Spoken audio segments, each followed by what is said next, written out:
this game, yeah. I feel the power to dominate fate. Championship mind, no time for the weak. What's up to the game? Shout reveal, better than great. That's how we feel.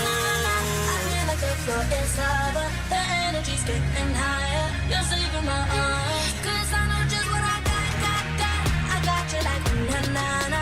And you know I hold the power. This feeling I feel. Oh yeah. Making my grind good to great. So don't stand in my way. Standing tall and I won't fall over. We are better than great, girl. We are better than great. We stand tall, won't run away. Play our part, nothing gon' change. Great, we are better than great. If we stand tall and believe we can make it, you and me, with a sense of urgency, you'll see I'm better than great. I'm better than great. Oh yeah, yeah. Oh, I'm better than. Making my grind good to great, so don't stand in my way. Standing tall and I won't fall over. We are better than great, girl. We are better than great. We stand tall, won't run away. Play our part, nothing gon' change. Great, we are better than great.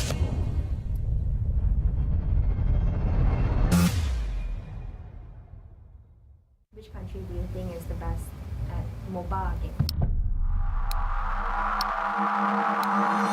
Mobile game, of course, it's China. China. является Китай.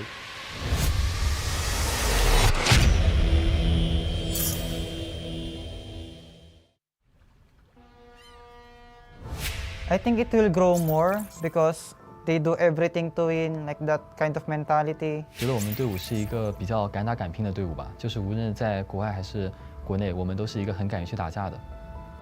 China punya MLBB dia tak cukup lagi setahun. Masa depan mungkin dalam setahun setengah boleh kot. I don't expect much from them in this wild card. 我觉得他们第一个season吧，应该不是很好啊，这次成绩，下一次可能好一点吧，因为他们才刚开始。 Yo no creo que KUG sea tan poderoso como dicen, como porque el otro equipo chino terminó mal.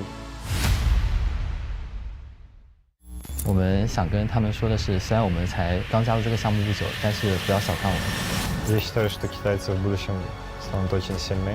Я готов им отдать сразу второе место после EECA, поэтому... Should KBG be the team that we fear? We don't fear any team. 面对这些强敌，我会更加有动力。我会先学习他们，然后去超越他们。 跟他们的差距可能在于我们游玩的时间没有他们长，经验没有他们丰富，但是我们在短时间内的进步其实是特别大的，所以我们自己都很有自信，觉得自己能从中出现。 China is a very smart region. They have a lot of world titles in other mobile games.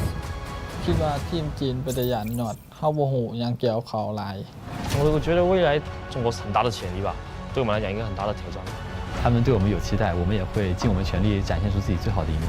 这是我们中国队第一次参加 M 赛，但肯定不是最后一次。我们已经做好准备登上舞台。 Mi nombre es Aurora. It's me, Clock. คอยซื้อว่าเจ็ดบิน My IGN is Yahiko. Soy el jungla y capitán de Imperio. For Imperial Esports. ในแมสสปอร์ต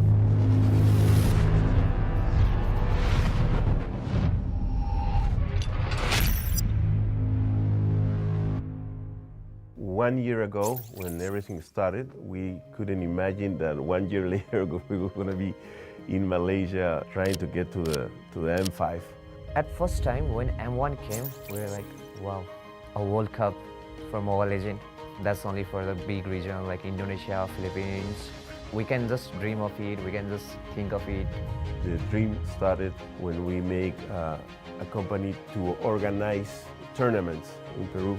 Popular game we organized was Mobile Legends.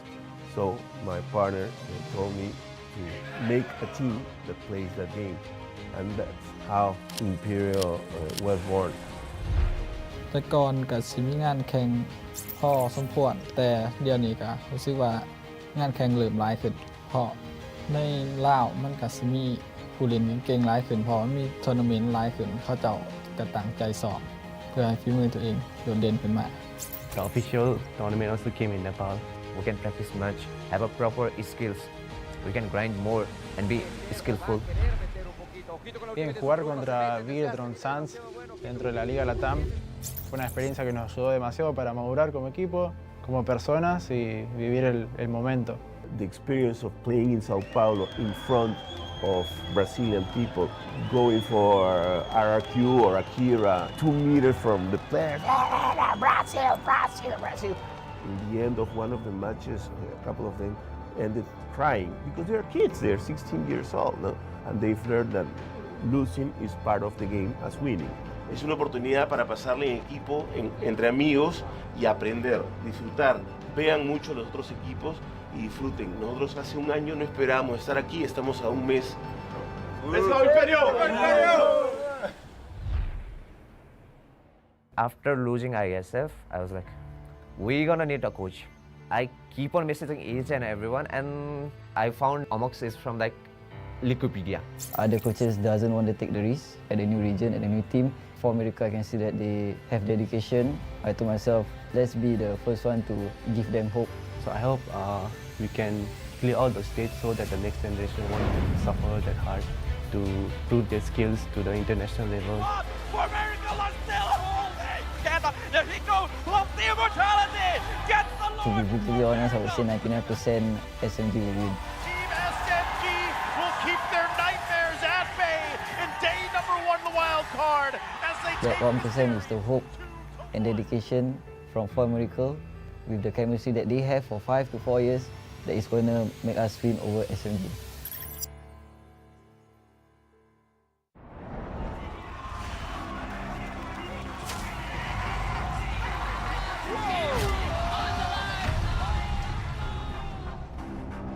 I think we just tired before the championship. We played 10 games and then suddenly 2-0 become 3-1, right? And then suddenly we go to game 7. Our mind just like, we're here, just play the game like that. We got nothing to lose. 其实 playoff 对我们来讲，这次今年真的很难，压力很大，因为今年很多 Philippine play 进来 ，gameplay improve 了很多。 Ever since M1 up until M3, Malaysia was one of the big 3 regions, including Philippines as well as Indonesia. SMG at M3, I would say, is definitely one of the saddest memory most Malaysians have of their performance. SMG, the first team to be eliminated. M3 tu memang tak boleh buat apa lah. Mungkin time M3 kita punya komunikasi nak bagi pendapat antara satu sama lain tak boleh diterima. Dan dekat situ mungkin macam ada pergaduhan kan. Ada beberapa player yang mental dia agak down sebabkan ni kita orang tak dapat nak buat aksi yang menarik lah dekat M3. 很 sad， 很 sad， 然后expect 很多，就是可以 at least go to top 6。 Kita orang agak kecewa lah. M3 hari tu pun dia ibarat peluang untuk macam tim-tim lain nak masuk pun susah, tapi peluang tu kita orang gunakan sia-sia. They were such powerhouses during the MPL season, but all of a sudden, the moment they went to M3, everything dropped. And some insider news that I was able to get was they were basically overwhelmed because that was their first international experience and the team could not handle it. M3 的时候输了，整个人真的很不舒服，因为对自己要求很高的时候，真的可以拿到很好的成绩，但是一下子很现实，就是最后一名出局。 This year, Team SMG came back stronger, finishing second at MPL Season 12. 就是 M3 之后，就每一个season都一直想去improve自己，觉得还可以去打过世界赛，就是至少拿个前4这样子赢了一下。 They've come a long way to be back in the M Series, and now SMG is only 1 step away from the group stage. Their win could possibly bring back Malaysia to becoming a strong region again. MLBB Malaysia untuk season kali ni improve banyak. Untuk wildcard mestilah kita nak masuk M5. I think we really confident, but we will not underestimate the enemy. This time, the qualifiers is in our home soil, Malaysia. This is good for SMG because now the country is behind their back. I think not only will be SMG fans will be here, most of the Malaysia fans that love Mobile Legends, I think they'll be coming here to support the home team. SMG, vamos! Keep support Malaysia punya team. Keep supporting us, Homeboys and SMG. Kita akan buat yang terbaik di M5 dan kita akan cuba bawa balik M5 ke bumi Malaysia.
are here at Gamers 8 to show that we are walking the walk.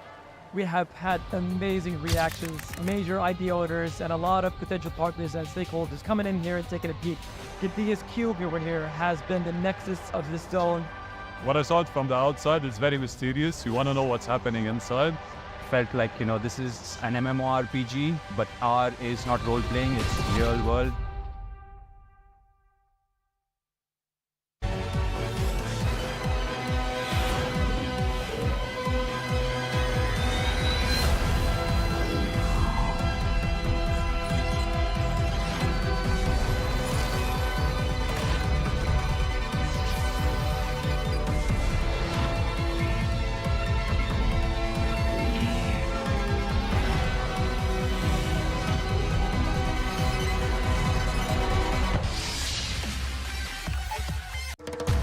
Grab only.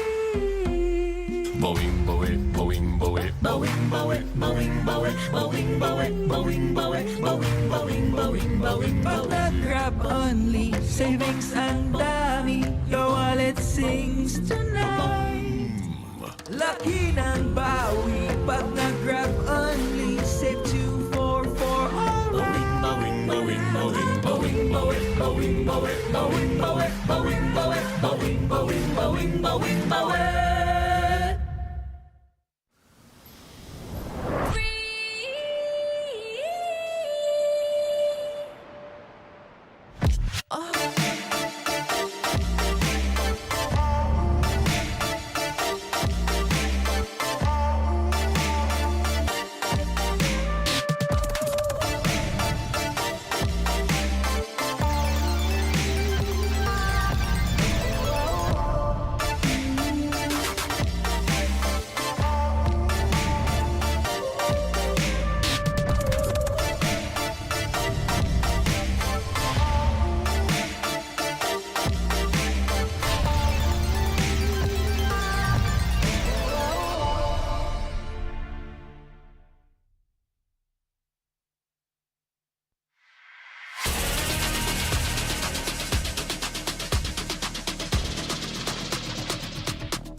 #1 seed, the champion of the arena. The fans adore me because I've never lost. You are afraid that you will lose everything.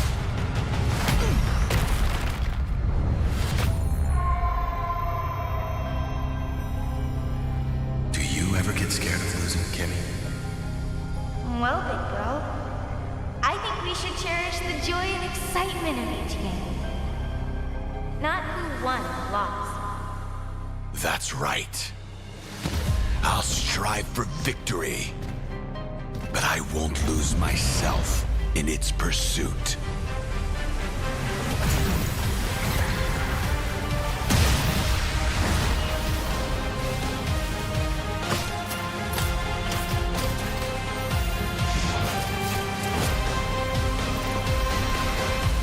World Championship. I'm back.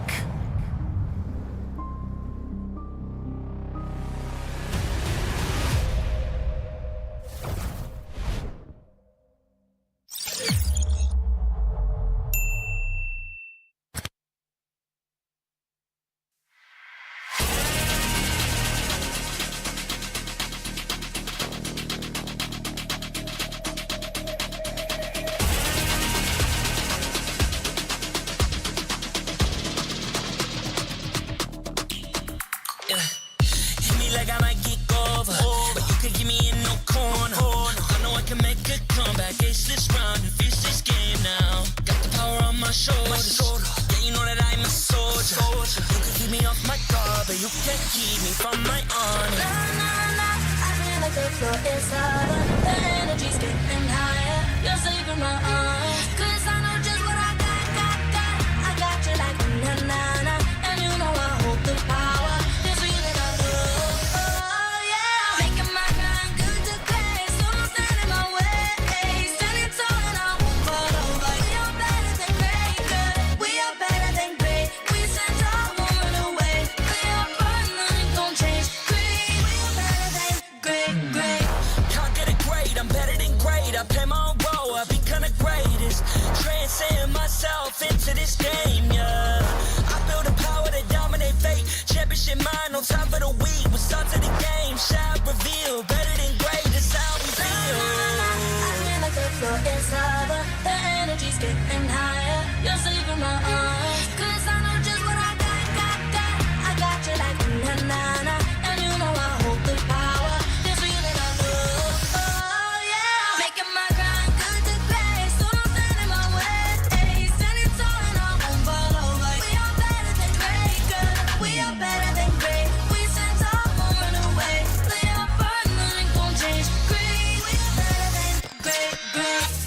If we stand tall and believe we can make it, you and me, with a sense of urgency, you'll see I'm better than great. I'm better than great. Oh yeah, yeah. Oh, I'm better than. Making my grind good to great, so don't stand in my way. Standing tall and I won't fall over. We are better than great, good. We are better than great. We stand tall, won't run away. We are burn, nothing gon' change. Great, we are better than great.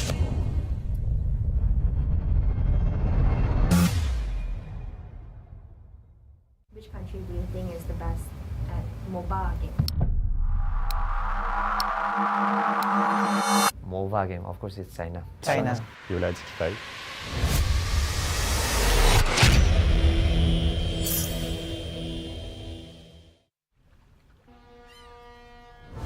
I think it will grow more because they do everything to win, like that kind of mentality. 觉得我们队伍是一个比较敢打敢拼的队伍吧，就是无论在国外还是国内，我们都是一个很敢于去打架的。 China punya MLBB dia tak cukup lagi setahun. Masih depan mungkin dalam setahun setengah boleh kot. I don't expect much from them in this wild card. 我觉得他们第一个牺牲吧，应该不是很好啊，这次成绩，下一次可能好一点吧，因为他们才刚开始。 Yo no creo que KUG sea tan poderoso como dicen, como porque el otro equipo chino terminó mal. 我们想跟他们说的是，虽然我们才刚加入这个项目不久，但是不要小看我们。 Я считаю, что китайцы в будущем станут очень сильны. Я готов им отдать сразу второе место после EECA, поэтому... Should KBG be the team that we fear? We don't fear any team. 面对这些强敌，我会更加有动力。我会先学习他们，然后去超越他们。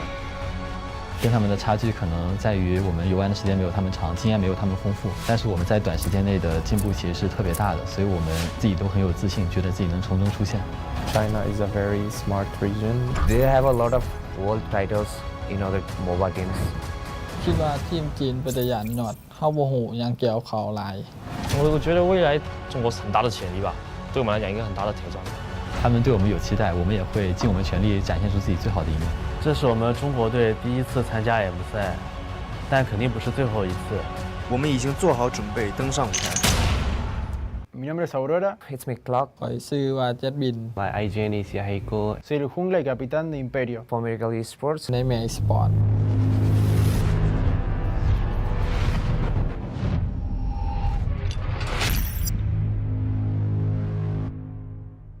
One year ago, when everything started, we couldn't imagine that 1 year later we were going to be in Malaysia trying to get to the M5.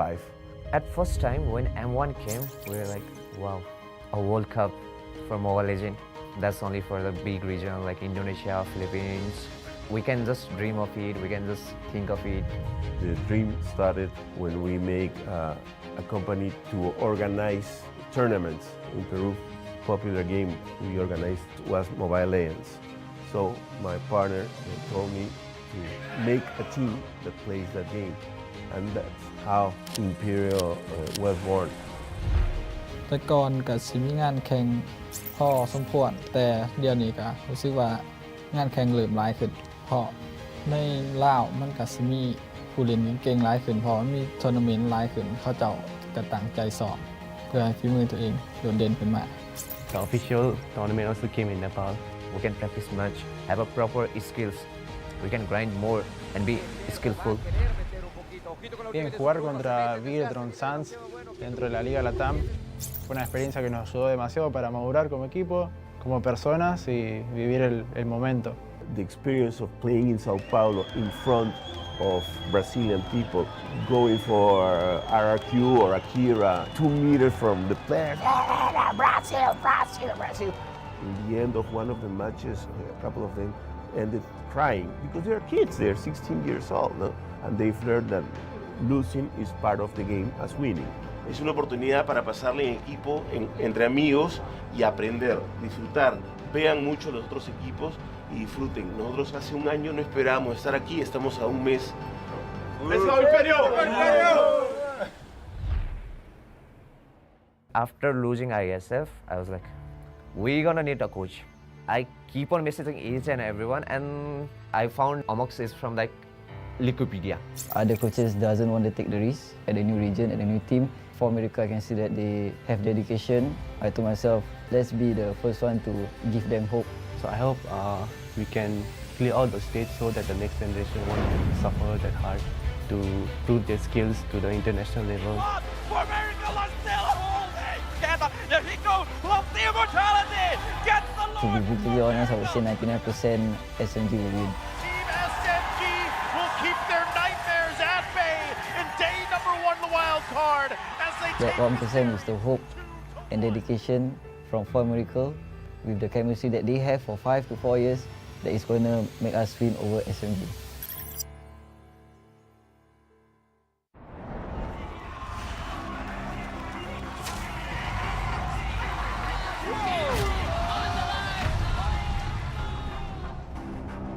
I think we just tired before the championship. We played 10 games and then suddenly 2-0 become 3-1, right? And then suddenly we go to game 7. Our mind just like, we're here, just play the game like that. We got nothing to lose. 其实 playoff 对我们来讲，这次今年真的很难，压力很大，因为今年很多 Philippine play 进来 ，gameplay improve 了很多。 Ever since M1 up until M3, Malaysia was one of the big 3 regions, including Philippines as well as Indonesia. SMG at M3, I would say, is definitely one of the saddest memory most Malaysians have of their performance. SMG, the first team to be eliminated. M3 tu memang tak boleh buat apa lah. Mungkin time M3 kita punya komunikasi nak bagi pendapat antara satu sama lain tak boleh diterima dan dekat situ mungkin macam ada pergaduhan kan. ada beberapa player yang mental dia agak down sebabkan ni kita orang tak dapat nak buat aksi yang menarik lah dekat M3. 很 sad， 然后expect 很多，就是可以 at least go to top 6。Kita orang agak kecewa lah. M3 hari tu pun dia ibarat peluang untuk macam tim-tim lain nak masuk pun susah, tapi peluang tu kita orang gunakan sia-sia. They were such powerhouses during the MPL season, but all of a sudden, the moment they went to M3, everything dropped. And some insider news that I was able to get was they were basically overwhelmed because that was their first international experience and the team could not handle it. M3的时候输了，整个人真的很不舒服，因为对自己要求很高的时候，真的可以拿到很好的成绩，但是一下子很现实，就是最后一名出局。 This year, Team SMG came back stronger, finishing second at MPL Season 12. 就是 M3的时候，就每一个season都一直想去 improve 自己，觉得还可以去打过世界赛，就是至少拿个前4这样子给Malaysia。 They've come a long way to be back in the M Series, and now SMG is only one step away from the group stage. Their win could possibly bring back Malaysia to becoming a strong region again. MLBB Malaysia untuk season kali ni improve banyak. Untuk wildcard mestilah kita nak masuk M5. I think we really confident, but we will not underestimate the enemy. This time, the qualifiers is in our home soil, Malaysia. This is good for SMG because now the country is behind their back. I think not only will be SMG fans will be here, most of the Malaysia fans that love Mobile Legends, I think they'll be coming here to support the home team. SMG, vamos! Keep support Malaysia punya team. Keep supporting us, Homeboys and SMG. Kita akan buat yang terbaik di M5 dan kita akan cuba bawa balik M5 ke bumi Malaysia.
We are here at Gamers 8 to show that we are walking the walk.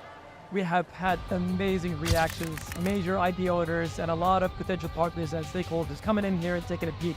Gadia's cube over here has been the nexus of this zone. What I saw from the outside is very mysterious. You want to know what's happening inside. Felt like, you know, this is an MMORPG, but R is not role-playing, it's real world.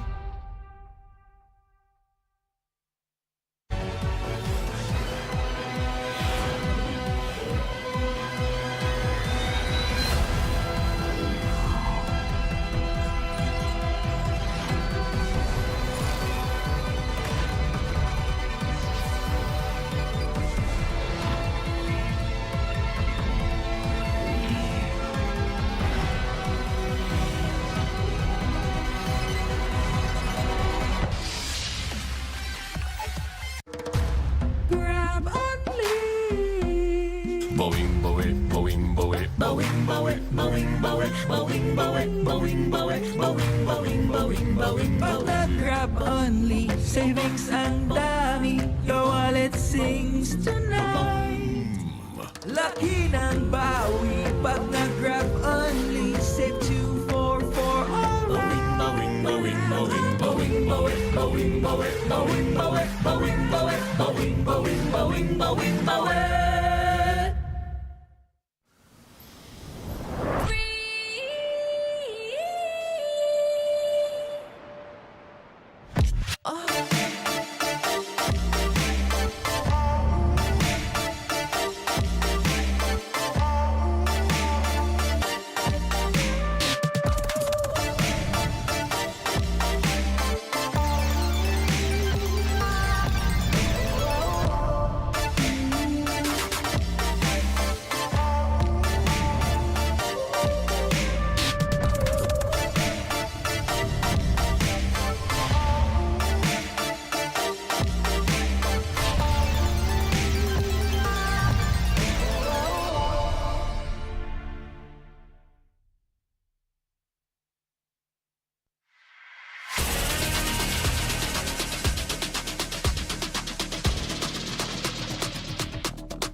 the #1 seed, the champion of the arena. The fans adore me because I've never lost. Yet you are afraid that you will lose everything.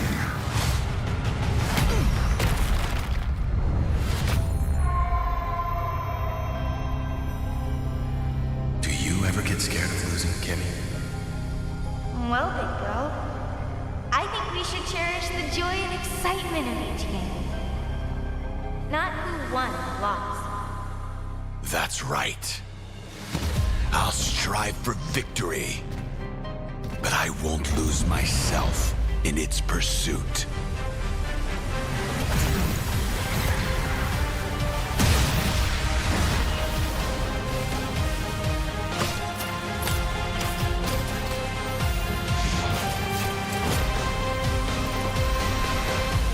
World Championship. I'm back.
Which country do you think is the best at mobile game?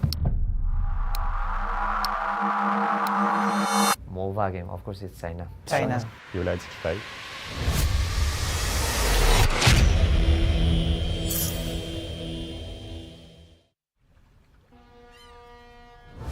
I think it will grow more because they do everything to win, like that kind of mentality. 觉得我们队伍是一个比较敢打敢拼的队伍吧，就是无论在国外还是国内，我们都是一个很敢于去打架的。China punya MLBB dia tak cukup lagi setahun. Masih depan mungkin dalam setahun setengah boleh kot. I don't expect much from them in this wild card. 我觉得他们第一个牺牲吧，应该不是很好啊，这次成绩，下一次可能好一点吧，因为他们才刚开始。Yo no creo que KBG sea tan poderoso como dicen, como porque el otro equipo chino terminó mal. 我们想跟他们说的是，虽然我们才刚加入这个项目不久，但是不要小看我们。 Я считаю, что китайцы в будущем станут очень сильны. Я готов им отдать сразу второе место после EECA, поэтому... Should KBG be the team that we fear? We don't fear any team. 面对这些强敌，我会更加有动力。我会先学习他们，然后去超越他们。 跟他们的差距可能在于我们游玩的时间没有他们长，经验没有他们丰富，但是我们在短时间内的进步其实是特别大的，所以我们自己都很有自信，觉得自己能从中出现。China is a very smart region. They have a lot of world titles in other mobile games. คิดว่าทีมจีนเป็นตัวอย่างหนอดเข้าโมโหยังเกี่ยวเขาหลาย 我觉得未来中国是很大的潜力吧，对我们来讲一个很大的挑战。他们对我们有期待，我们也会尽我们全力展现出自己最好的一面。 这是我们中国队第一次参加 M 赛，但肯定不是最后一次。我们已经做好准备登上舞台。 Mi nombre es Aurora. It's me, Clark. ปล่อยชื่อว่าเจ็ดบิน My IGN is Yahiko. Soy el jungla y capitán de Imperio. For Imperial Esports. ในแม Esports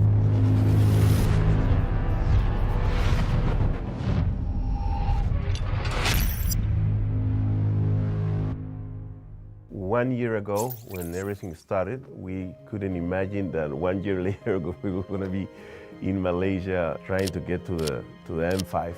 At first time when M1 came, we were like, wow, a World Cup for Mobile Legends. That's only for the big region like Indonesia, Philippines. We can just dream of it, we can just think of it. The dream started when we make a company to organize tournaments in Peru. Popular game we organized was Mobile Legends. So my partner told me to make a team that plays that game. And that's how Imperial was born. แต่ก่อนก็สิมีงานแข่งพอสมควรแต่เดี๋ยวนี้ก็รู้สึกว่างานแข่งเริ่มหลายขึ้นเพราะในลาวมันก็สิมีผู้เล่นเก่งๆหลายขึ้นเพราะมีทัวร์นาเมนต์หลายขึ้นเขาเจ้าก็ตั้งใจสอบเพื่อให้ฝีมือตัวเองโดดเด่นขึ้นมา The official tournament also came in Nepal. We can practice much, have a proper skills. We can grind more and be skillful. Bien, jugar contra Vidron Sans dentro de la Liga Latam fue una experiencia que nos ayudó demasiado para madurar como equipo, como personas y vivir el momento. The experience of playing in Sao Paulo in front of Brazilian people, going for RRQ or Akira, 2 meters from the players. Brazil, Brazil, Brazil. In the end of one of the matches, a couple of them ended crying because they're kids, they're 16 years old, no? And they've learned that losing is part of the game as winning. Es una oportunidad para pasarle en equipo, entre amigos y aprender, disfrutar. Vean mucho los otros equipos y disfruten. Nosotros hace un año no esperábamos estar aquí, estamos a un mes. ¡Let's go, Imperio! After losing ISF, I was like, we're gonna need a coach. I keep on messaging each and everyone, and I found Amox is from like Wikipedia. Other coaches doesn't want to take the risk at a new region, at a new team. For America, I can see that they have dedication. I told myself, let's be the first one to give them hope. So I hope we can clear all the stage so that the next generation won't suffer that hard to prove their skills to the international level. For America, let's still holding! There he goes! Love the immortality! Gets the To be brutally honest, I would say 99% SMG will win.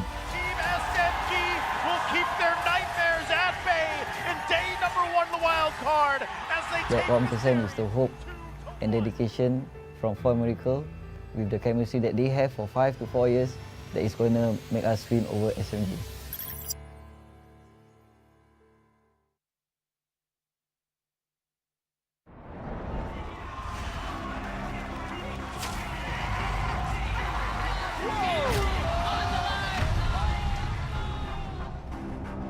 I think we just tired before the championship. We play 10 games and then suddenly 2-0 become 3-1, right? And then suddenly we go to game 7. Our mind just like, we're here, just play the game like that. We got nothing to lose. 其实 playoff 对我们来讲，这次今年真的很难，压力很大，因为今年很多 Philippine play 进来 ，gameplay improve 了很多。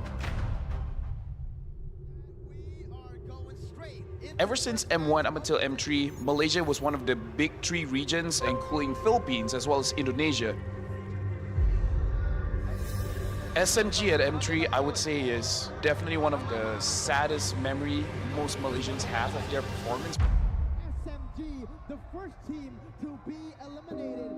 M3 tu memang tak boleh buat apa lah. Mungkin time M3 kita punya komunikasi nak bagi pendapat antara satu sama lain tak boleh diterima. Dan dekat situ mungkin macam ada pergaduhan kan. Ada beberapa player yang mental dia agak down sebabkan ni kita orang tak dapat nak buat aksi yang menarik lah dekat M3.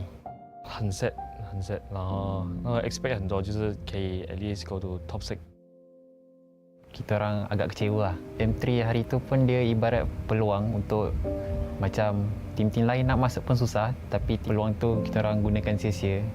They were such powerhouses during the MPL season, but all of a sudden, the moment they went to M3, everything dropped. And some insider news that I was able to get was they were basically overwhelmed because that was their first international experience and the team could not handle it. M3 那时候输了，整个人真的很不舒服，因为对自己要求很高的时候，真的可以拿到很好的成绩，但是一下子很现实，就是最后一名出局。 This year, Team SMG came back stronger, finishing second at MPL Season 12. 就是 M3 之后，就每一个season都一直想去improve自己，觉得还可以去打过世界赛，就是至少拿个前4这样子赢了一下。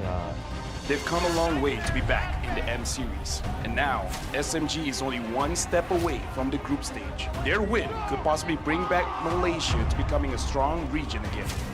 MLBB Malaysia untuk season kali ni improve banyak. Untuk wildcard mestilah kita nak masuk M5. I think we really confident, but we will not underestimate the enemy.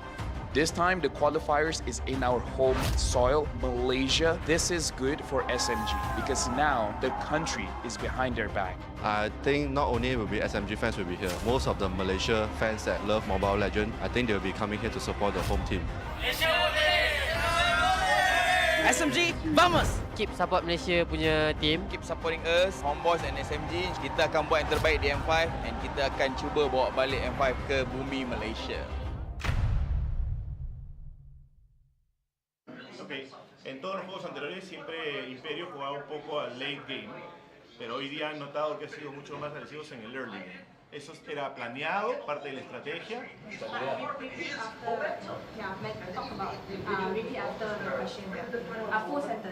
Okay. In Spanish, in English? Okay, I've already told. Claro, tenemos un coach que se dedica al trabajo duro ante todos los equipos que nos enfrentamos y para conocer lo que tenemos enfrente y estamos preparados, cambiamos nuestras maneras de jugar según contra quién nos enfrentamos, claramente. Yeah, we coordinate all the time with our coach. We have an expert coach here, Max El Viejo, and that prepared all the team for the game of today. And we decided to change up a little our strategy to play more strong in the early game. You guys really took Umbrella Squad like when you came, they think that you're gonna go late game, but then in the end you're like, oh, you shocked them. How do you feel about that? Como que en verdad se asustó, se sorprendió de la agresividad en el early game. ¿Cómo se sienten de eso? Nos sentimos muy contentos, la verdad con Umbrella también dio un buen trabajo, nos han ganado en scrims y que estimo yo que dimos resultados con el equipo en sí, en total. Todos juntos pudimos. Well, we know they were surprised. We did our best that time, but we're still working together to get it better every day. Last one.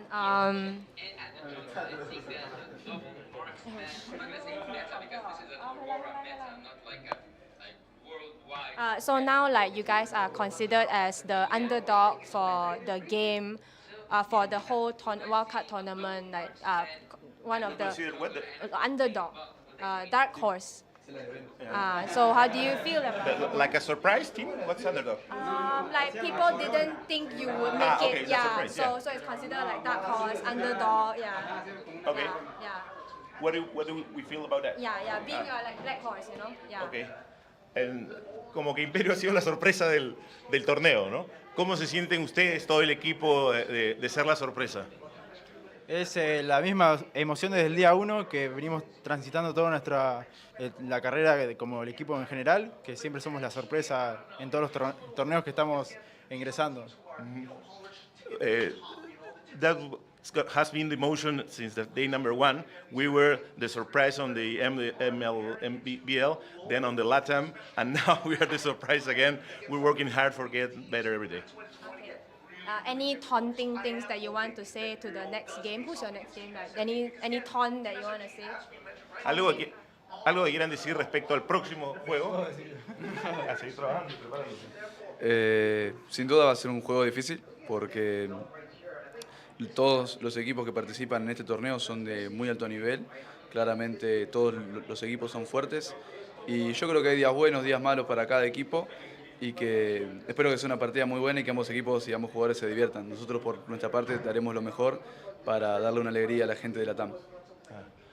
We're going to work hard for the Latin people that follow us. And about the game of tomorrow, we're going to prepare the level is almost the same in all the teams here in the wild card, but we're going to do our best for sure. Last one.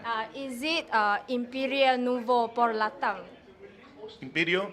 Nuevo por Latam. Nuevo is new. Yeah, new, like Yeah. new empire for Latam. Okay. Do you agree? You want us to tell that, Is it to say that? Is it too early? Is it too early to say that? Yeah. Because we have one yet. Yeah, I think you can answer that. Yes, it's too early. It's too early to say that it's new Imperial for Latam, but we hope that, yeah, something like that. Ok, ¿ustedes pueden decir que somos el nuevo imperio de Latinoamérica? Recuerdo. A seguir trabajando, ¿no? Todavía no. Le respondo yo. Yo creo que en Latinoamérica hay muchos equipos buenos, hay muchos jugadores de muy alto nivel, que por ahí lo que falta un poco son organizaciones y armar un poco más a los equipos, pero que la gente y los jugadores están.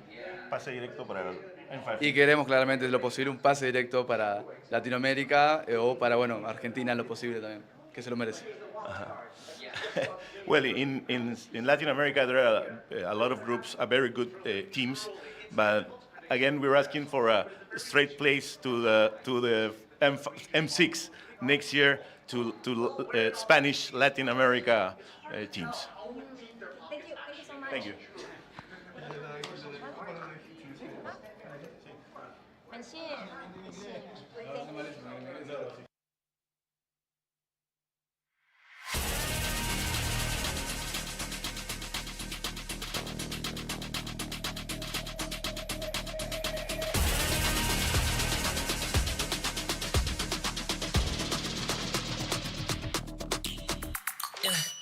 Hit me like I might kick over, but you can keep me in no corner. I know I can make a comeback, ace this round and finish this game now. Got the power on my shoulders, yeah, you know that I'm a soldier. You can keep me off my guard, but you can't keep me from my honor. I feel like the floor is lava, the energy's getting higher. You're saving my arms, 'cause I know just what I got. I got you like na-na-na, and you know I hold the power. This feeling I love, oh yeah. Making my grind good to great, so don't stand in my way. Standing tall and I won't fall over. We are better than great, good. We are better than great. We stand tall, won't run away. We are fun, nothing gon' change. Great, we are better than great. Can't get it great, I'm better than great. I play my own role, I be kinda greatest.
keep me from my honor.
Tuan-tuan dan puan-puan, salamat petang Malaysia! And greetings to everyone all around the world. I'm Mara Aquino. And I'm LaFell. And welcome to the M5 World Championship Wildcard Stage. After 3 days of duking it out here in the group stage, the 8 teams all across the regions we're finally down to the last 4. And today, there will be 2 best-of-5 series to complete the wildcard stage, where we will have a complete 16 teams going to the Philippines. That's right. We have the Mongolian powerhouse Team Little Gun going up against the Laotian Grim Reapers, Nightmare Esports. But before that, we have the Malaysian hometown heroes, Team SMG, going up against the shapers of meta from Peru, Imperial Esports. As we approach the final day of the first ever wildcard event in the history of the M Series, let me just ask you, Mara. We made a lot of memories, but what sticks out to you? If I'm not gonna be biased, you stick out to me. I don't know if you guys watched LaFell yesterday, but you're pretty funny. You're one for the books. You're one for the books. You have to be. We have to watch you. But if we're gonna be talking about the teams, I guess the emerging teams from all across the regions. Specifically, I would have to say Imperio and Umbrella. Oh, yeah. Because they've been bringing out the Gushin, the Yishun Shing. So we see a lot of Leomore. There's a lot of heroes. yes, and Yuzong, things that heroes that are meta in their region that's surprising us. Yeah, I would say in the Southeast Asia meta, we haven't seen those heroes for a while. And the fact that they win with it. I mean, choosing is one thing, winning is another. What about you? What's the most memorable for you, LaFell? Oh, personally for me, this wildcard stage has been a lot of firsts for me. It's the first time I got to work with Naisu on stage, so that's number one.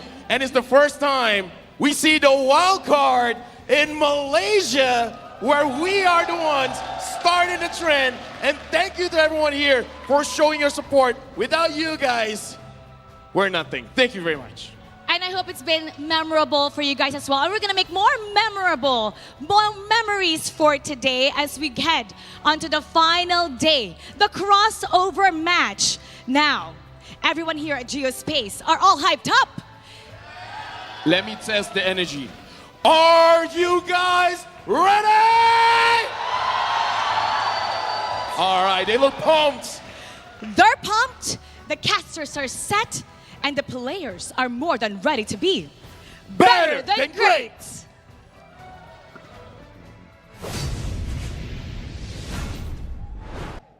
The road to the M5 World Championship is about to take a sweet turn for one of these teams. Greetings to everyone, I'm Gideon, joined by Naisu as well as Arashi to bring you the crossover match, the first best of 5 series of our crossovers between Team SMG versus Imperial Esports. Can't wait for it to start, but before we talk about the match, of course, we have to thank our sponsors, because without this would not be possible. Thank you guys so much. M5 is powered by Moonton, presented by Kadia, and supported by ROG, the official gaming phone. Grab, of course, the official Super App partner, and of course, Secret Lab, the best in official gaming chairs. Thank you to all our lovely sponsors on behalf of us on the desk and from the fans as well, because this has been an amazing event. Thank you guys. It would not have been possible without you. Now, and a special shout out to our global presenting partner, Qiddiya. Qiddiya is a giga project, a city that is being built in Saudi Arabia, and it is the future capital of entertainment, sports, and culture. And Qiddiya aims to change the world of gaming and esports. Don't forget to follow them on all their social media at Qiddiya Gaming on Instagram, at Twitter, and TikTok. Stay tuned because they've got amazing giveaways for you guys as well. Now, the M5 Pass is now live. Unlock the Yutsong M5 exclusive Dragon Shade skin and Prime Cosmic Dragon. If you don't know what it looks like, we got one right up here on stage. The full model once you complete the entire pass. You can get all the levels, right, up to level 75 for free. So make sure you grind it, get a ton of M5 exclusive rewards, and make sure that you get your friends in on the action as well. Gift it to them and get going, man. It's honestly, I think that with the pass, with everything that has been going on here at the Wild Cards, it has been a long journey this past weekend. A long weekend for some of us, but more importantly, for some of these teams, their journey has been excruciating. Some teams that we were expecting to actually do well, like Team SMG, have dropped some games to some other teams unexpectedly. Yeah, and I think, I feel like just wildcard in general has served that purpose of being wild, right? There's been a lot of surprises. There's been a lot of, like Mara and LaFell talked about on the stage, there's been a lot of surprise picks, something that some of us aren't used to seeing, and they made it work. You know, that's something that was very impressive from Imperial that we'll see later. The way that Aurora moves around the map with the rest of his team with confidence in that lane, I feel like is going to put a lot of pressure against Team SMG. Well, I mean, overall, with the way the groupings have been working out for some of these teams, let's have a look at the standings in case you missed out some of these matches, or more so, you're curious about some of these results. Starting off in Group A, we have Team SMG with their overall match win-loss of 3-0, having not dropped a single series in Nightmare right under them at 2-1. In Group B, we have Team Lil Gun, and it's going to be Imperial right under them. Yep, that match is going to be the first match we're going to see later on in Group A. Going up SMG, going up against Imperial, we have to see who actually comes out on top here. Both equally flexible and equally entertaining in the drafting phase all the way till the end of the games. I'm nervous already. I'm thinking about it, I'm sweating about it, and I'm hoping that we are going to see the representatives to be worthwhile. Now, with today's schedule, and more importantly, with what we are expecting to see here today, I want to know a couple of predictions. But first, let's pull up the schedule here. Check it out. It's going to be Team SMG versus Imperial Esports right at the very beginning in a best-of-5. And don't forget, if you guys are maybe here in Malaysia, come over to Geospace to support, of course, the Wild Card Tournament, and tune in with friends if you're watching online. We know there's a lot out you there. But again, at Team SMG kicking it off versus Imperial, and even later on, a team that people have had their eyes on for a while, Nightmare Esports. This is a team that has been together for quite some time. And I feel like, in a way, a dark horse, Lil Gun over here, who has made waves this year alone. You have to remember that today, all the matches are a best-of-5, so it's going to be a lot more exciting. There's going to be a lot more potential and time for teams to really read each other out and really get going with the off-meta strategies, with the adaptations they can do in the middle of the game instantly. Yep, this isn't day one anymore. This is a qualification spot to make it into M5 in the Philippines, and that is a lot of pressure, right? Considered to be some of the more minor regions across the world. Obviously, the gatekeepers here being Team Malaysia's Team SMG. I'm a little worried for them, right? Imperial have shown some real...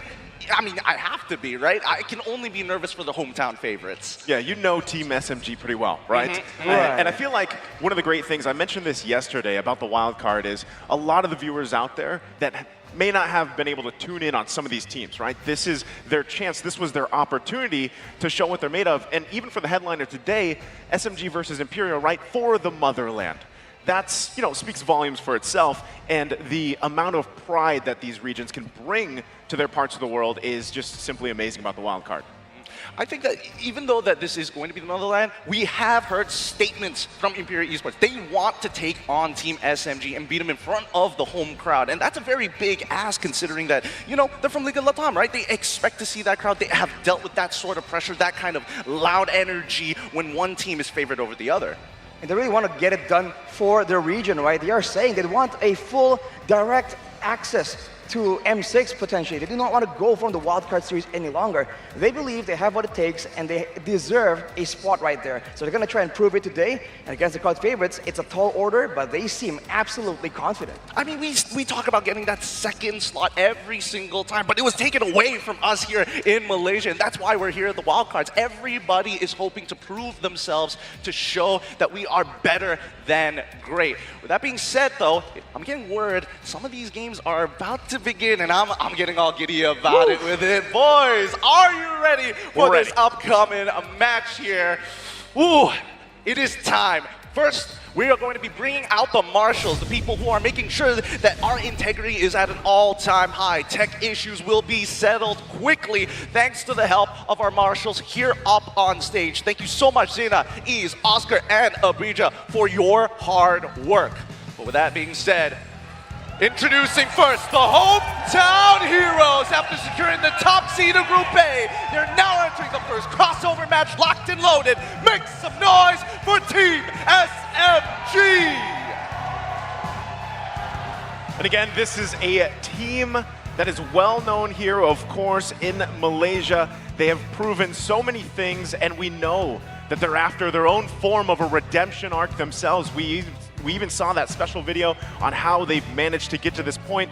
We know the combinations and synergy that they can pull off. We'll see if they can do it today. They wish to face the Hometown Heroes and express confidence in finishing them in front of the home crowd. Now, the Pride of Peru are standing by their words. Give it up for Imperial Esports! The pioneers, the pathfinders from Peru here, trying to bring their unique flavor, their unique identity, and proving to the world that this is exactly where they belong. We'll have to see what they can bring out, man, because it's definitely gonna be unique.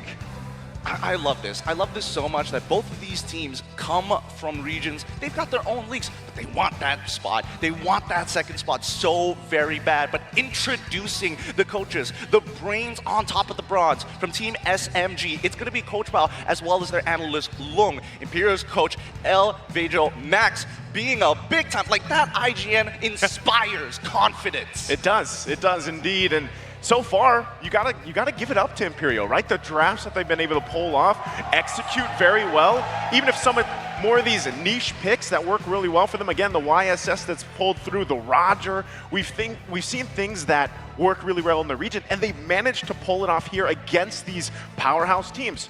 Who knows what else they have in line and in store for us here. Well, with that being said, let's have a look at the team lineups. Arashi, we're going to be starting to break down Team SMG for a bit with Sasa, Saksa, Smooth, Stormy, as well as Miko as the main five. I think Miko is definitely highlighted in the roster right here, but we can't really forget about Smooth as well as Stormy, man. The fact that they all rotate so well together and so swiftly, it just becomes a big problem for teams that can't really plan ahead here, considering that they do it at a split second, right? Before you know it, you can see the whole roster just show up in your lane, and if you're not careful, that could be the beginning of a huge snowball, and recovering against SMG is going to be very difficult due to how calculative their movements are in-game. It feels like when you're playing against Team SMG that you're getting slowly strangled. It's not one of those explosive, like, knockout punches. It's just slow and steady. And you know, to build up on that, it's also, if you watch Miko closely, he does this if he gets his hands on the Cho. We've seen teams actually ban out multiple roamers. He kind of fakes people out quite a bit, and that's a mini game in itself within the game, right? So something you have to work on there. Well, let's see what Imperial Esports has to do to make it work with your Aurora, Marquino, Facian, as well as Stefe. Okay, for this, again, Aurora has been a highlight for this squad, this team, right? Yep. And it works so well the way he works in the jungle, and I think it's supported, of course, by Stefe. And now, you have to focus on also not just the jungle, but even the XP lane, right? Marquino is going to have to match up against what's being thrown at him here. We talked about Smooth already. We know he can be very smooth. So I feel like you have to have this step up now in these other lanes. Aurora's already shined. Expect Team SMG to focus on this. And like you mentioned, Gideon, they might try to choke out that lane alone.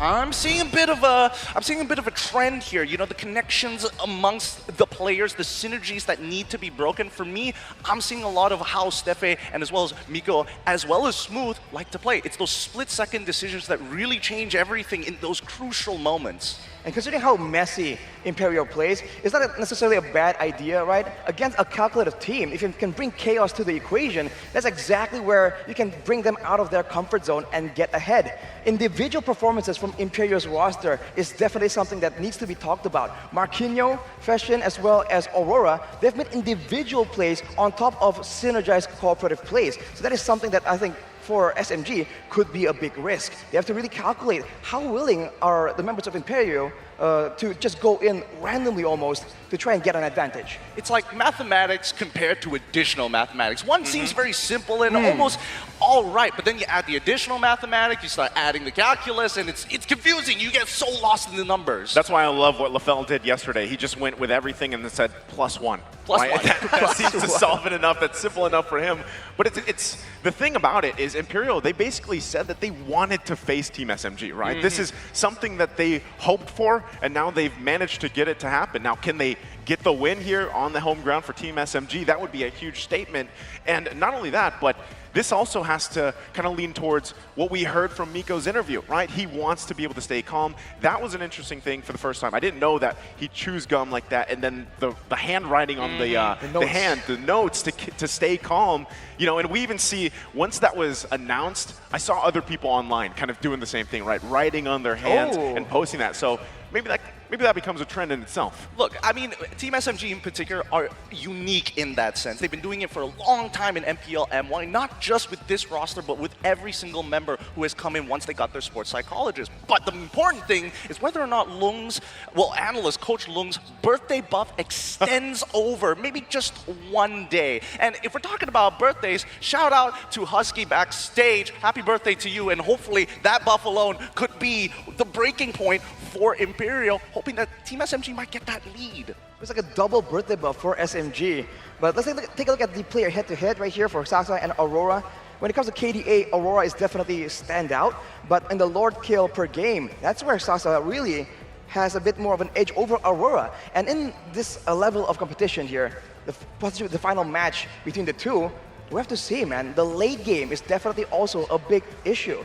With SMG having all the nodes on their hands, knowing how to calm down and aim for a recovery. Even if Aurora does get ahead in the early game, there's a chance that they just have a plan ready to really shut him down once the mid-game and late game rolls around. I feel like there's two scenarios that we're expected to see here. It's either Saksa is able to secure every single one of these neutral objectives, while Aurora is going to be power farming until we reach that late game, because that's just how SMG plays. We haven't seen them close out a game pre-10 minutes or pre-12 minutes, unlike Imperial. They have closed out games pretty quickly.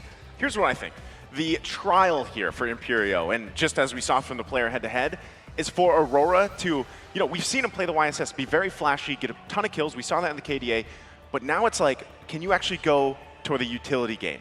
Can you fight these objectives? Can you contest them? Can you still pick those kind of heroes and rely on your team to help you for those Lord dances that we know are so important, especially later on in the game? And that is something that Team SMG and Saksa in particular has had many reps on, right? Now for Imperial, that's where I feel like if they can still go with their strategy, the playstyle they have shown us, and match that objective-taking playstyle, then that's where they can come in with an advantage, because we know that they like to play flashy, they like to go for those kills, and we've seen teams make the mistake too, give up too many early objectives for trying to get kills, and then it backfires on them, right? So that alone is something that Imperial really wants to kind of be in that headspace before even game one starts. We have to see, man. That's a very great point, because with the aggressive style of Team Imperial, Team SMG are almost on the opposite end. They're so calculative and they strangle you. So in the early game, they can possibly really match the rotations and really stifle the bulk of the aggression coming in from Imperial. If that happens, then that's where it's going to fall onto those neutral objective takes in the mid game. That's where, like you mentioned, Naisu, the utility junglers might just come really handy, but Aurora hasn't really shown a lot of experience using those, at least in the tournament so far. Well, that's the thing, right? Again, for a lot of these teams, they kind of take their time with these, especially on day one. Everybody looked rusty. Everybody looked a little out of practice, or maybe even jet lag. But now, this is it. This is their moment that they could set a name for themselves to change the world as we see it, to qualify for M5. And it all begins here today in this best of 5 series, Team SMG versus Imperial. Let us begin to draft. There it is. That's already the YSS ban, by the way. So the respect is there. I feel like, again, Imperial has garnered the respect, you know, not just from Team SMG, but from multiple teams now paying attention to this. And it's good because they do the exact same thing, right? This is someone that we talked about quite extensively, Smooth with that R-Lot. Now, what is left open, too, was the performance of Stormy with the Valentina and the Lilia. Those are probably priority picks that could pop up. But the Bruno, a mainstay so far for first pick. Yep. I mean, yours going to be a little upset. It's like, okay, fine. They took away the Yushin and they took away the Bruno. What else do you want to take away from us? We're going to immediately lock in that farm. As we've seen how devastating that mid lane duo, with the help of Stefe, really kind of maneuvers around if they are trying to protect the king. And with the Faramis picked up right here, usually we see them really willing to go for a double support, but they're going to go for Terizla early on here, trying to secure a power pick for Marquinhos to try and really make plays around the map. Oh, he's going to do a roll They're still live. doing it. He's doing a 10. He did it. What? He just got it. Just one of the day.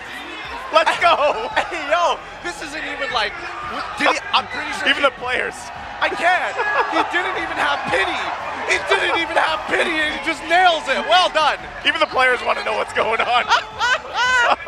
That was insane. That's so nuts. That came out of nowhere. Hey, what a way to start the day. By the way, if that, you know, because that's on Team SMG side, you guys talked about a birthday buff, right? I think he got the birthday buff. Look, I'm not gonna push it forward. I'm not gonna push that agenda. I feel like the caster curse in me is starting to grow, and if it goes over the top, it might just be over for Team SMG. Now, following up on the picks, we are seeing the Joy as well as the Lilia from the side of Team SMG to close out phase 1, and from Imperial, we are seeing the Clint. Now, rather interesting here to go for the Clint in this particular situation. Well, yours well known to play the 1-1, but since it's banned away, there's actually a lot of marksmen that can really match the aggression and also the late game potential, like the Bruno. The Clint is one of them, and with the root, the immobilize that he has, it is still pretty safe, and that's why they're also banning the Joy, knowing that the Clint is also a ripe target to be pushed out of the Netherrealm with that Way of the Dragon. We see the next 3 bans come out. It's the Cho as well as Boxia from the side of Imperial. Coach Pao, he's thinking about it. I mean, Guinevere is already gone. I was expecting the Guinevere to be picked up relatively early this time, but, well, at least pushed on towards the second phase. Oh, there's a statement right there, too. And I feel like, yeah, this is where Aurora kind of has to adapt, right? He's probably not going to get his hands on the YSS, so we'll see when he actually decides to park in the jungle. And not only that, but, hey, it's hammer time.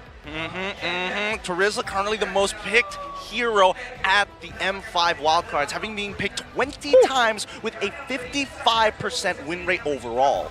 Well, it doesn't seem too high, 55%, but considering the amount of picks, it's definitely significant. But back to the topic of Aurora, though, are we going to see something like Lil Roger? Because again, with the Faramis, they want to go aggressive, they want to have that early game, they go for the Kufra pick. Relatively less seen in the wildcard series so far, but when it's picked up, we saw Stefe just completely demolish on it just yesterday. Let's see, man, is it going to be available to be done against SMG with so much crowd control and possibly a lot of purifiers as well? It's pretty scary to think about this, but I feel that when we're seeing Kufra coming in from Stefe, and considering the style of Imperial, this is all for Aurora. He wants something that can dash, and a couple of things are coming to mind. I'm thinking about Ling, I'm thinking about Lancelot, or even Hayabusa maybe. I would love to see it. You know, if he does still kind of go that route again. We saw the head-to-head. I want to see what he is able to throw here at Team SMG, but that is also a Grok being picked up, plus the X-Borg. Great pick into the Terizla. There it is. Called it. Nice. 100% win rate, only one game, but against so much tankiness, against a Grok, they can also nullify a lot of the crowd control. We'll see if he can snowball as efficiently, because that is something that you definitely need to be looking for when you're playing this Roger. Exactly, right? It's that first kill that makes such a big difference for Roger as he snowballs into the later stages of the game. But keep in mind, Team SMG's overall comp is pretty squishy. I mean, you have escape mechanisms, but at the same time, if you're below 50%, even 40%, you're in danger. Not only that, but you know, the biggest thing for Imperial is to time the Netherrealm correctly because of the pacing of this game, but also to work around this X-Borg. We have seen X-Borg be in the hands of Smooth before, and even though it might not be a high impact game in terms of kills, he does the positioning perfectly. Well, it is time to head into the land of dawn for the M5 World Championship wildcard stage. On the blue side, we have Team SMG up against Imperial Esports on the red side for our first game in this best of 5 series. Arashi, break down these compositions. What are we looking for here? I think for the side of Imperial, it's pretty obvious, right? Go in aggressively, have that nether realm to play around with, and for SMG, I think it's stall out the laning phase, and then afterwards, in the neutral team fight, abuse that Lilia damage, and maybe use that control to really stifle the rotations coming in from Imperial. Now let's see how much, as Marquino's taking a little bit of damage. He should be okay here, right? He's not gonna give first blood just like that. Yep, should be fine as he is. But again, that Body of Smith, that passive will help him as long as he needs it, right, through the majority of the game. But you just don't want to take too much damage early on, because we know that's what they're looking for. Team SMG wants to get the snowball, the momentum going early on.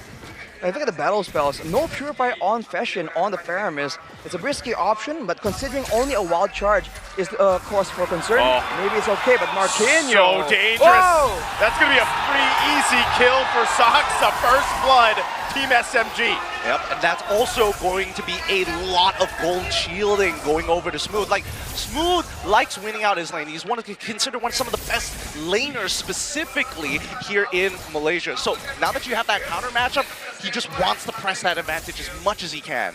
We've seen Imperial kind of lose momentum when the EXP gets pressured.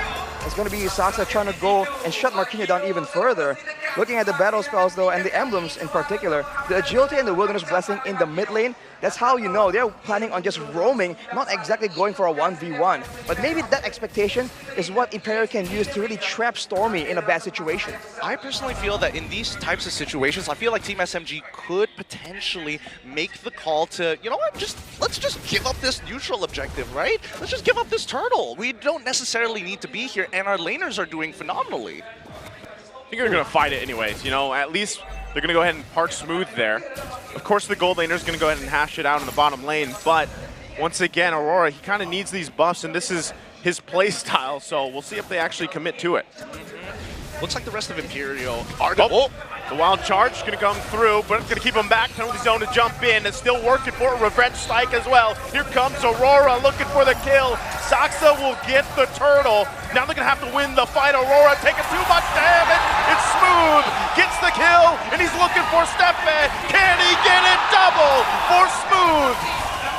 Beautiful stuff, beautiful stuff. The impure rage for the earlier stages of the game, dominating his lane, and now with the lead, he's really, you feel his influence on the top side of the map.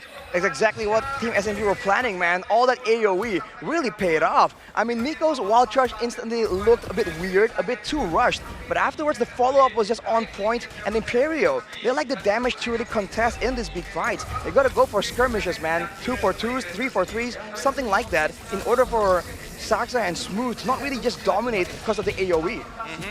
Now, one thing that a lot of people don't talk about are the side POIs. Oh, Steffi, he's not going to die, right? The side POIs, things like the River Crab, for an example. It's actually pretty important for a laner like Export. Once that Firaga armor is broken and you can't walk back up to lane, an easy way to kind of find these charges is that River Crab. Steffi's fine. He's good, right? He's great. Oh, wait. But look, they're still going to be putting the pressure here now on yours. Steffi going to jump in. Good play. They get Stormy. There's the Nether Realm to help them out. They're going to keep Team SMG at bay. Look at that, man. Aurora late to the party. Team SMG, they're just trying to make sure that they are the ones in control right here, making sure Imperial are always guessing, because Miko is just always around the corner. Yeah, he's just going to take a couple of shots. Aurora wants to commit to it, though. Going to use that Retribution, but does not want to go under the turret with Sasa there. Whew. Especially if he's going to take his time, but I mean, Smooth, once again, being really, really annoying. Marquinhos doesn't stand a chance against Smooth as of right now, but notice that at least Smooth is communicating to the rest of the team. The information that he provides allows Saksa to get a free orange buff, and they're still proxying the lane. Like, Marquinhos is going to be losing a decent amount of EXP if he can't get past Smooth. Well, he finally gets past right here, but Marquinhos, well, if he's not really on curve, if he's really behind on the gold, he's one of the main front lines for Team Imperial. They need to make sure that Steppe is hidden in order to actually get those big engages. If Marquinhos is too squishy, it means that Imperial will not be able to really contest ground in the first place. Guess it's just Imperial that wants to go ahead and give this up. Marquinhos had the information, but Smooth there on the front of the side, gonna keep Imperial in that mid lane. So right now, it just seems like Imperial wants to just go ahead and give these up for now and try to get back from letting the gold lead get too far out of hand. And honestly, everything is working out for the side of Team SMG. Despite it being 3-3, this 1.7k lead, and more importantly, where is this gold coming from? It's from the side laners, the gold and the EXP. We're talking about Smooth a lot, but Sasa is actually just bullying out Yor. And of course, it's also from Sasa just farming really, really fast. I mean, the Joy is a great hero for farming as well as going for those ganks and kills. So for Imperial now, they have to try and find a way to really keep up in farm, but also to try and fight from the sides. If they go for a front to back, that Lilia and Bruno damage is going to be too much to deal with. If they come from the sides, even Smooth's damage on the X-Borg can be mitigated to a certain degree. They possibly can, but notice the movements coming out from Imperial, right? Again, Aurora's making some decisive decisions. Whoa! Whoa! Okay, penalty zone. Stefe goes in as well, gets a huge rage off, and now Smooth gonna have to flicker out. The rest of Team SMG to help them out, but they accomplished what they want. Miko goes in with a wild charge of his own. Aurora quite low, still gonna be working on it. He'll be fine though, but right now Imperial has an answer. Man, I know we joke about Matilda Airlines, but have we talked about Kufra Airlines, the premium starship that we saw? This man went flying! The fastest service in the air right now, man. They came out of nowhere. We thought Marquinhos was miscoordinated, but Stefe just steps in and steps up to the plate. Of course, now Team SMG with a tower taken in the mid lane, they're gonna try and get into Aurora's jungle even more. But it seems like with that play, they're a bit deterred here, knowing that Imperial can still strike back with a 1 to 2k gold deficit. Yeah, I think people need to recognize that for Stefe, that's not exactly easy. You're going at max range, but you also have to flicker at the right position to make sure that your end spot is past 50% of the wall to make sure that you're on the opposite end. Aurora, he might be in a little bit of trouble as the rest of Team SMG start to collapse on this turtle. Yeah, if they even want to contest this, he needs that Nether Realm, but he's going to be zoned out completely. Saxa will go ahead and get the turtle again. Now he's going to be focusing down Feshin. Has to get the Nether Realm out himself. They're going to be stuck under the turret. There's the last insanity. Stefe has nowhere to go as he's whittled down. Feshin going to be the next one. Marquinhos, can he get there in time? He's too late. Now he's going to be the focus, and Aurora trying to help him out, but one after one will go down for Imperial. Is Aurora next? He has to give up the turret. This is starting to look disgusting from Team SMG. A lot of chaos on the bottom side, and now maybe even another kill. They're still going to go. They weren't done. Team SMG wanted more. Way too much, man. Imperial, they are forced to really funnel one by one right there. They thought they could turn it around. It's worked for them before, but against Team SMG, it's a bit too much to ask for. The laners are doing a phenomenal job. Chaos on the bottom side, turrets all across the board, a solo kill coming out from Sasa on that top side against Yor. This is really not looking good for Imperial. If you're in Imperial's position, Arashi, how do you deal with this based on the items and the state of the game? Well, the main thing is they have to try and let go of some of these fights that they really are late to the party for, right? If you want to try and match Team SMG, that's fine. But if you arrive late and you funnel one by one like that, it's only going to serve to put you even further behind. Right now, it's a 700 gold deficit for Yor, but it's not fatal, right? He can still come back from this, and so can Aurora to a degree, but in the jungle, that's just a bit more difficult, especially with all the aggressive maneuvers that Team SMG are doing. I think this is actually a set game plan for the side of Team SMG, right? They are really slowing down Aurora. I mean, they're even delaying the. It's not necessarily we have to steal your buff, we just have to delay, reset it time and time again with Smooth and Miko. You talked about this before the draft, their play style, right, from Team SMG. They're probably going to choke out at least one lane, and that's kind of what they did. They hyper-focused on Aurora, but again, this all kind of happened with those early kills for Smooth as well, which was already a great pick into the Terizla, so it forces Imperial to kind of just constantly be trying to catch up here. It's one of those like situations where, you know, real life reflects these video games. In MMA, Brazilian Jiu-Jitsu to choke somebody out compared to Muay Thai, looking for that big knockout. It's a different style for sure. And now look at Team SMG. They're going for the Lord, but they're also trying to bait Imperial into a fight, seeing if they're going to get impatient. And if they can find Yor maybe in this fight, that'll be great, man. At half HP now, then they got to commit.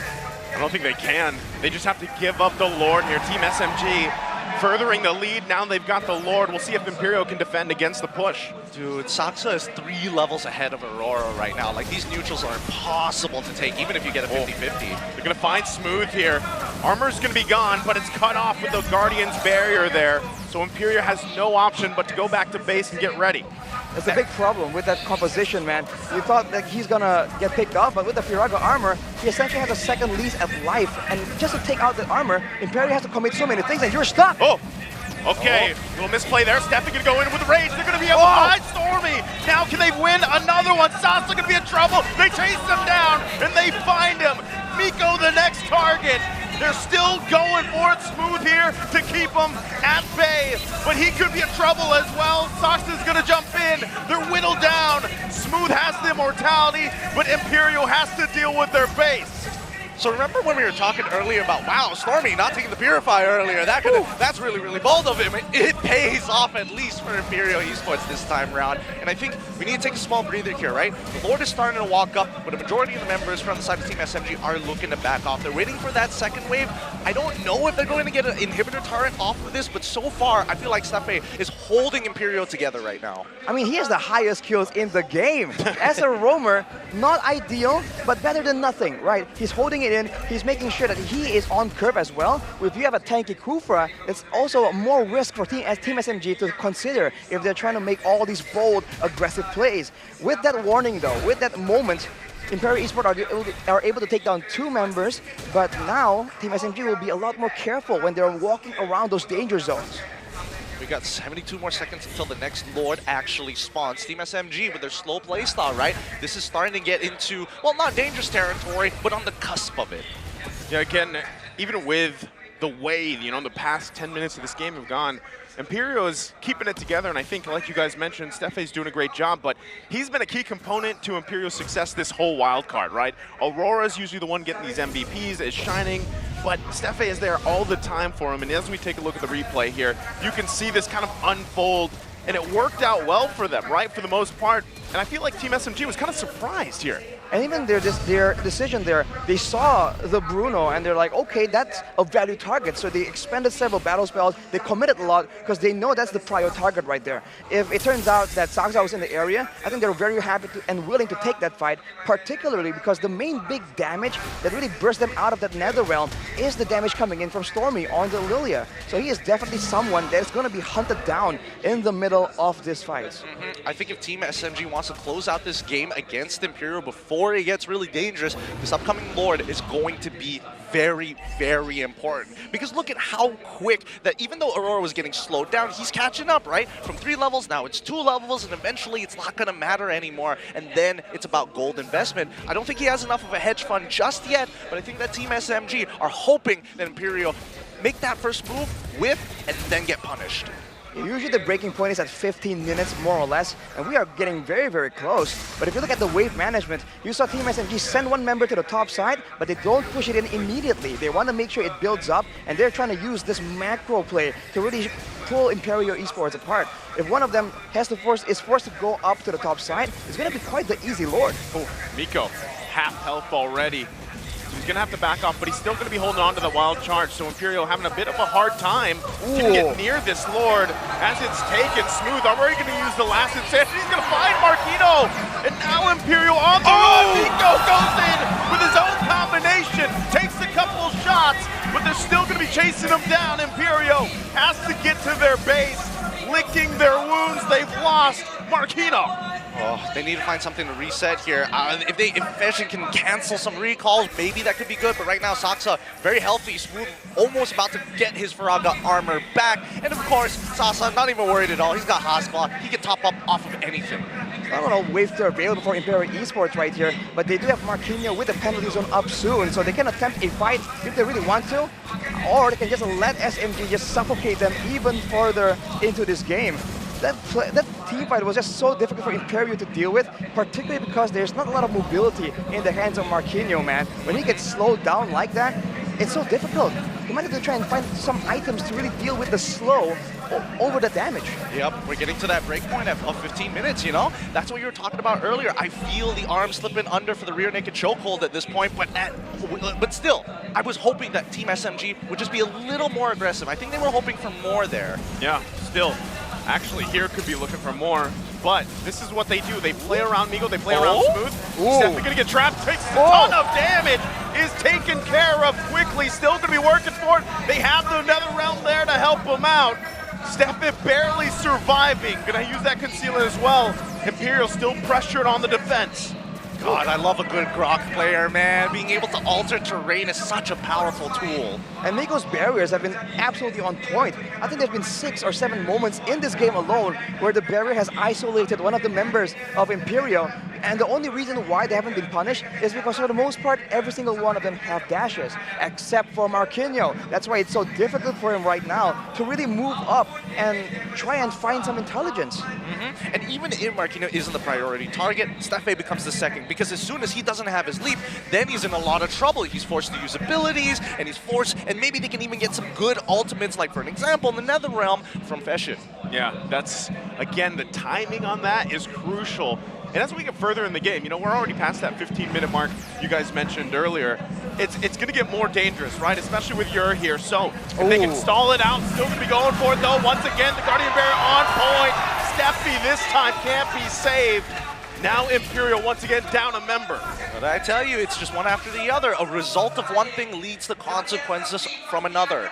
Steffi just uses the Tyrant's revenge into in an aggressive way, so he can't really jump over the barrier. Once again, it's Miko. Even though he wasn't the main initiator technically, he was the one who made that play happen initially. By just being annoying on this Grok, man, he's able to just walk around, be immune from crowd control, and that's also really limiting Fashin's playmaking. You can't really pull back Miko. I mean, as much as we talk about like game plans that you said before, you know exactly what comp you want to play, you know what you're expecting from your opponents. The individual performances here from the side of Team SMG have been extraordinary, making this game, you know, move along a lot faster compared to what we usually see. Yeah, not only that, but just the way things are falling into place, the layering, I should say, of Team SMG and their ultimates and everything else is what is doing the damage to Imperial, right? Other than the fact that, yeah, at this point, you know, Sasa, he's stacked in the items, right? He's exactly, it just takes a couple shots and most likely Imperial is going to be down a member. So how do you play around that? This is the time where they have to be able to utilize these 17 minutes that they've garnered themselves and actually have a good defense against this Lord push. Well, Arashi, quick thoughts on this. Can Imperial find this flank angle to get on top of Sasa? I think flanking is exactly what they need, but look at this pick! Wow, they're going to be able to find Stormy so quickly. Now they have to deal with the Lord. Still keeping it together. Smooth Immortality going to go down. Yur's going to flicker in, chasing down. Sasa on the run. They leave him there. They work for it, but Smooth still alive. Imperial stays in the game, though. Team SMG getting rocked by Imperial Esports. It's unusual to see Stormy get picked off in this particular manner. That's when it's the most dangerous, man. You know Imperial has nothing to lose, and they really need to try and find something before the Lord happens. The fact that Stormy was not with his team, I think was a bit of an oversight. And now they're going to push immediately to try and find some more resources, equalize a bit more. We're approaching the 20-minute mark where usually the goal difference starts becoming irrelevant. Now it's all down to execution. And Team SMG, they've been neat so far, but can they keep it up until the end of the game? Because Imperial are gaining momentum. I don't know. It might actually just backfire here, considering the 4 items already completed, and now for the final item coming in from Aurora, especially with the new changes towards Roger's side, I don't think that Miko can walk up as comfortably, especially if he is healthy. Looking at the items here, for Ur, he has the great Dragon Spear, by the way. So all these slows coming in from Team SMG, he can kind of deal with it by being speedy. The only real hard crowd control is going to be the hands of Miko, and usually Imperial will force him to use it on other members before Ur is even in the fray.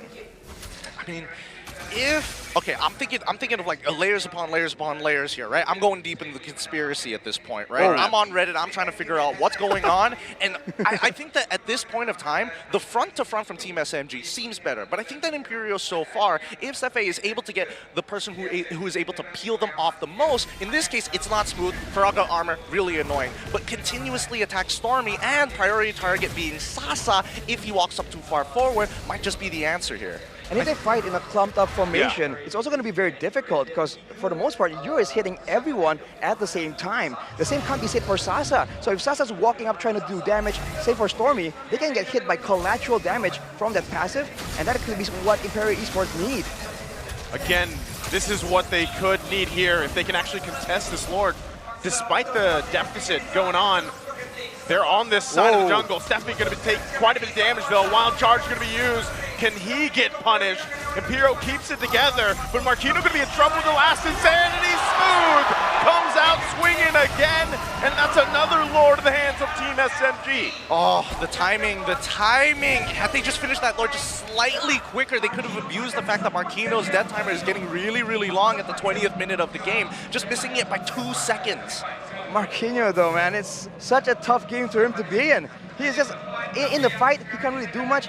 In the 1v1, he can't really do much. He's forced to just stick with the team, and even when the team tries to back away, he just gets left behind as the rear guard. For Team SMG, that's the ideal circumstances, but look at this, hang on. Okay. No way. Oh, Stefan gonna jump in, Sasa. Oh, it's gonna be saved by Stormy. He goes in. Still gonna be just fine now with Stefan on the run. Aurora's in trouble too. And look at the base. They're gonna put the focus on there. Your falls, Fashion, trying to keep it together. Immortality from Sox is gonna go down, but the Lord is now there. Marquino gets back in time. There's chaos everywhere, and Stefan finally falls towards Team SMG's side, but they can't clear it just yet. A couple hits away for the base. They're trying to keep it together. Smooth goes in, and Team SMG will take game 1. I mean, that's why we nominated him for the MY's Legends here in MY. Didn't even break a sweat, leaning back on his chair, and after the fight was over and looking for that end game, that's when he leaned forward and is like, okay, now it's time to play. Cancels the Kufra's ult, times the Purify perfectly so he doesn't get that initial hit. Disgusting. What a play, man. SMG showing that even in the early game, they have what it takes, man. You want a slugfest, you want an attrition battle, we're up for it. They're down. They're so down. I love seeing SMG in this particular fashion because this is starting to show what their peak should look like. And I mean, at the beginning of the tournament, that's why I was really concerned for them, because this wasn't the polish that I was used to seeing in the regular season. Yeah, I feel like they had to make some adjustments themselves, right, over that. But still, given this whole game, the way it went, again, this is longer, I believe longer than our average game time. I think it was like 18 minutes is our average game time, right now for the wild card. And again, they kept things together well, but Imperial, I feel like it was just the momentum, the snowball happened too much, and they were at a point where it's like, you know what, we can't even contest these Lords. We have to just go for something. You know, they were put in that situation, and they tried it. Again, game number 1 here, they might as well have done that, but again, they might have to make some major adjustments for the draft for game 2. They've revealed a little bit here, and I think, you know, that's the best part about the best of 5s. But in the meantime, let's have a look at our most valuable player. Give it up, everyone. It's going to be Smooth, making sure that those fire missiles are effective, winning out the lane, making sure that Marquino had a tough time. He did it all. He was literally dominating Marquino. And even in the Lord dances, the fact that he is so annoying in the front and he is so unpunishable due to the Firaga armor, it's a great pick, but it's an even greater execution by Smooth right here. Looking at his optimization, he went for the Ice Queens one early on as well, and that's partially why Marquino on the Terizla, if he wants to get away from Smooth, he is forced to use a penalty zone, and that's just a bit too expensive when they're trying to contest for an objective like the Lord. So I think that is something that Imperial can build on. But for SMG, man, this is the way to go. Dominant laners in the side lanes, I think it's working out really well for them. It is working out really well for them, but it's teetering on that edge of like, man, if one fight went bad, instantly Imperial could have turned this around. Yeah, I feel like, again, Clint, a gold laner that we haven't seen pop up too much, right? And there's a reason for that, right? He also takes a little bit of time to build up, but then even you're exposed to a lot of mobility, and that's what kind of lineups are built off now, and that's why you have to rely that Netherrealm. There was a lot of good attempts, right, from Imperial, but Smooth, being the MVP here, he did great in the early game, which allowed him to even further bully Marquino, right? And already that matchup, X-Board versus Terizla, is not what you want to be on if you're on the end of the Terizla, right? So, and then you get a lead. We saw how much focus was there, and then things kind of fell into place for Team SMG. As we go into the highlights brought to you by our Grab Unlimited sponsor, I think that especially with the early game, this is what I love seeing from the side of Team SMG, but as we start to rotate out of there, I feel like it was just one big ultimate Jenga tower, you know? Each piece being an ultimate that needs to be used in a particular order.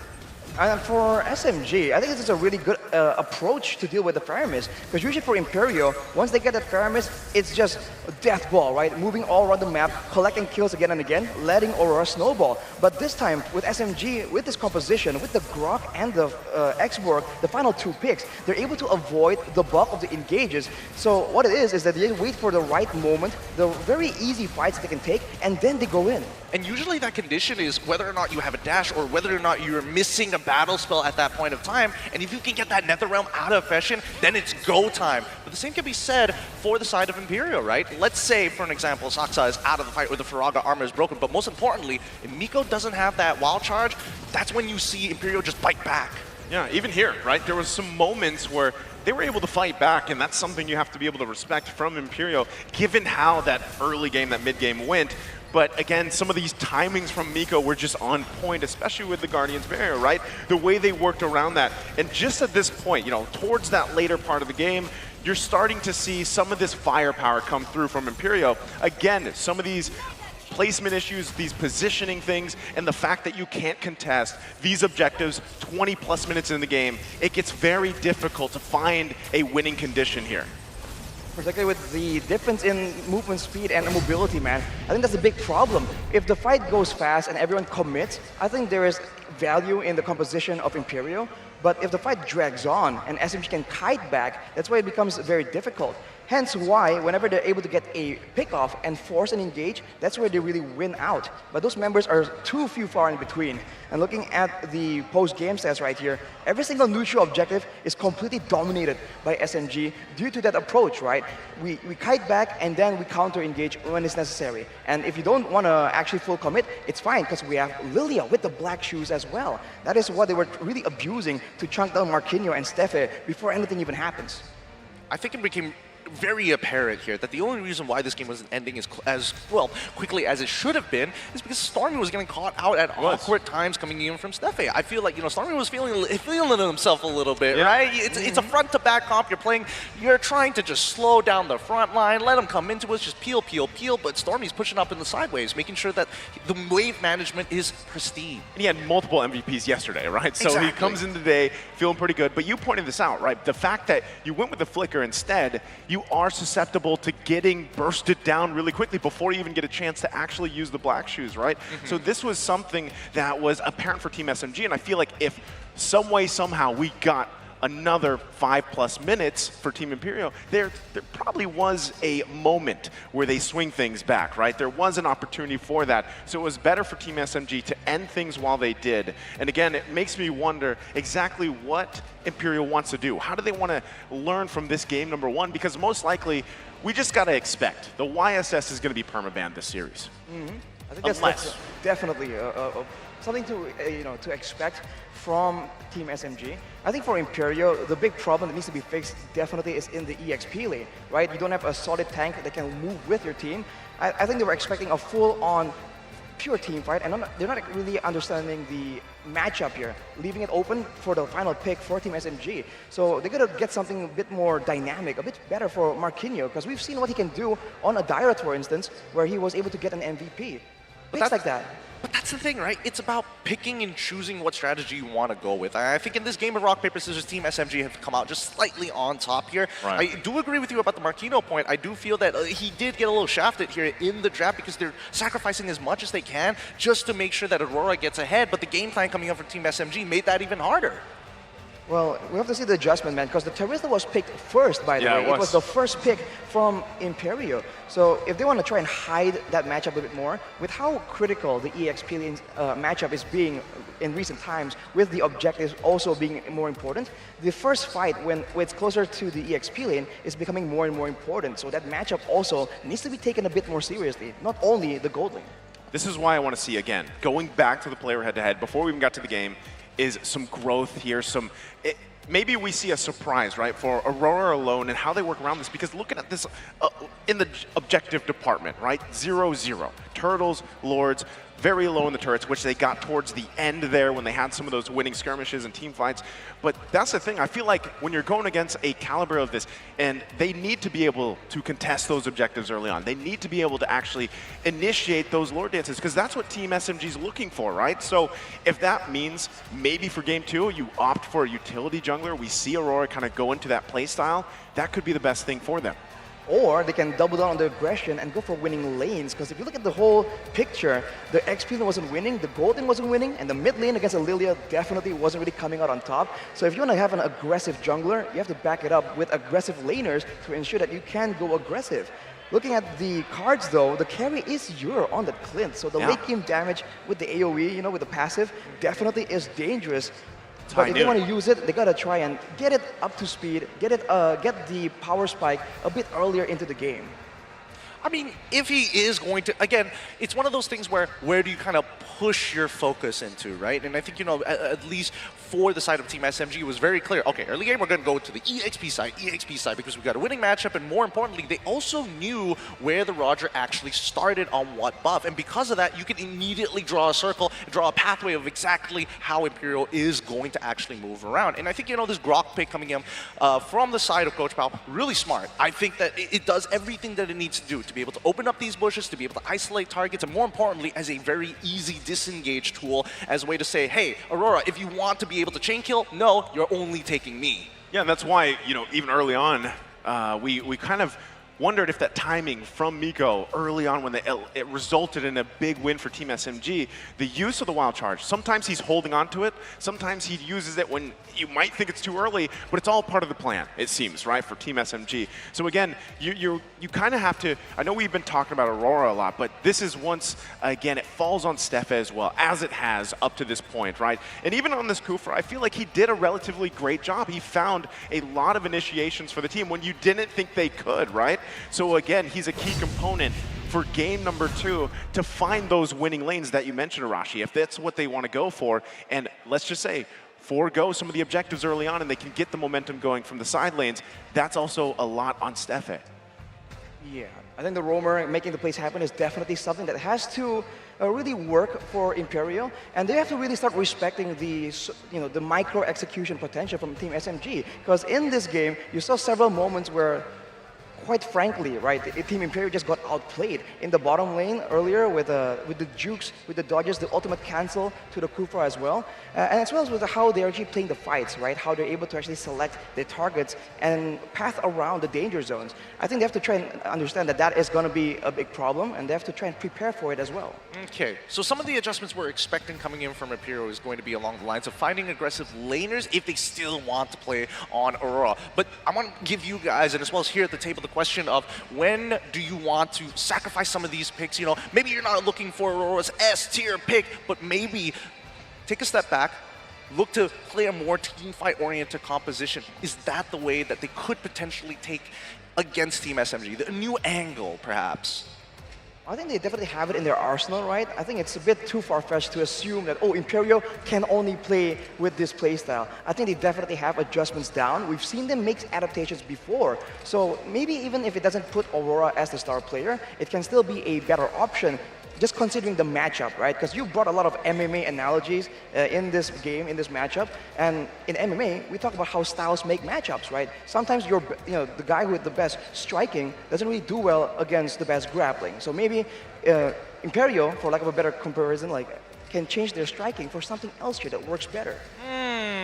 Maybe judo. Maybe judo. All I know is wrestling. All you know is wrestling. That technically, well, I mean, you know what? We're getting deeper and deeper into the fight topics of the overall styles, but we definitely, I get where you're coming from, right? I think that in these types of situations to kind of shake it up, I think they're going to move straight to the blue side. That's number one, right? That's the first step. Yeah, they could start there. And again, you know, what we're basically talking about is the fact that we need to see the playstyle adapt here for Imperial, right? Because this is Team SMG, for the most part, I feel like they have shown different playstyles, but it's more or less the same. They've just refined it and execute it very well, right? That's what works for them. So Imperial, like you mentioned, Arashi, they have a playstyle that they're known for throughout the wild card and even in their region, but now they're forced to adapt.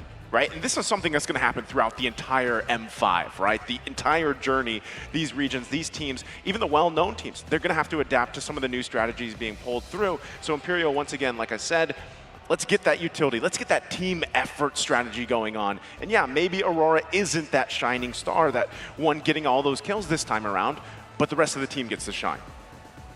Exactly. I mean, if they, man, we're going to have to wait until we get into the draft before we confirm this, right? I mean, again, the adaptability can only go so far. And let's not forget that Team SMG were the ones to ban out Yi Shin. And when you ban out Yi Shin, therefore, a lot of other meta picks actually get to slip on through. I'm rather surprised that there wasn't any early consideration for maybe even going for Matilda even? Was that even an option? Was it within the first 3 bans, Rashi, just to double confirm? Matilda was banned by Imperial, actually. It's the first ban that they made. So they traded that for basically the Faramis, I think. That was the trade, right? Oh, they get the first pick, they pick the Bruno, we get the Faramis, or vice versa. I think that's why the Terizla pick was a bit rushed, because now we're seeing more and more it's picked in the later stages. Yeah, because teams are finding more and more ways to counter it, since it was so dominant just a few patches ago. Well, I think it's time. Let's get into the drafting phase here for game number 2 in this best-of-5 series between Team SMG versus Imperial. Let's see which side they're going to be on. What's funny is, as someone who is from the MPL Philippine region, and I heard what you said about it over there, Gideon, yesterday. Right, we're known for our Lord dances. It might not be super action-packed, but you know, there's a certain sense of finesse in a Lord dance, an extended one. I feel like wildcard, we haven't seen that many Lord dances. It's been rather wild, right? Do you and that's why I'm saying, I think now that we know what sides they're going to be on, Imperial, let's see if they can build around that, because I feel like they're going to be forced in that situation with Team SMG here. Any predictions for first picks, Arashi? Because this time around, I don't know whether Imperial wants to show off what their jungler is going to be, or maybe even the EXP within the first phase. I think they can get this Bruno here. Ure, as you can see, was the highest damage output, and he can hold his own. But no, they go for the Nolan, man. They want that aggression in the jungle. But now for SMG, they can go for a Faramis. They can counter these assassins, and they can go for the Bruno still if they really want. It's not worth it, though. So what fighting style are we in now? Well, Tai Chi. We're in Tai Chi. It might convert into Wing Chun later on, but we'll see in a little bit once we get into that second phase. Next 2 picks coming up inside of Team SMG. This time it's going to be Terizla as well as Bruno. I wonder if Marquino wants to get back at Smooth. He's like, you dominated me one game? Maybe I can get next board early on.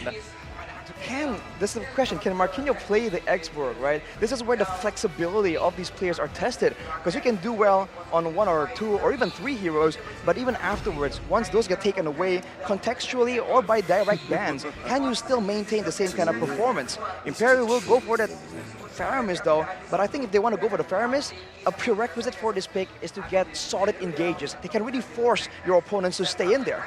Now that there's a Terizla on the side of SMG, I think that's a bit easier, because we saw what issues Marquinhos was struggling with in game 1. Well, let's see whether or not this first half is going to be beneficial for him or maybe another teammate, and it looks like no, they're going to lean back into the Clint versus Bruno matchup. I don't know how I feel about the Clint, man. I know he got to a point, you pointed it out, Arashi, the damage was there. I think it can work good if, for example, they can get the Nolan to go, snowball up, get some early damage out, let the Clint shine later on. But that still begs the question, how's the XP lane matchup going to be? Yeah, I think it's tough, man. With the EXP once again moving in towards that second half, things are going to start spicing up. Oh, wow, we see an early Cho pickup from the side of Team SMG. And if you don't know who the crowd favorite is going to be here, have a look at the drums. It's hard to hear even ourselves. I can't imagine the coaches screaming, not out of anger at their players, but to quickly lock in their heroes. Earlier, I turned my headset volume up, and I'm still having trouble hearing the two of you. I'm going to start doing sign language soon, guys. Yeah, we're going to have to do like non-verbal communication here, because the crowd quickly, the Malaysian crowd, Gideon, your home crowd is absolutely wild, man. This is crazy. I mean, think about the growth of the crowd, by the way. Yeah. Back the last time I was here in Malaysia, you guys didn't have drums. We didn't have drums. We actually picked that up pretty recently in our seasons, you know? We learned a lot from our older brothers in MPL ID a little bit, you know? Hey, you the know, Philippines did too. Oh, that's true. They that's did too. True. They learned it there as well. Oh my goodness. It's part of the game now, man. The fan base cheering. You have to feel for Imperial, man. Against a home crowd this passionate, you have to be feeling some kind of nerves, right? It might not like derail their whole game plan completely, but it's definitely something they're feeling. I mean, they're feeling like they're into the nether realm because right now, Farmers is currently the most picked. 19 times a mid lane hero, overtaking Valentina. Times are changing. The meta here at Wildcards is so different. You know, there was a time though, and yeah, I feel like I'm yelling at this point, but there was a time that it was always Valentina and Fairness. You know, so it's like we took 2 steps forward, but we also took a step back. I gotta bring this question to Arashi, right? Now, what's up? Let me just quickly wrap up the other bands. Lilia, Phoveus, Minotaur, and as well as X-Born. The mid lane meta has been pretty awkward in recent times, right? The number of picks that you actually have access to has really dwindled down. I think now first of all, you have to have good wave clear. I think now that's a very important part of mid laning that needs to happen. You have to have good wave clear, but then you have to pick between being full utility or full damage. That's what it feels like it's going to happen. So for SMG now, they pick up the Akai also. And we've seen this yesterday, by the way. A Teresa and Akai, and how sometimes they can really cancel each other out. So you have to wonder if they're going to do that, or are they going to do the time we saw, I believe in day 2, where the Teresa will start to engage, but the Akai will split the team apart into 2 segments so that the team fight really falls into their favor. Which is actually quite beneficial here. Now, we come back to Imperial side, they lock in the Yuzong. This is going to be a very volatile matchup between the Teresa. A single kill can skew it into one of these EXP's favors, and there's nothing much you can really do about it. That's just the state of EXP as of right now. But that final pick, it's going to be locked in right here, right now. It's Kufra once again. Stefe crushed it in game number 1, but not enough to get a game win. Team SMG finish it off with a Valentina. See, this is what I was talking about. This is like a throwback itself, right? Fairness and Valentina, 2 Nether Realms most likely on the board. But still, I like what Imperial did this time. Stefan had a great game, like you mentioned, Gideon. So if he can replicate that and do even better here, they can build around that. And my biggest question mark, once again, is the Nolan. We've seen teams opt for it. It works out well for some, and others, it just falls flat on its face. Yeah, is it the same situation as Roger, or what are we thinking here? I think it's a bit more difficult even compared to the Roger. You have more safety, as in you're a lot more mobile than the Roger, technically jumping over, you can dash over a lot of walls to escape.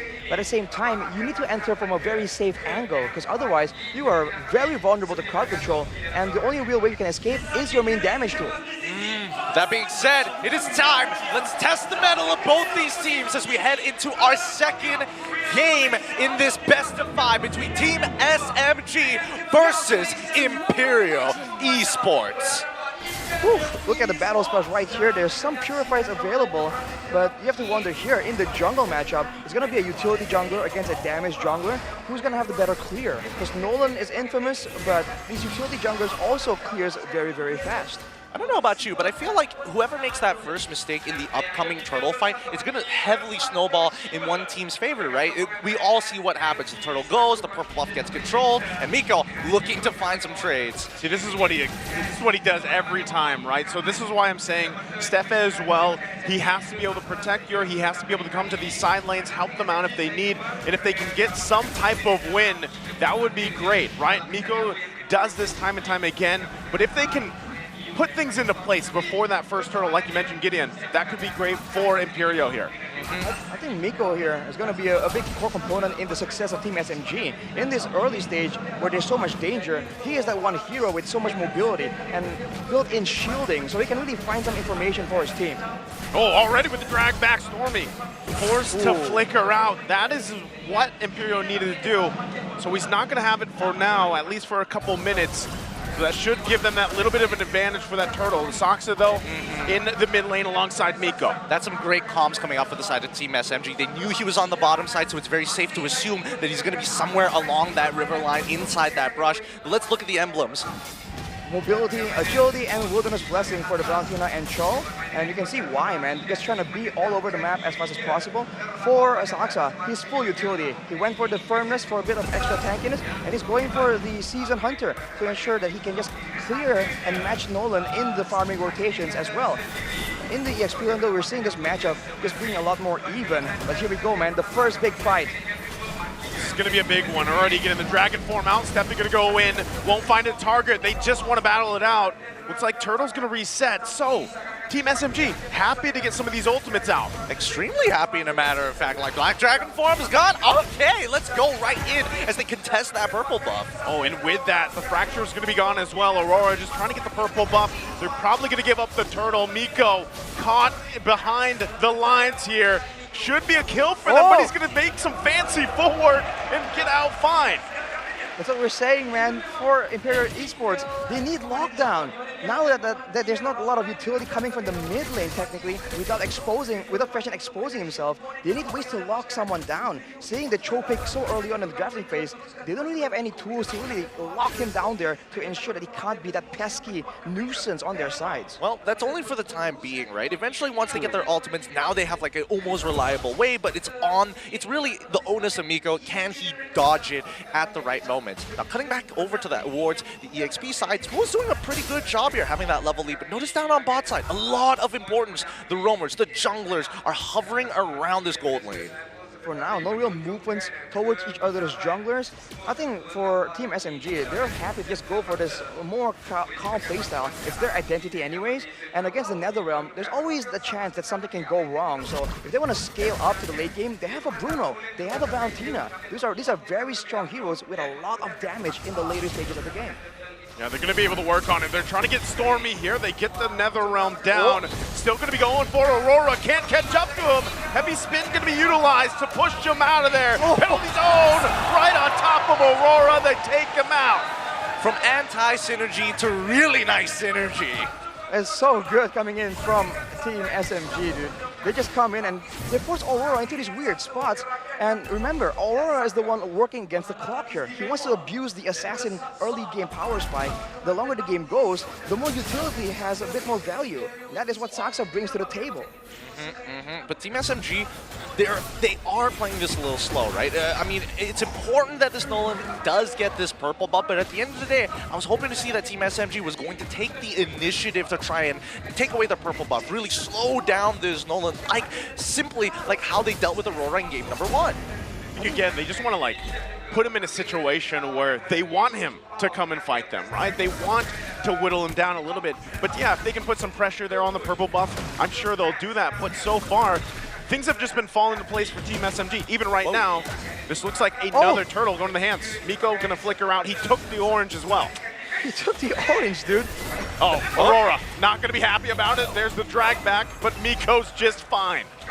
It's just not enough damage, right? Aurora really needs to find that very first kill and then start snowballing off of that. And with Smooth dominating his lane at the same time, this is becoming very similar to how game 1 started to look like. I don't expect the lanes to start swapping. I think that right now Team SMG wants to extend the laning phase for as long as possible.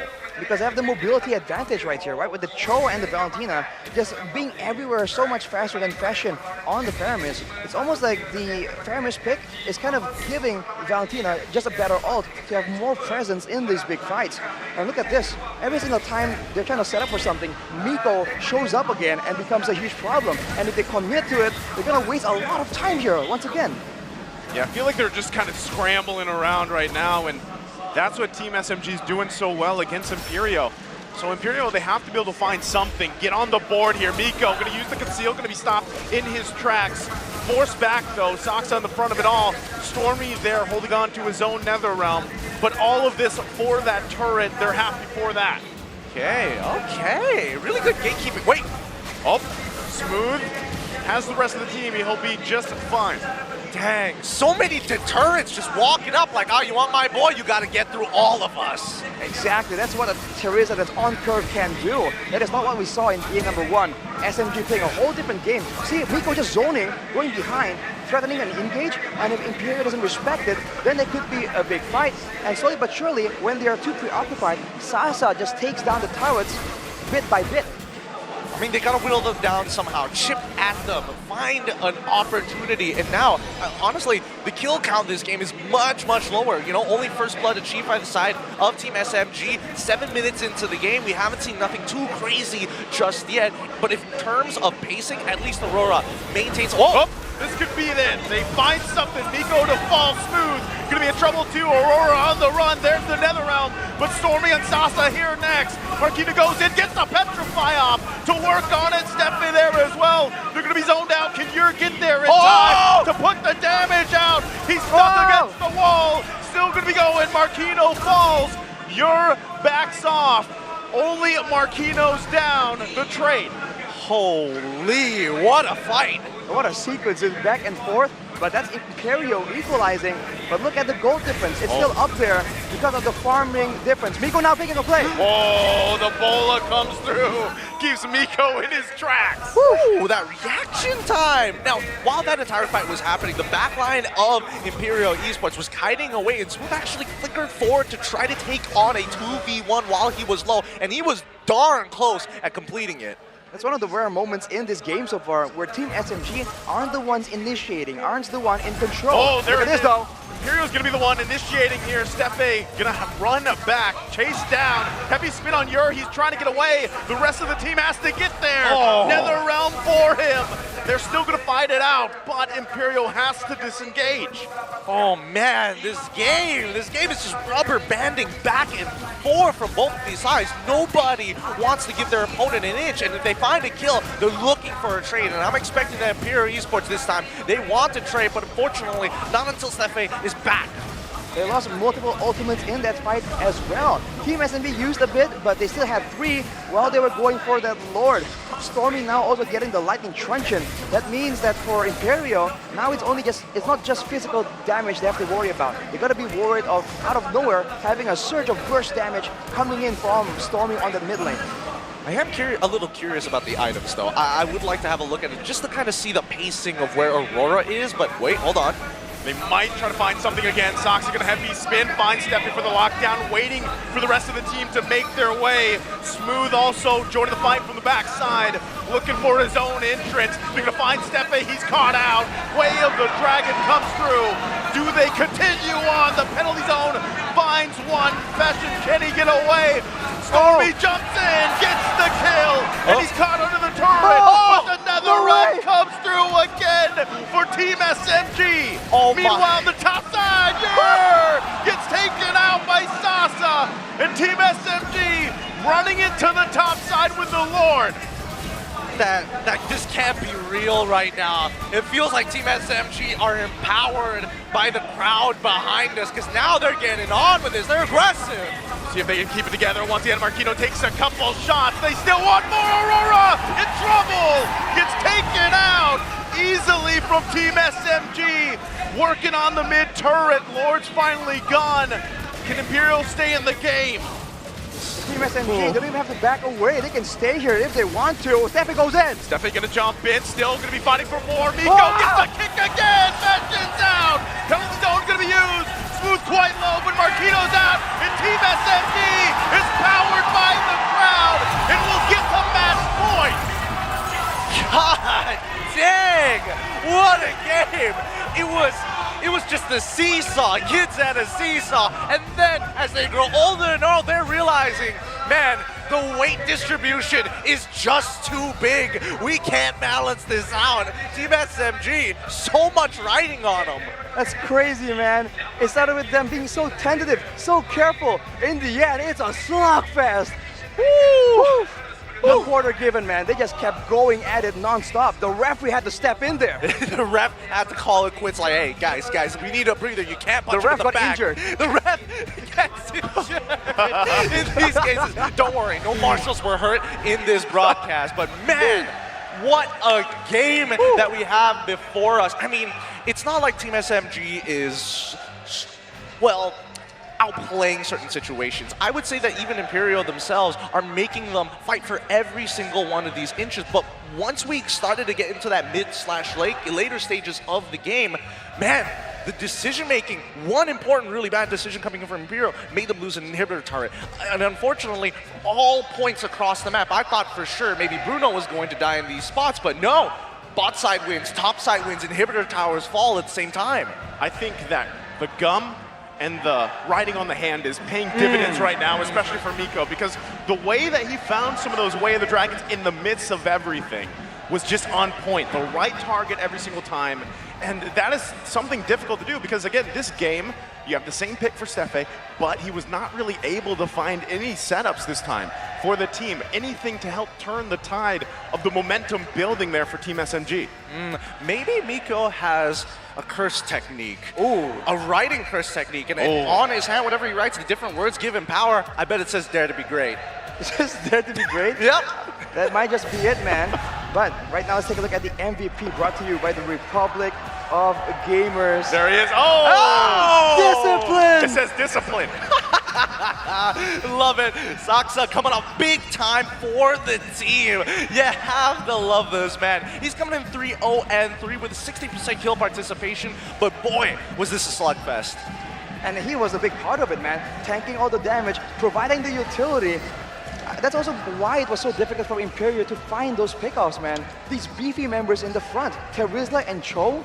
On top of that, Terizla and Akai, and on top of that, the Cho behind them as well. There's just so many problems for them to really try and figure out. And while that's happening, there's a ton of damage coming out from the backline too. Yeah, I feel like Sasa was having the time of his life. Half the time, we cut on over to him from the observers. He's just standing still. He's just kicking balls. He's just like, yep, I'm having the time of my life. I don't have to kite. I don't have to do much. The rest of my team is doing that for me. I have a phrase for this in MPL Philippines. I call it the gold lane experience. Oh, that's a good one. If you can just have that kind of gameplay where, hey, you don't have to worry about too much, man. You can just farm up near a lane, get to where you need to be, rely on the rest of the team to do everything, and then you pop off later on. That's the gold lane experience, and I feel like that's, again, what they had here. Yep, in the highlights brought to you by Grab Unlimited, we saw a lot of these moments, right? I think Imperial had some really good ideas, but unfortunately, just the way that Team SMG likes to go for these disengages, there's so many tools to do so. And you have to remember that this one fight, they got a pick off, but it's always on Miko, man. This man was so annoying that Imperial used multiple ultimates to catch him off, and as a result, they get punished after. And that seems like the beginning of the end, because that's where the laning phase officially ended. And from there, with that winning fight, SMG just went wild. Yeah. And even here, that play, oh, he survived that, by the way, with a Nether Realm. Yep, he does. He just everything that could have gone wrong for Imperial, especially here at that 9th minute, went wrong. And it's really unfortunate to see how things started to snowball out of control. I don't know how much of the crowd had to play a part of this, but considering how loud they are, it's already affecting us here on the desk. The support is incredible. The arena right now is absolutely crazy, man. We can barely hear ourselves in the middle of the game, dude. Y'all need to chill out. They can't. It's home turf. Home turf. Look, I mean, this is match point for the side of Team SMG, right? If Imperial has pocket strats to pull out, if Imperial needs to crack the code, it is right now. It's a 2-10 score line, and one of the faster games coming up for Team SMG. 10 minutes! I haven't seen this in a long time. For some reason, I didn't even know it was 10 minutes right there, right? I mean, it seemed like things just quickly collapsed for Imperial here. And that's what I'm saying, you know, when you draft something like this, again, this was very similar to what we talked from in Game 1 draft. Like, it's risky. You have to be able to pull it off early on, because if you are not able to, you have this tendency to get shut out by these early skirmishes, these early sets, these early objectives. Again, 0-0. And specifically the turtles. Like, if we could just start there for Imperial, right? Yeah. Get that point where you can contest the first turtle even. If you, whatever that has to be for them for game number 3, they're facing match point here against Team SMG. They need to be able to fix that alone and then approach, hopefully get to that point where then you can allow Yur to get where he needs to be. This is the second time we've seen the Clint. It's not doing too hot in terms of statistically. And you're on the Clint, he was running the weapon mastery as well, but 10 minutes, bro. It's not going to really take effect right there. And that's, I think, the idea behind SMG. They have such good execution and such good game plan. And for the most part, Imperial has good ideas, but as a whole, they don't really sure what to do in minute 2 or minute 5, right? At this moments in the game, they seem to be quite confused and trying something, but they don't really have a long laid out roadmap on how they're supposed to achieve that victory, get to those team fights. Actually, I disagree with that. I disagree because mainly the way that Miko was kind of revealing the plans on those rotations made it particularly difficult, right? Getting that early walk in to figure out where the jungler was going to be. And then as soon as they sniffed out where Steffe was, a lot of the things started to fall in place. They figured out who was going to be the spearhead and which side of the map they were going to attack on, and they could rotate accordingly, allowing rich guy Sasa to come up with 824 gold per minute. And of course, Stormy, the forgotten one, with 6 assists, being able to support all the holes.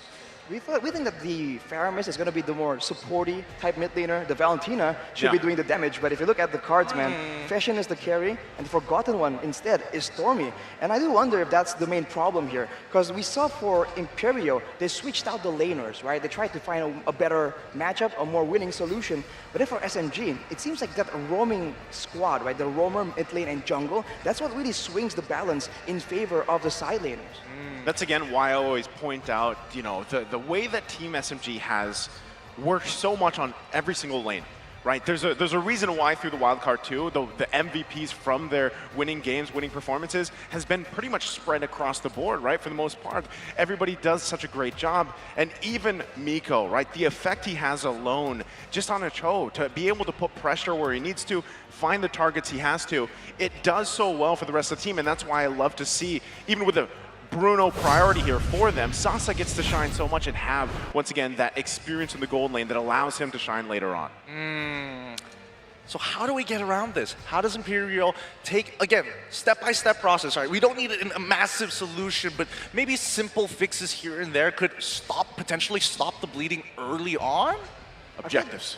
I feel like they're trying so hard to really get an advantage in the early game. The problem is, as you said, Gideon, SMG keeps denying it, right? So I think if they really want to try and get something more definite, they need stronger lockdowns. Of course, that also leads to other problems in other aspects, but at this point, I think it's quite well worth a try, right? Maybe if they can get this, more catches, then they can lead to more snowball, and then from there, maybe it goes to that 1v1 micro outplay style that Imperial likes, and maybe then they'll have a bit of a chance.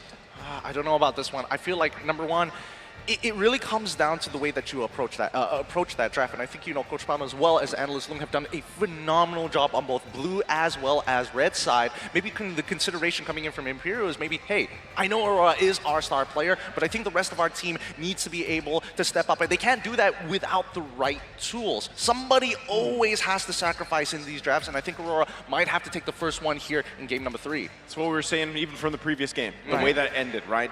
This is now the time where, Aurora might have to step back here for a little bit, go for the utility if he can, and then work around that, build around that. Yeah, considering with all the plays that have been happening here today and the past couple of series, let's have a look at the Kadia play of the day. Because when we talk about Aurora, I think about this moment in my sleep sometimes.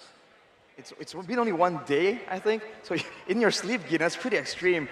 But that's how good this play was, man. He was in a bad spot, but there he just showed again the mastery of the hero, knowing how to outplay it, and he's willing to stay there on a squishy marksman hero and just trade toe-to-toe. Out of the pan, into the fire. This time, we're going to be bringing the 2 players that have made some significant impacts for the team. Aurora, the off-meta maestro, and Miko, the untouchable, the player with the most deathless games, and M5 wildcards as a roamer. Wow, look at those. I mean, again, the Cho, the Matilda, and this is why we've been kind of pointing him out, because Miko, the capability that he has to kind of psych some of these opponents out, even without really committing to setups. A lot of the times we see roamers and just go for it half the time. Sometimes Miko, his whole job is just to fake them out, right? And then build on that. So, and again, I love non-meta hero picks. I love that, right? But this might call for a moment, now that they're facing the match point, that maybe, again, you let Aurora take the backseat. Just this one. Let's see if they can get one on the board for the series, right? To get us to a game 4 and let the rest of the team, because that's the thing. If you go with something risky, like the Nolan, or like that, the rest of the team has to pick up from there. So let's see if they can switch it around. Yeah, if they can switch it around, it would be exciting to see them play a more, what we're used to here in Southeast Asia. And maybe that could potentially do something. But with that being said, it looks like we're getting information. Something's happening, maybe backstage, maybe on the stage. We're going to be throwing it over to an interview. Take it away. Thank you very much, casters. And now it's match point for Team SMG. And with me and Mara is the brother of the mage prodigy, Stormy. Haris is here. And here, we need an insight. You've been at the crowd. Yeah. You've been cheering on Team SMG. Show us a little bit. How was the energy during the games? The energy? Well, I think you guys should come to Geospace and experience it by yourself. We have been screaming out our lungs, all our voices. You guys should come here and feel the experience. Look at this, guys. It's so beautiful. Let's get a sample. Let's get a sample. Let's get them hyped up. Geospace, make some noise. Let's go. So this is your brother, your little brother? Yeah, yeah. You're the eldest? Yeah. How many of you are there? There's my sister's here. The sister. Let's show the beautiful sister. Who else is here? My mom. The mom is here? Our relatives, my cousins, my uncles, and my aunts is here. So the entire family is here. Yeah. It's a very big family, by the way. How many? How many? Yeah, there will be like 10 to 10? 15. 15? Oh my persons in gosh. I thought I was going to say 10,000, and I would believe it. There's It's a whole very group big of family. people. So give us an insight of how the entire family is feeling, because right now, your brother is one game away from making it to his very first World Championship. I think as a family member and as an SMG fan, obviously, we are confident that we are one game away to M5. So let's give all our best and support them to this very end. Let's go! Speaking of which, as a brother, I gotta say, Stormy is one of my favorite players to watch. He's the mage prodigy. He's very aggressive.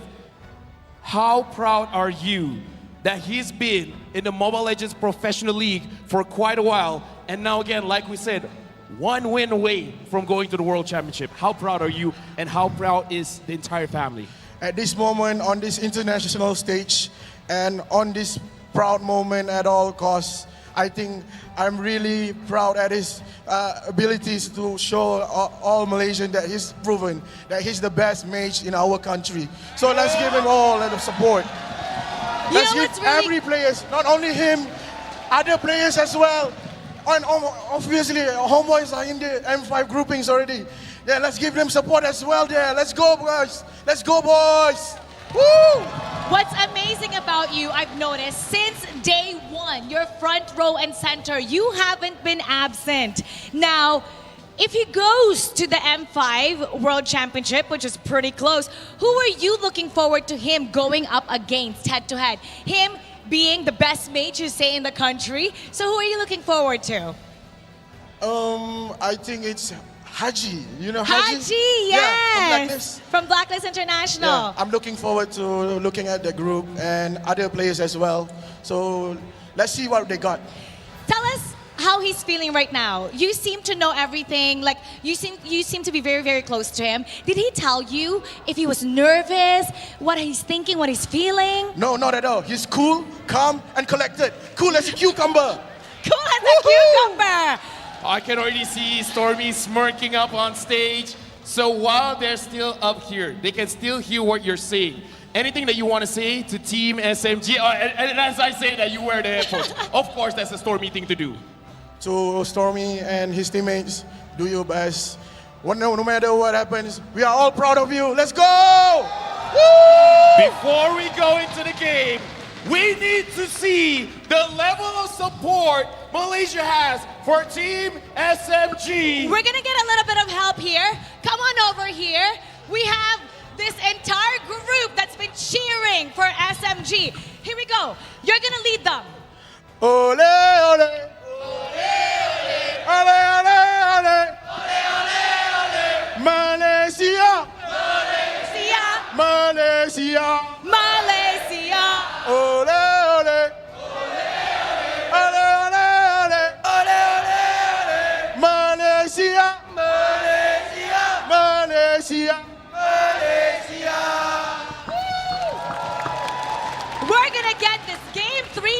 good. So it's time to head back to our casters. We're gonna see the players become better than great.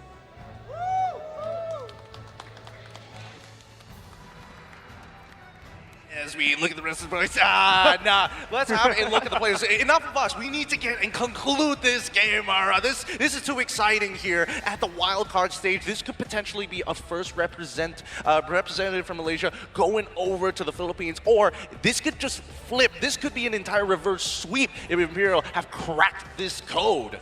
It could be, right? You can't count them out yet, but I think, and probably a lot of people watching will wonder this too, based off the last 2 games, will they actually adjust in terms of the jungle pick? I feel like that's something that really has to be said here, because 2 games now in a row, 0 turtles, 0 lords, right? You have to be able to match up to that, because even if you are able to reverse sweep and you've managed to book that ticket to the Philippines, you know that's going to be happening, right? Start here, start in the wild card, start for this game number 3, make that adjustment and see if you can pull it off. I don't know, considering how Aurora is very similar and, looks up to Mobazay, and I'm expecting, Fredrin to suddenly just pop out of nowhere here, we haven't seen Fredrin. The fallback. Or maybe even Baxia. Something a little bit more tank utility, or at the very least something that can keep up with how fast Team SMG has been approaching these situations and punishing if Miko decides to overextend himself. Yeah, that hybrid kind of playstyle, right? A fighter can do damage, but still is tanky. I think it's definitely going to be beneficial for Aurora. But the common factors from game 1 and 2, there's actually quite a lot of them, right? There's a Faramis, there's a Clint and Kufra. Any one of these have been tried twice, so if they want to change something, right, any one of these can also work as an experimentation. So we'll have to see what exactly does Imperial want to go with right here, because usually when the going gets tough, a lot of teams default to their comfort. The tough gets going. True. Yeah, I mean, when the tough gets going, you just got to go back to comfort picks. I don't know whether Imperial is going to be in that particular situation, but I think for Team SMG, there's a lot less stress on them in comparison to their counterparts. I'm seeing the Yishin Shin once again getting banned out, the Angela, Team SMG on blue side, and Imperial on the red side. I'm noticing similar bans to game number 1. I'm just going to double check this with Arashi. Is that correct? For SMG, in game number 1, they banned the Yusunchin, Angela, and Wan. So that's actually the same for Imperial in game number 1. They banned the Mathilda, Nolan, and Arlet. So they gotta ban that out. They gotta take out the Matilda. They gotta. Yeah, they okay. All right. So on the dot, things are working very similar to game number 1. SMG, is it going to be the exact same thing, or are they going to switch things up because this is potentially the final Bruno's game? open. Oh, man. Might as well. Might as well. It's going fast. This draft is quick. I would love to see Imperial take the Cho. Oh! Like that. I feel like that could set things up.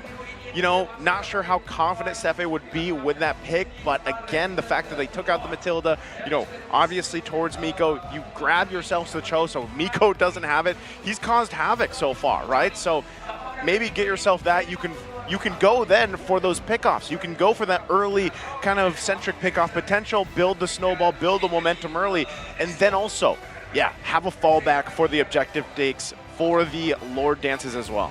You have to keep in mind that the presence of a Cho also deters assassins. So if Imperial pick it up, technically they're getting a bit more security for Aurora if he wants to go for something a bit more aggressive. However, there is going to be a problem because like in game 1, it wasn't a Cho. It was a Grok that Miko used to really shut down Imperial, but this is the Daiworth, man. A standout pick technically for Marquinhos. Yeah. This is what I've been excited to see about. The last time he played it, it was something that I was curious about, because the EXP, it used to be like, Dairoth used to be the king. It's like, you want a 1v1, it's over when you pick Dairoth, and then Khalid starts coming in, and then Trizla started to get up, and Yuzong obviously is going to be there, but doesn't usually win in the lanes as hard as he does now. Yeah, the winning in the lane is definitely something that's important right here. But as you mentioned, Gideon, there's so many ways now to actually match it, and you don't even have to win technically. If you can shut down the lane and at least come out even, that's going to be enough technically to shut down a hero like a Daiworth that relies so much on snowballing. For SMG though, they pick up the Joy, and we have seen it flex over to the EXP lane, by the way, so keeping it a bit more flexible technically. Okay, I like it a lot. Very similar, a bit of both of game 1 as well as game 2. Bans from game 1, picks from game 2. A little variation here. Oh yes, there it is. All right. I'm already gonna say it. I'm liking it. You're liking it? I'm loving it. Even if Fredrin goes into the EXP. Whoa, what if it is a flex and Dyroth goes in the jungle? Oh, wait, you're right. Fred be in the kinda nasty. XP. It'd be crazy. It'd be wild for the wild card. Very fitting. I would think that it would be a bit too bold, especially with Team SMG having access to the Way of the Dragon, right? Like, I would much rather be on a Fredrin than I would be on a Dyroth, because at least with the Fredrin, you know you can actually take that type of damage in comparison to Dyroth, where it's like, ah, man, I missed the kill because Tro kicked me out of the way. Yeah, mostly when Fredrin does pop up, he just automatically goes to the sandbag, right? Like, he is the sandbag. So this, again, I'm hoping it's going in towards Aurora here, and they can build around this. I love what they're doing. Hopefully they can get even the last 2 picks that they really need, especially in the gold lane. Ooh. Hopefully it's not, like, I don't have anything against Clint, right? But hopefully we see some variation there as well. Right. I mean, that's probably why SMG is also banning away the Ixia. They might be reading something from Imperial, and the fact that they banned out the Lilia, I think, is so good. Because usually, especially if you're trying to contest for the neutral objectives, what's not noticed is the damage that this Lilia outputs and the slow, right? Now having a tanky jungler, having the Lilia denied away from SMG could be a great solution to that problem and also the Netherrealm counter. Well, and that's what makes Saksa untouchable, and that's why he's one of the untouchables, because 4 out of the 5 SMG players are in the top 5 of at least deaths per game. Miko and Stormy at 0.88 and Smooth at 1.0, Saksa at 113. Now, the one player, we're not gonna give too many hints. You've got a 50-50 chance of guessing which one it is, but let's get back into the draft. Now, it's going to be Imperial making that first pick in the second phase. Okay. I'm still loving it. I'm happy. All right. It's shaping up a bit more, man. Yeah. But on that point, by the way, about the least, the lowest death ratio, it also comes with a very low kill ratio. So you have to remember the context of that clip. I mean, of that fact. But for SMG now, they go for the dominant EXP laner once more, and then they have the Valentina. So it's going to be a duel of Netherrealms. But both mid laners, both side laners, technically have a healthy amount of damage to really dish out and take away the HP of that Netherrealm. Okay. That's a good amount of AoE overall. They've got some decent pickoff. I feel like, at least for the side of Team SMG, their battle lines aren't as clear-cut as it was in game number 1 and as well as game number 2. It looks like they might even be playing like 3-2. Oh, Guinevere, we completely forgot about that. Wow. We certainly did. A pick that was talked about so much before leading into the wild card, who has had kind of I feel like an up and down performance, but we'll see if it works here. I mean, you have to shout out Yasu right here, because he said we're not going to see any Guineveres in wildcard for the most part, and he would hate to see Fredrin, and it's both happening right now. So shout out Yasu in the backstage. We love you, man.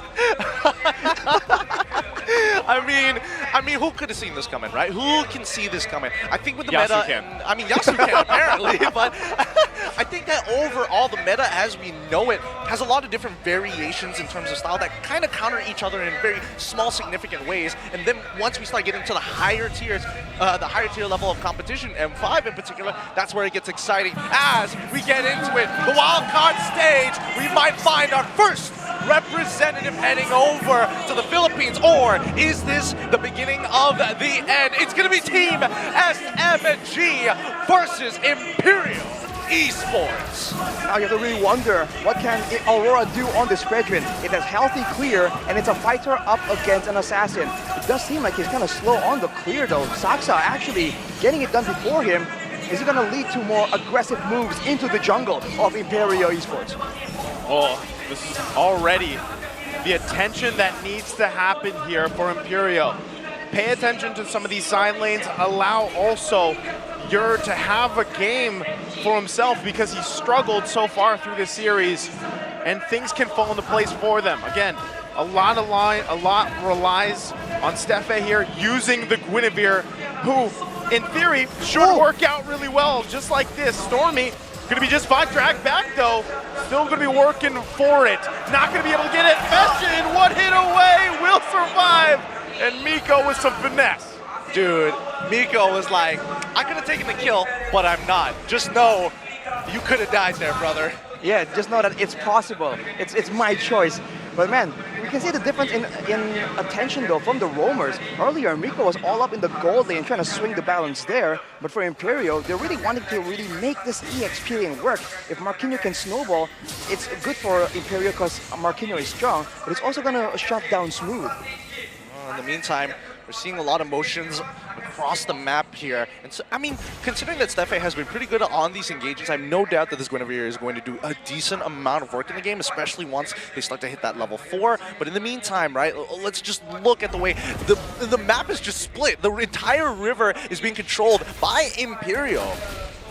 That's usually a very good play, but for Miko now, he is just so annoying, man. He can get away from so many different situations. Imperial, they might get the first turtle in 3 games. This is what I like to see here. Imperial taking action, spatial migration on Stormy, and that's going to be an Imperial turtle finally on the board for them throughout this series. Yeah, I mean, in this entire interaction, at least for the side of Team SMG, Saksa is power farming, right? That's his goal. He doesn't want a team fight just yet. He knows that his team needs just a wee bit of time, so he's going to play towards that gold side as much as he can. But Aurora now getting stuck with the Dragon. Wave the Dragon going to find Aurora. The rest of the team coming through. Appraiser's Wrath to follow. Abysm Strike can't find the target just yet. Steffi going to jump in. Stormy's the target, that one. Smooth on the run. Still looking for that first kill. Violent Requiem going to be used, but nobody falls. An absolute slugfest, and no one falls out, and Imperial, they equalize. Aurora taking away the orange buff that he exchanged with Saksa.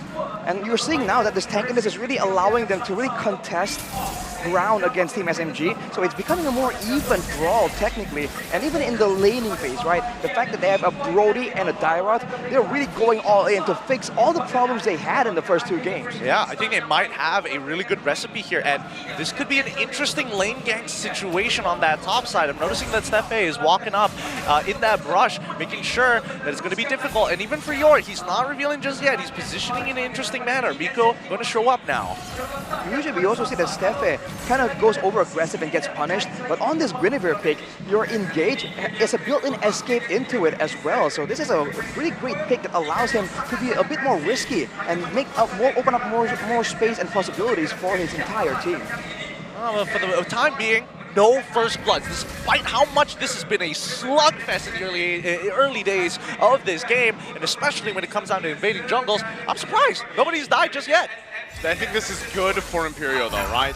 Get on the board objectively, try to control some of these, your side of the jungle and everything else, allow your side lanes to farm up, and that's where you want to be. Now, they found themselves in a good situation to contest the second turtle.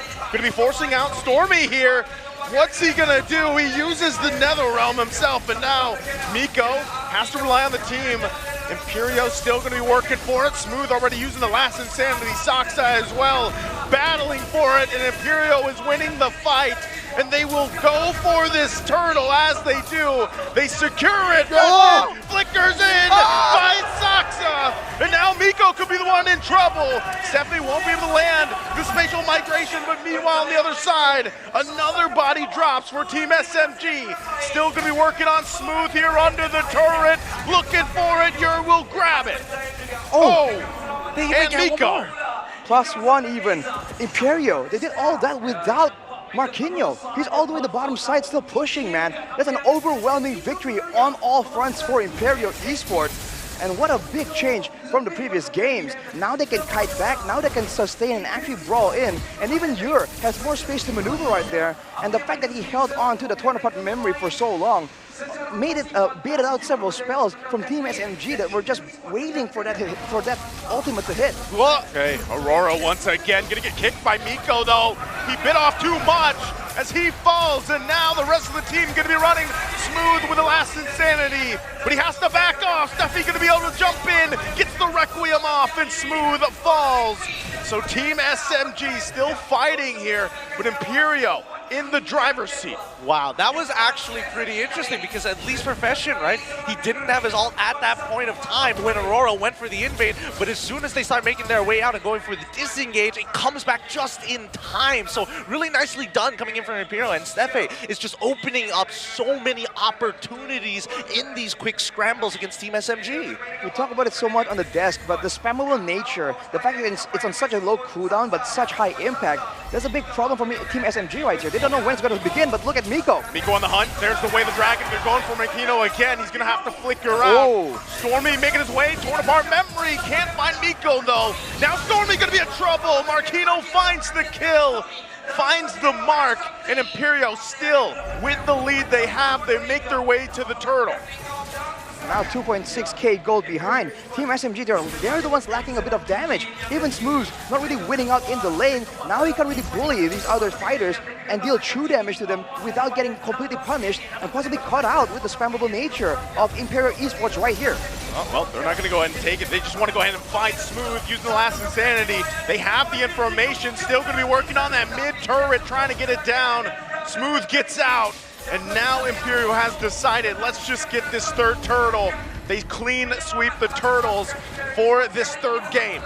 Whew, what a turnaround coming in from Imperial. It feels like they figured it out now. They've kind of plugged up all the holes, and more importantly, Marquino, he is coming up big time. It's really, really huge. Like, his early game damage, especially against Zaza earlier, is definitely something that Team SMG need to start respecting. They can't just walk up like that. Yeah, the Abyssum Strike, the fact that it's AoE and there's a lot of setup available to lock someone down for it is definitely dangerous, and now Smooth once again has become the main target. Again, focusing on Smooth. This is his job as this X-Borg. Once again, the fight for this purple. Gonna be taken, but look at the entrance. Whoa. Miko, can he find the target they're looking for? A whole bunch of flickers being utilized, and they pull off, they disengage. Marquino showing up as well. They have to respect the die-off here. I think for SMG, the play is just to wait for that late game, man. Stormy's going to end up doing a lot more damage depending on what ultimate gets picked up. And if you look at the overall composition, the Dyrant is supposedly going to fall off unless Marquino builds full damage, which he usually does. But the Joy can do AoE burst damage. Technically, he can count as DPS as well due to the rhythm, the electrifying beats. And later on, the Bruno can do a lot more damage consistently compared to the Brody. So that is where I think Team SMG can get a guaranteed victory. If they want to take fights before that, though, that's their call. Yeah, looking at the gold lead so far, 3.1k, a majority of that is actually coming from Marquino. He is 2.3k ahead of Smooth. Smooth was dominating in the past 2 games, and now Marquino is like, this is my time to shine. In the jungle, though, you're seeing Saksa actually go a lot better than Aurora, but Miko now getting jumped on. Miko should be fine. Torn apart memory gonna go and come through. Oh! He isn't fine as he drops in the jungle. Right now, Imperial just finding win after win. They are starting to snowball. They're really starting to snowball. And, oh, do they want to kind of set up an ambush on this one? No. They're just going to take the Lord, make it quick and easy. Since it's only the 9th minute, no point waiting all for so long. We can just wait to clear it out and then wait until the Luminous Lord comes up after this one. It's such a good solution for the Cho, the Brody pick, right? You can stun him, cancel the engage, and if he is trying to be pesky, he'll escape with a sliver of HP like always, but then the torn apart memory secures that kill like we saw earlier. So now, even Miko is getting pressured, and he can't really be the same kind of nuisance that he was in the first 2 games. See how far that is actually going to go, right? Because, again, Sasa hasn't yet to scale. And for the most part, even Smooth, pretty under-level considering that Marquino is 3 levels above him. Even when we come down to Stormy, a level down compared to Fashion. And then we look down towards Miko, 1 level down. And finally, Saksa, level 13, the only person who is actually ahead of the curve. I would say out of everything that we talked about before this game, Imperial has answered that, right? They deal with Miko, they keep things at bay. Now they're going to be putting the pressure on Smooth. They get the flicker out, so still going to be working around this Lord push. You can see Marquino walking it through, and this will definitely be Imperial knocking on the base of Team SMG. How long are they going to do this for? As they crack open that tier 2, this is where it really starts to get scary because we know how Imperial like to close out these games and start scrambling. See if they can still put the pressure some more. They get the shields out. Lord finally taken care of. Imperial, given the 5k lead, they might just be happy with that and take the resources that they can for now. free tower there for Team SMG. And this is a big problem, right? For both these teams, they don't really have a long range. With the mid laners all just short range fighting ultimates, they have to bank on a big team fight, potentially in the base. And we all know that's the most dangerous situation right there, especially for Team SMG with a lot of crowd control and a lot of ways to really counter-engage. The only saving grace they have right here is the fact that Smooth has that second chance at getting picked off with that Firaga armor. All things considered, the fact that they're going to go up against a Faramis and a Fredrin as well as a Guinevere, they're doing a great job just avoiding these fights because it's a lot of engage, a lot of crowd control available on such short cooldown for Imperial Esports. Yeah, and I mean, if anything is going to change for the side of Team SMG, then they're just going to have to be patient, right? They've got no outer turrets, no kind of fail safes to fall back to, especially when they have to try and contest this upcoming Empowered Lord. And for the time being, it's really, can they find that big pick with Miko? It doesn't necessarily have to be Yor, but it just needs to be an isolated target. Miko gonna give the go signal. They get the Nether Realm to save Aurora. Can they win the fight? Marquino from the backside. He's looking for Sasta. A Wisdom Strike comes through. They find the perfect target, and Miko's in trouble to make it 3 down. It's a triple for Marquino. Maniac, can he get another? And Fashion will get Smooth. What a play for Imperial. 4 flickers to make this happen for a complete wipeout against Team SMG. What a finish coming in from Imperial. Oh, and with that, they're gonna march it in. Imperial came out swinging and will extend the series as they take game 3. Man, what a show. Marquinhos! The crazy laning potential in the Dairoth, man. He just finds a way to make it work. We thought he was gonna fall off, but no, man. Instead, he gets a Maniac out of nowhere. Yeah, and with the help of Veshin, right? There was a moment where I thought, okay, he's got the first 3, the fourth one, and the fourth and maybe fifth one might be a bit sketchy, but man, that NetherRealm makes the difference. Oh, we saw him waiting for that moment. He had Sasa in his sights, and then he just ends up getting a Maniac from that. Again, Dairoth, one of the picks that, you know, might work for some teams, but this time it worked perfectly for what Imperial wanted to do. And like I said, I love the fact that this time we saw the Fredrin come through, the utility option for Imperial this time. It worked wonders for them, especially again, this is the first game now where they were able to get those objectives they needed early on. The turtles secured by them, all 3 actually. Well, you do wonder though, right? It's the 3rd game, technically, right? So why didn't they try this out in game number 2? Like, there was potential right there. You have to wonder if it took that much longer for them to really process and find winning solutions. But when they did, you can't really argue with the results, man. That was a dominant showing all the way from the laning phase, in the jungle, in the neutral objective contest, and even in the teamfight execution. I think Imperial Esports in this game completely just outdone SMG at every single level. I agree. I think, you know, everything that we were talking about at the beginning of the game, all the problems that we were mentioning over the past 2 have been corrected for the most part of it, right? Which is great to see, but now it's time for SMG to actually get challenged. This time, we're going to go on a short break. When we come back, more MLBB action.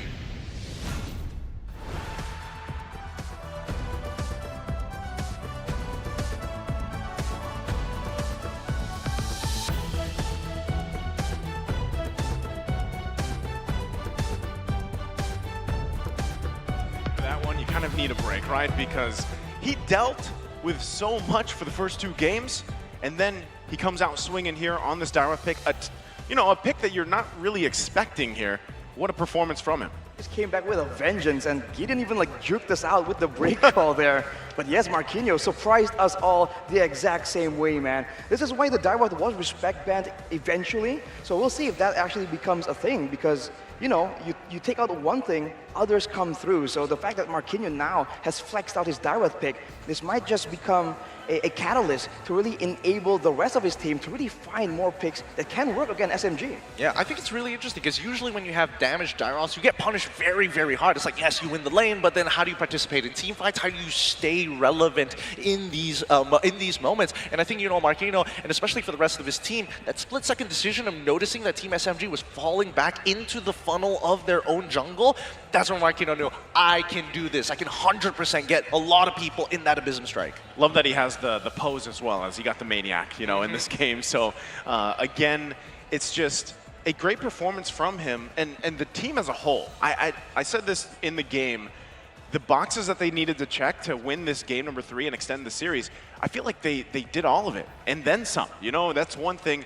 The other is still, if there's more utility up for favor, if they want to actually just lock in the Fredrin once again for Aurora, work around that, then I think that's going to be great, because really there was no room for Team SMG to maneuver, to move around with this game.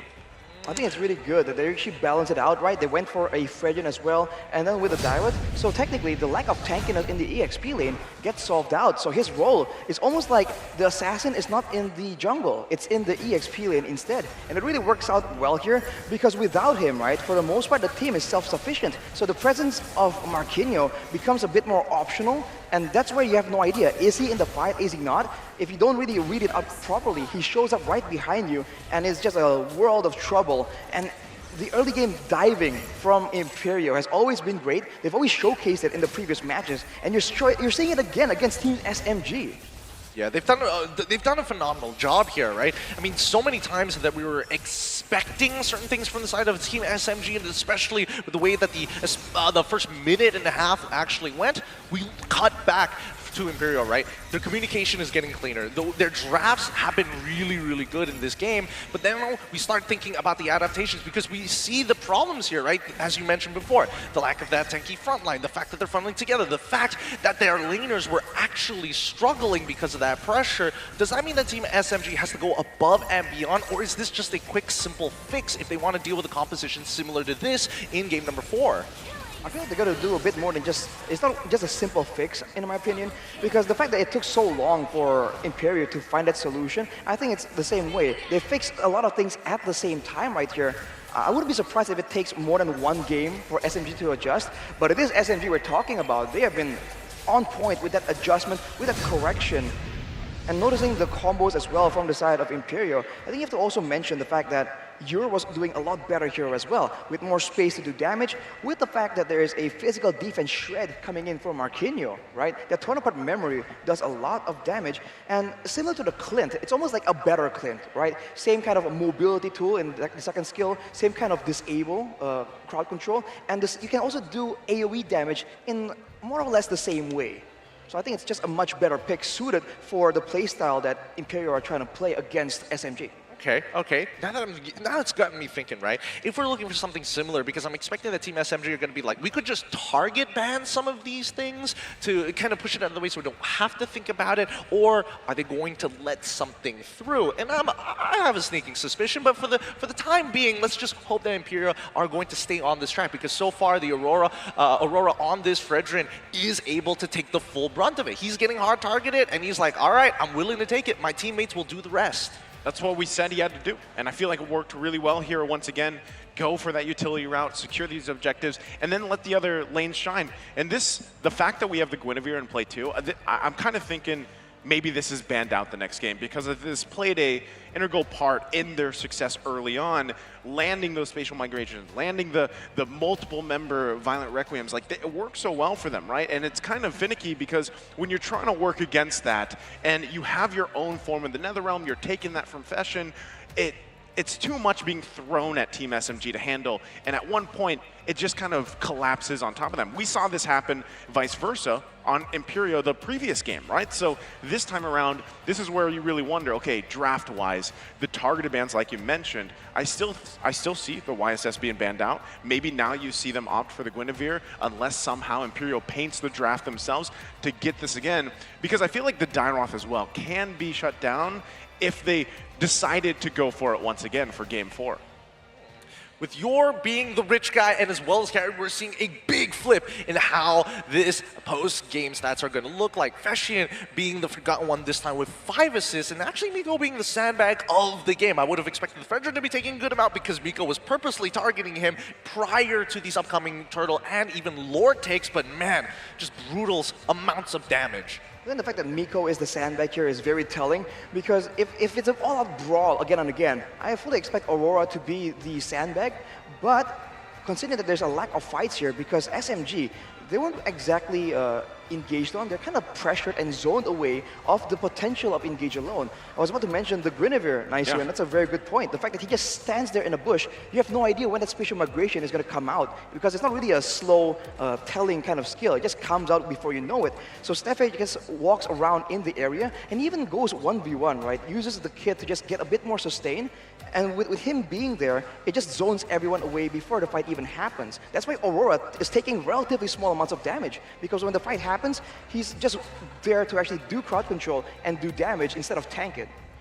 The lockdown has been very impressive from the side of Aurora. It's not like he was like, it's not like he's just sandbagging things and not doing anything, right? He's still securing his objectives. He's still making sure that he's canceling the correct abilities. But, oh boy, this has been one sweaty game. This might actually go all 5 games if Imperial continue with this type of momentum. I think it can, right? If they just... I'm expecting, like I said, they're going to have to make some small changes to this draft. They're not going to most likely have the same draft. But if they have the same concept, the same idea and execution here, it could be a game 5 ahead of us, right? Now you have to wonder, all right, how does Team SMG adjust from that, right? What do they decide to do here? Because we've seen the targeted bans, the respect for them, and that's where it kind of pops into play, like what is going to slip through the draft, right? Because we have seen some iconic plays just in the wildcard alone from both these teams so far. Yeah, I mean, so far it's been great, but also don't just stop at like looking for some of the best heroes, builds, and combos.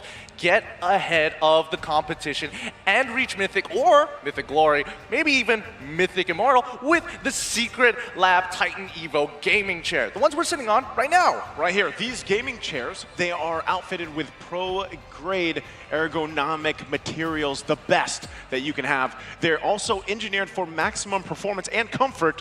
We can speak for that one, because sometimes we spend a lot of time in these chairs. These pillows are great, so don't forget to go ahead and check out yours for now. Yep, these chairs are great. I've got one at home. I don't have this particular design because every single M series, there's always a new one, and it's like, man, do I have to get mine reskinned again? Again, another one. It's now a monthly subscription for me at this point. I was gonna say, I thought about yearly here. Yearly? Oh, trust me, I cycle between them. All right, I got it. You can't just have one all the time. It's like an outfit for you, like every week, just want a different chair, a different vibe. Yeah. And man, I really do think the next game is going to be very interesting, though, because I think for both teams, they've shown that they can do the assassin playstyle, the fighter playstyle. So I think now, with both teams trying to predict what each other are going to go for, because it kind of counters each other, they're going to try and use those flex picks to really confuse you, right? Because they're really trying to read in for the next game.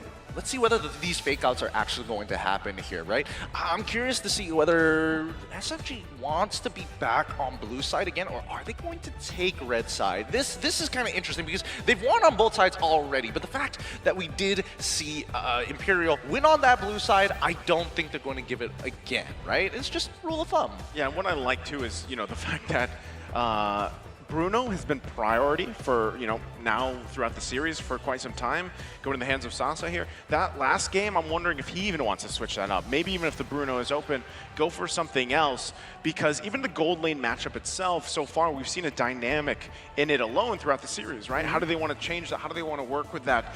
And not only that, but once again, this could be a moment where we're talking about, hey, Aurora's probably going to go utility again.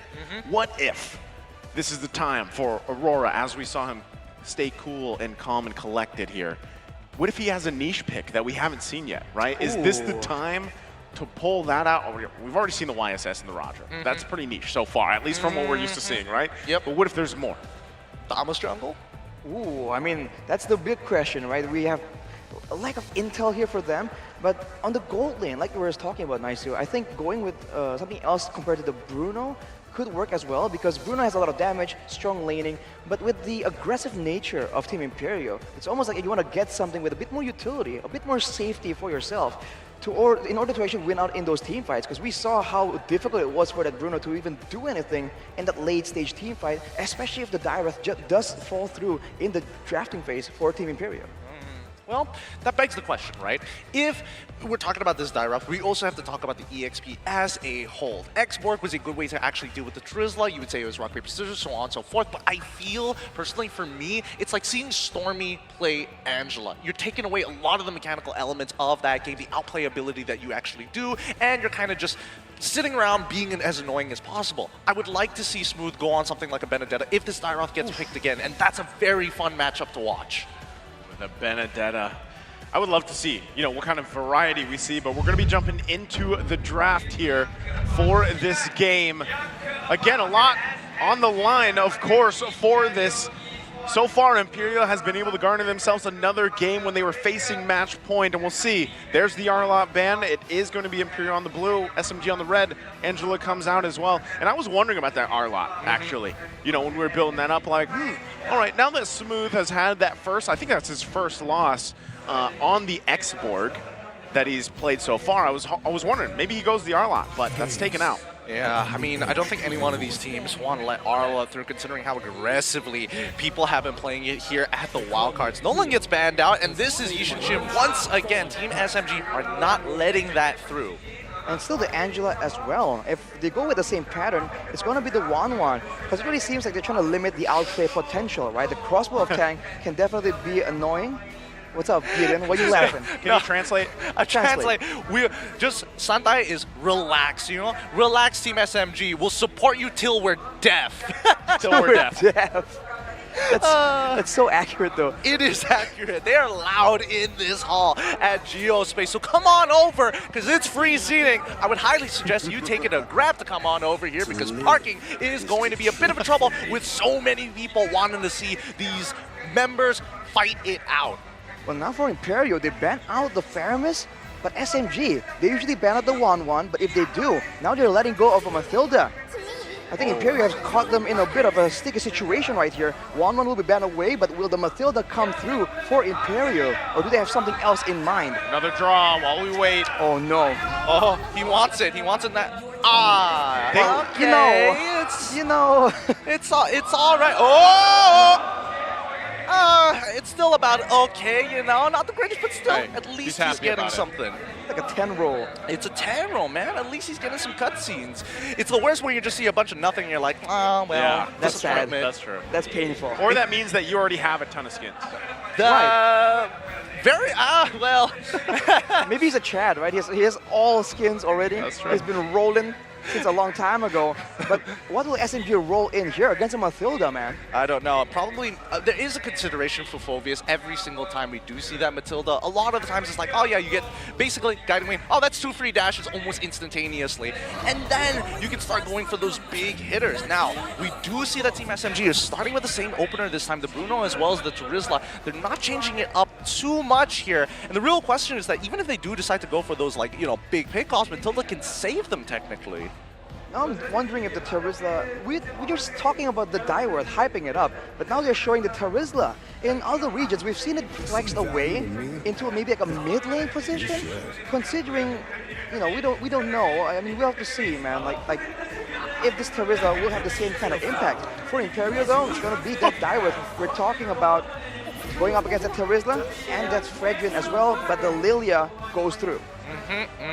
Really interesting matchups all across the board. I mean, Dairoth definitely has just a slight advantage against the Turizla, but this is highly dependent on whether or not one kill gets to go over, or more importantly, the way that they trade at specifically level 1. Because almost immediately after that, it becomes a uphill battle for the Turizla if that level 1 trade does not go through. Now, real question, boys. Mathilda nerfs, no problem. Yeah, even with the Flask of Oasis, right? She still remains 100% contested at the M5 wildcard. Again, I think it's just the amount of mobility and utility that this hero brings. It's kind of hard to dethrone that, I mean, even with some of the changes and whatnot, we've seen some of those KDAs that some of these roamers have. And, even Miko alone. And I feel like that's great that Imperial took that from him. They took that from him.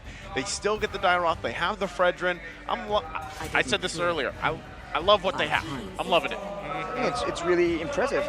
considering the fact that like a lot of heroes are only really usable, they really work so much better with the Matilda as well. That's why I think it's contested. The presence of a Matilda will immediately bring upon so many more heroes that usually are not really considered. But now the Grin is available, right? I was seeing it earlier. The fact that they know that their second pick means that their first pick in the second phase, and they have left the Guinevere open. Actually, might not be too bad for the side of Team SMG, right? It's going to force Imperial to actually take Purifies, and I think, hiding it first also is pretty decent because the Akai is a great way of actually dealing with this. I don't expect Saksa to be like, you know what, direct counter, I'm immediately going to go back onto that droid, or I'm immediately going to go back onto something like Hellcrit and turn off the lights.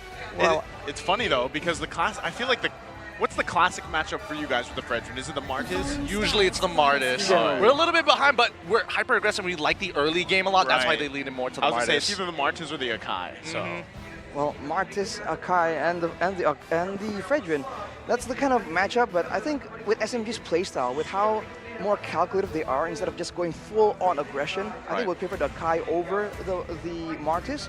For Imperial, though, that's the Novaria that's been very uniquely used, right, for utility as well as burst damage, and it's going to be the Brody. So final card right here for SMG. Can they really surprise Imperial with something? Well, it looks like Aurora, more information on him, that ranked as the first among junglers in average damage dealt and DPM with 47,944, and also at 3,040 when it comes down to just DPM. This is not okay. Yeah. This really is not okay.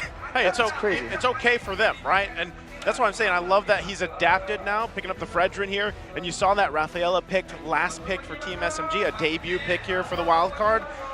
We'll see if that's going to help them out with what's going to be thrown at them, because I was saying, I was expecting Imperial to have not a complete same draft, which they don't, but they still have a lot of great picks that they had from the previous game, and then they sprinkle in a little new ones. The Rafaela debut here. The combo with the Bruno is definitely the main selling point, but even now against this composition, there's a lot of slows available in the hands of Imperial. The fact that they have a Rafaela that now removes that slow effect for a certain duration means that Novaria loses value, means that Diver to a degree loses some value as well. This could be what they need to really kite back in and out like they did in game number 1. Potentially, all eyes are in this game to make it to that break point. Will our representatives all the way from halfway across the world be able to start a reverse sweep against the hometown favorites? It's going to be Imperial on the blue side versus SMG. Now it's a jungle fighter duel in the jungle between Saxar and Aurora. We'll have to see if the ganks do come through, or is it going to be a passive early game until the turtle shows up, because I think that favors Saxar to a degree. The thing here too, like we saw from Stormy before, Steffi gets a little bit of damage here, but Stormy has to just be a little more careful than what we saw from the previous Lily performance that he had earlier on in the series, not to get just bursted down, right? And I feel like Miko is he's going to be a big part of that. Let's see if he can take care of Stormy a little well. Of course, when the Black Shoes are down, he gets even more vulnerable, so we'll see how that results throughout this course of the game. I'm looking at the battle, at the emblems right now. Steffe has the focusing mark on the Matilda. This is an aggressive choice. Usually Matildas go with the quantum charge to help with the mobility, try and help with the regeneration as well. But no, he wants to go for pickoffs against a team with a healer as well.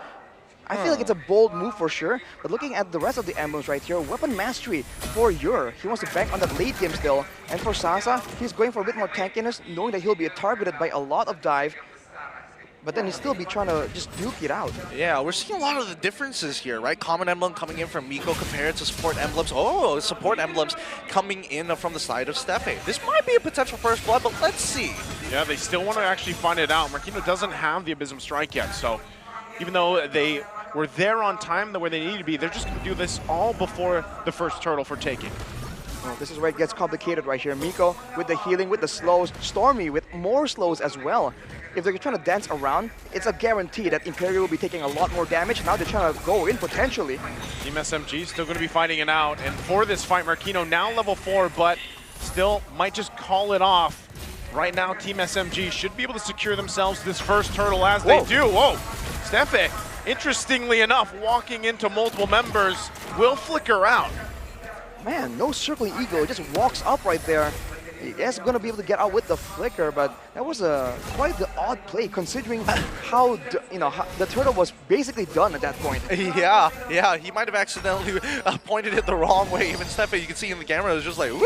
Well, the most they got was my flicker. Thank God they didn't get first blood. But at the end of the day, I think there's standard protocols here, right? Imperial are very dependent on their EXP laner to kind of even the odds when it comes down to that full fight around the turtle side. And the fact that at least Smooth was able to get some really good trades against Marquino and prevented him from getting level 4 on time, allowed them to take the turtle for free. I feel like now it's not gonna be as simple for Imperial to just go in aggressively, considering the amount of crowd control and especially the amount of a long duration crowd control, like the heavy spin, like the penalty zone that just lasts on the ground for long periods of time. It's gonna really be a big problem. And remember, you're on the Brody, the auto attack animations do get cancelled by the pulls of the penalty zone. So in a big team fight, there are a lot of things that can really go south for Imperial Esports. Yeah, they got to be able to take care of Ure here. And again, that's why they're doing this. Going to find the lockdown with heavy spin, circling eagle there as well. But Team SMG spots it out. They just disengage. And that's what I was saying leading into that. They got to be able to take care of Ure, allow him to scale up once again on this Brody. And we've seen how well Novaria can work for a lot of these lineups. Miko going to take a shot there, but again, a lot of just poking back and forth. Really nicely done by both of these teams. Team SMG are making sure that they're making an off-tempo play so that their ultimates will be back up once a turtle comes on that top side, and then Imperial trying to cut them off in the middle of their jungle, looking for an isolated target to punish the rotation in the first place. So really well thought through from both sides. But as we get into this upcoming turtle fight, I'm seeing a lot more ults coming in for the side of Imperial in comparison to Team SMG, as theirs are coming off cooldown. Team SMG can just dance around for a little bit, and I feel like there's going to be a lot of eyes on Miko right here. Imperial definitely want to punish this Rafaela, especially when she oversteps. But look at these like slow cancellation coming in from the healing. This time again, the battle for the second turtle. Marquino going to jump in, looking for the setup, gets locked down though with a heavy spin. Take it out, first blood in the hands of Stormy. Now Aurora there. Circling Eagle going to be committed by Steffi. Turtle going to go ahead and reset for now. Both junglers still battling it out. They have to call it back. Team SMG winning that skirmish with both junglers deciding to just go with a stalemate. I think Aurora might still actually want to contest this. No, this is awful because Team SMG, they're doing this on purpose. They're delaying this turtle. The turtle technically doesn't matter to them. It's a fun little bonus to get, but Steffe is getting punished for it. Marquino is getting punished for it. And more importantly, Aurora has to make these calls. Do I just walk up or no? The long game from SMG, man. They know that Imperial are trying to go in aggressively, so when the play happens, they just lay off the turtle immediately and went for bodies first. And afterwards, that's where they just get the clean, calm, calculated turtle. And even if Imperial backs away for a bit, the fact that there's a Rafaela means that the sustained game is just so much better out there. It's a great strat from Team SMG, and for Imperial, they have to wait for some more items maybe to really get that kind of dominant fight they require to win. Man, right now, hold on. Smooth could be the one in trouble. Defensive penalty zone out. Waiting for Stormy and the rest of the crew to get here. Now Aurora going to be the focus. Stormy, Smooth, chasing him down. Ooh. Should be just fine though. Steffi's there now as well. Black shoes to go back.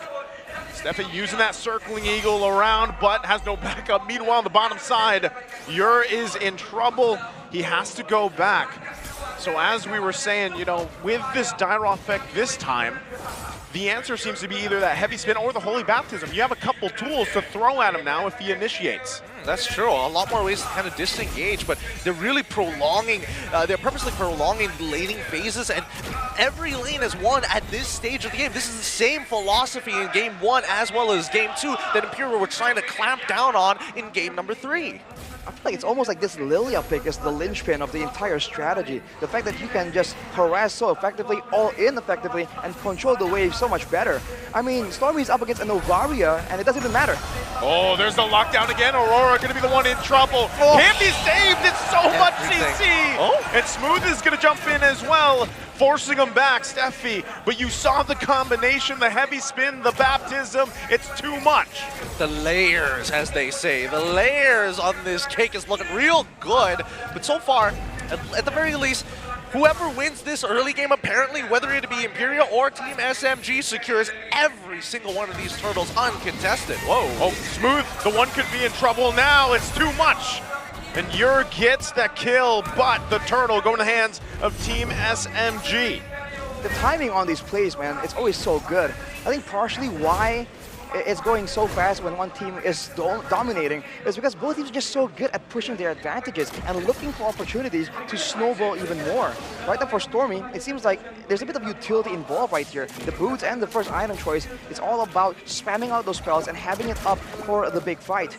And for Smooth, he's going with the Dreadnought armor first, but he has the Fury Hammer because he wants to be a legitimate threat for the backline at least. If he lands the penalty zone onto the Novaria or the Brody, that could be a bad situation for Imperial Esports.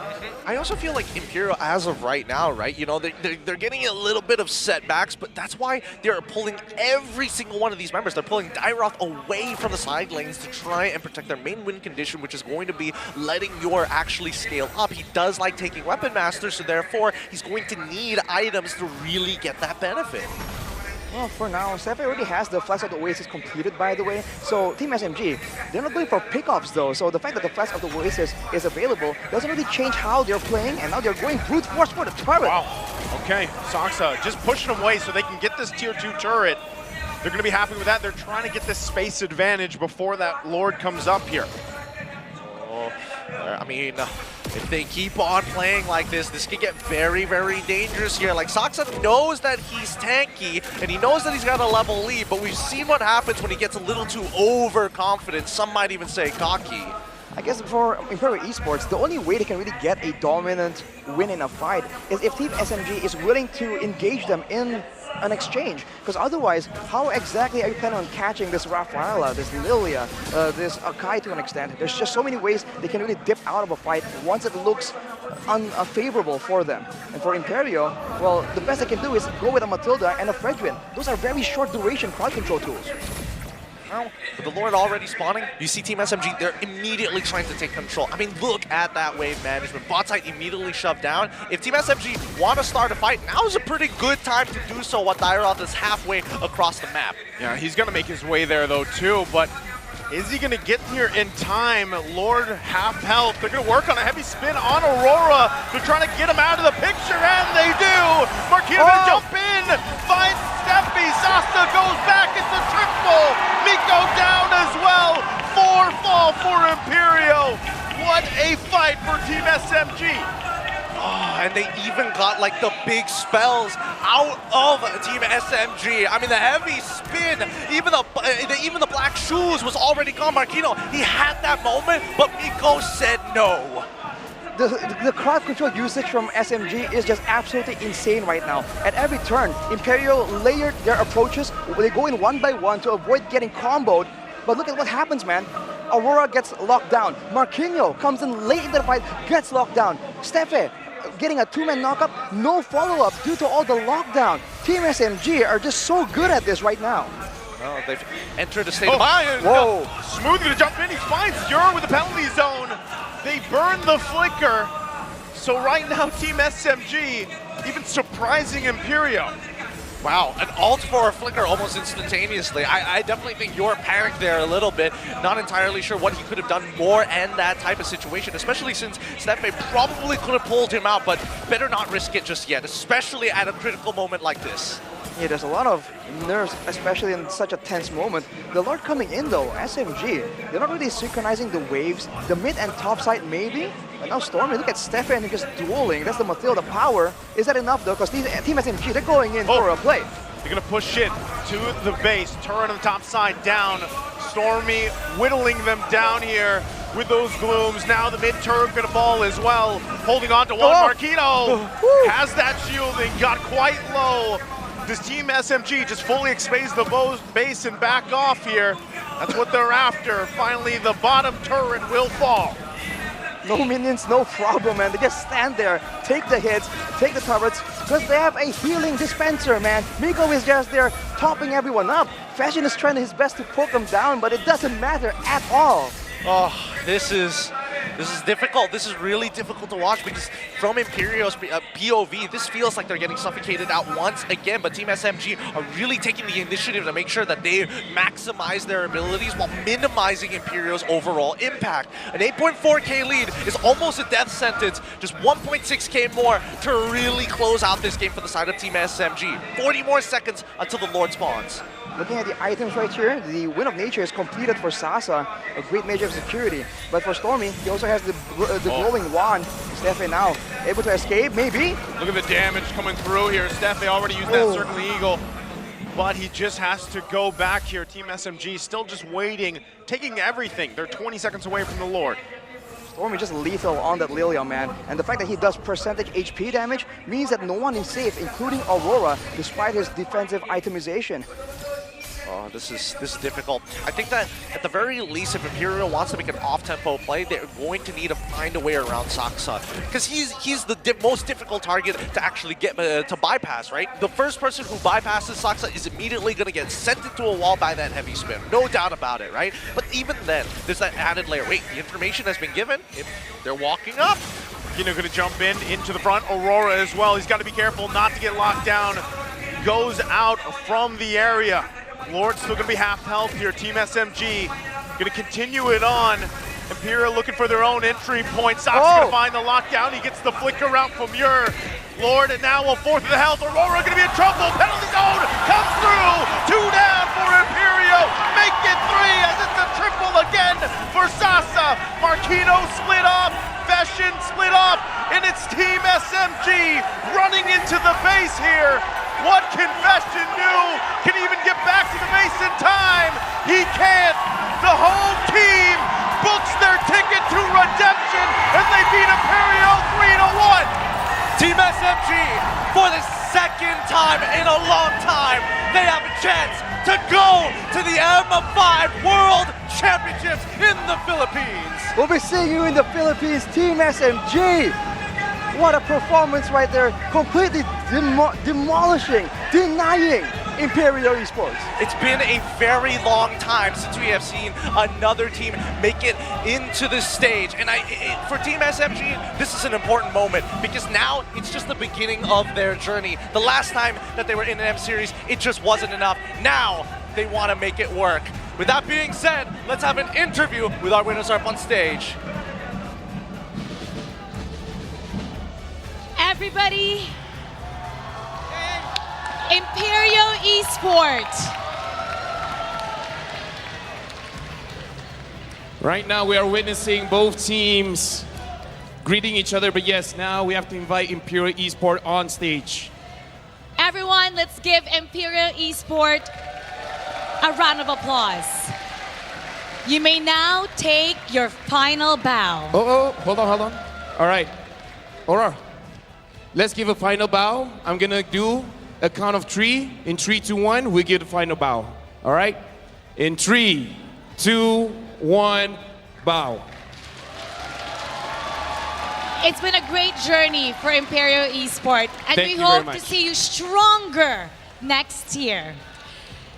And now, it's time to announce the new Malaysian representative for the M5 World Championship. Let's invite Team SMG!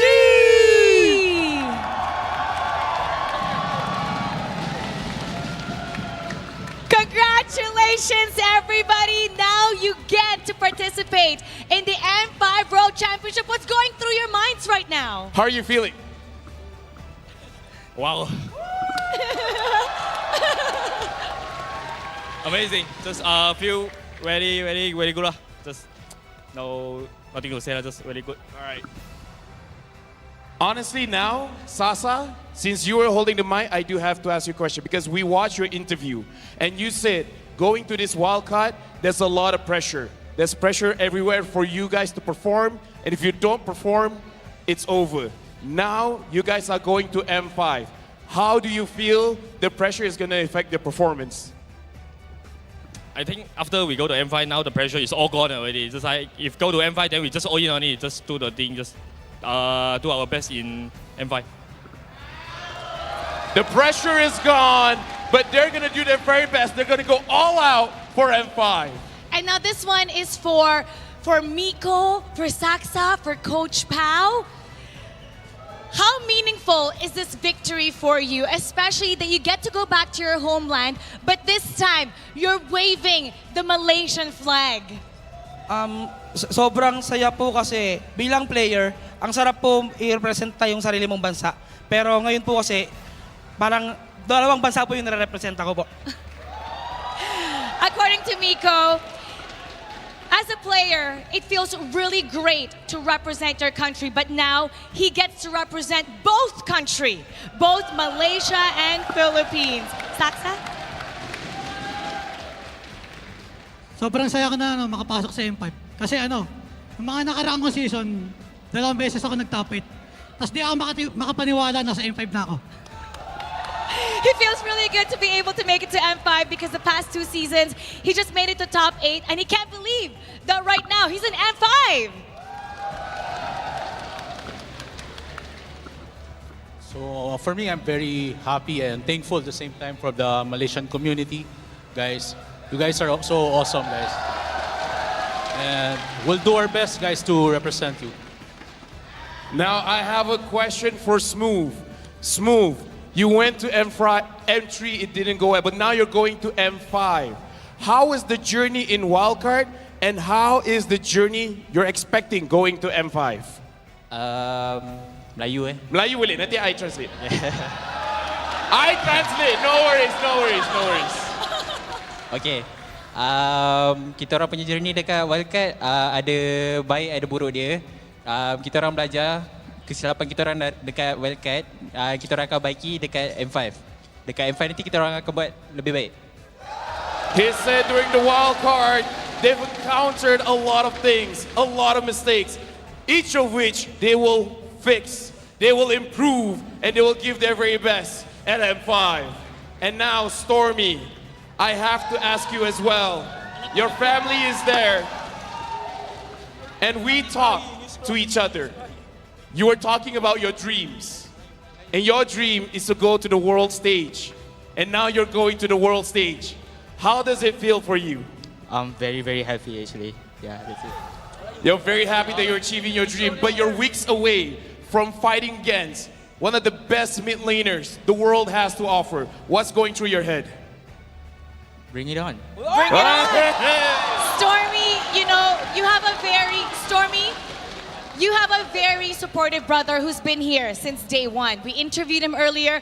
Your mother is here. They were actually in tears earlier. Even your sister right now can't stop herself from crying. With such a support from such a great family, is there something that you want to say to them right now? Actually, my sister gave me a letter before the game. Oh, she gave you a letter? Yeah. What did it say? Can you tell us? Oh! But it's too long. It's too long? What does it say? You know, it's really amazing when you have such a strong support. Oh, it is very long. From the family. Can you summarize it? Can you summarize it for us? I can't. I cannot. Stormy, Do you want me to try? summarize it for us. You summarize. If you can summarize that and just tell us what the letter is about. Just tell us what the letter is about. It's just about me and our childhood together, and she's very happy for me and my family also. And she's just, yeah. That's so sweet. That's something that not a lot of people have, and I hope that you appreciate and you treasure. So thank you to Stormy's family for supporting his journey here, especially with him becoming a pro player. And it all worked out because now Stormy is heading to the World Championship. All right. Now, before we proceed further, I do have to say, SMG's analyst, Lung, you said you won't be celebrating your birthday until you qualify for M5. Now that you made it in the same week as Miko's birthday, we have a cake somewhere in the building. Where is the cake? Please help us celebrate. Let's all sing happy birthday. Happy birthday to you. Happy birthday to you.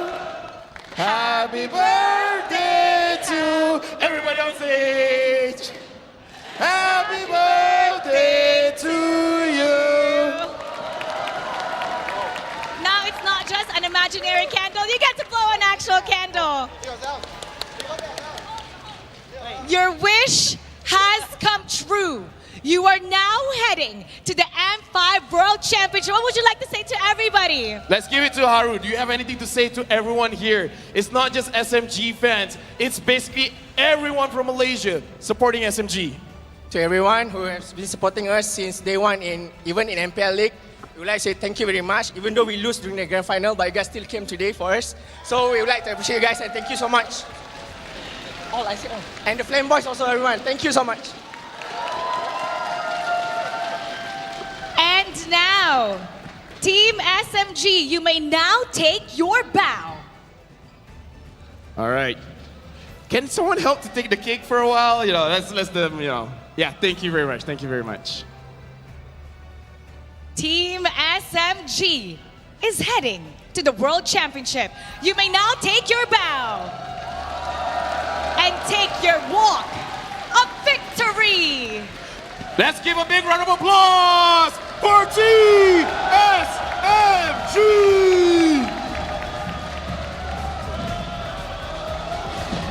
Team SMG is Malaysia's second team to represent them in the World Championship. For the first time in history, Malaysia has two teams to represent them. I would say, as a Malaysian, this is a very proud moment. And Team SMG, they worked very hard the entire wildcard stage. They were unable to do it during the grand finals of MPL Malaysia Season 12, but they have redeemed themselves. And now, looking forward to bring the trophy back home. The entire Malaysian community is proud, and they're cheering for Team SMG. But it's not over for today, because we have another best of 5 coming up. And it's gonna be an exciting best of 5.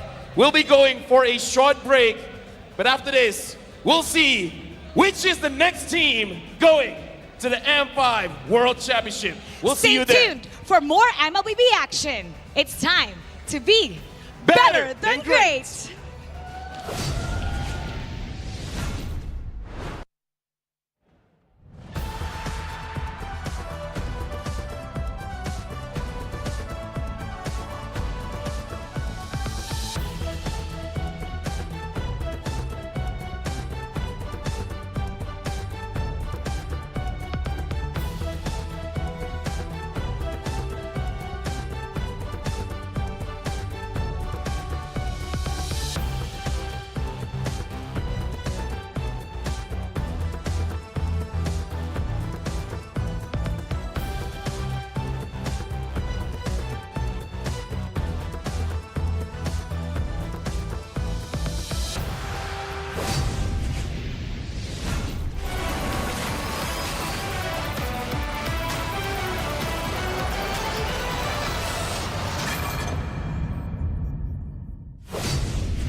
We are here at Gamers 8 to show that we are walking the walk.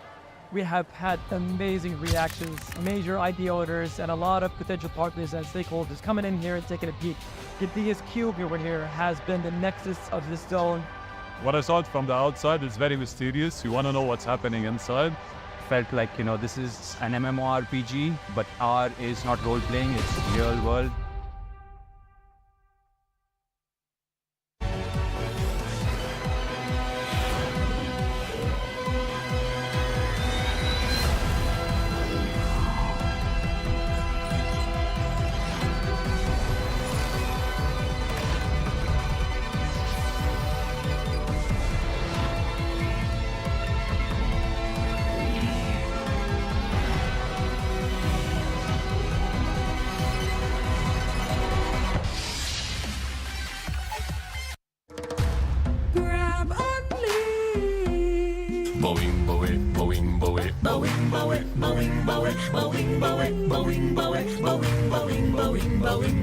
Grab only Savings ang dami, your wallet sings tonight. Laki ng bawi pag nag-grab only. Save 2 for alright. Bawing, bawing, bawing, bawing, bawing, bawing, bawing, bawing, bawing, bawing, bawing, bawing, bawing, bawing, bawing, bawing.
#1 seed, the champion of the arena. The fans adore me because I've never lost.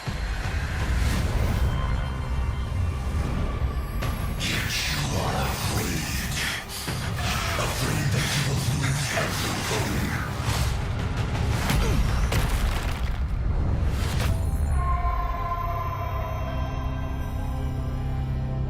Ever get scared of losing, Kimmy?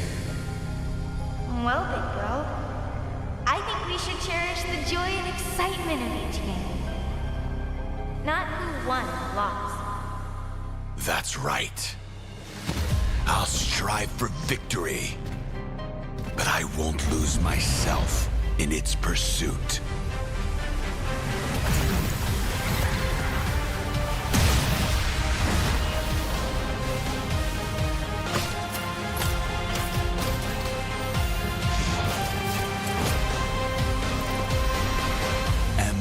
Championship. I'm back.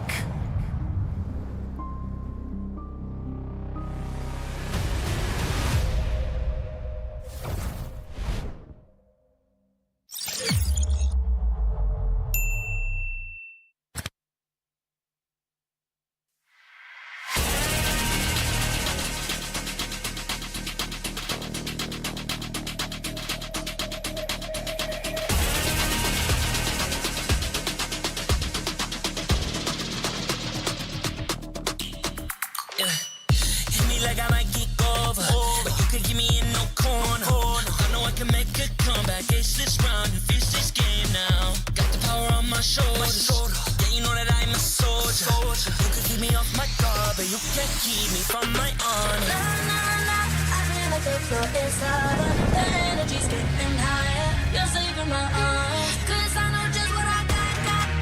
I got you like na-na-na. And you know I hold the power. This feeling I love. Oh, yeah. Making my grind good to great. So don't stand in my way. Standing tall and I won't fall over. We are better than great, good. We are better than great. We stand tall, won't run away. We are burn, nothing gon' change. Great, we are better than great. Can't get it great, I'm better than great. I play my own role, I've become the greatest. Transcend myself into this game, yeah. I build a power to dominate fate. Championship mind, no time for the weak. What's up to the game? Shout, reveal. Better than great, that's how we feel. I feel like the floor is lava. The energy's getting higher. You're saving my arms. 'Cause I know just what I got. I got you like na-na-na. And you know I hold the power. This feeling I love. Oh, yeah. Making my grind good to great. So don't stand in my way. Standing tall and I won't fall over. We are better than great, good. We are better than great. We stand tall, won't run away. We are burn, nothing gon' change. Great, we are better than great.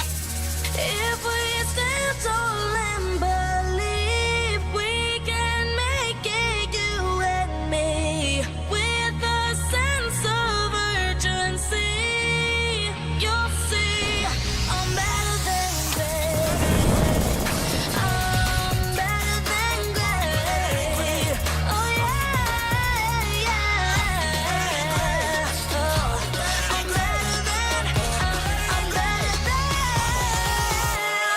Making my grind good to great. So don't stand in my way. Standing tall and I won't fall over. We are better than great, good. We are better than great. We stand tall, won't run away. We are burn, nothing gon' change. Great, we are better than great.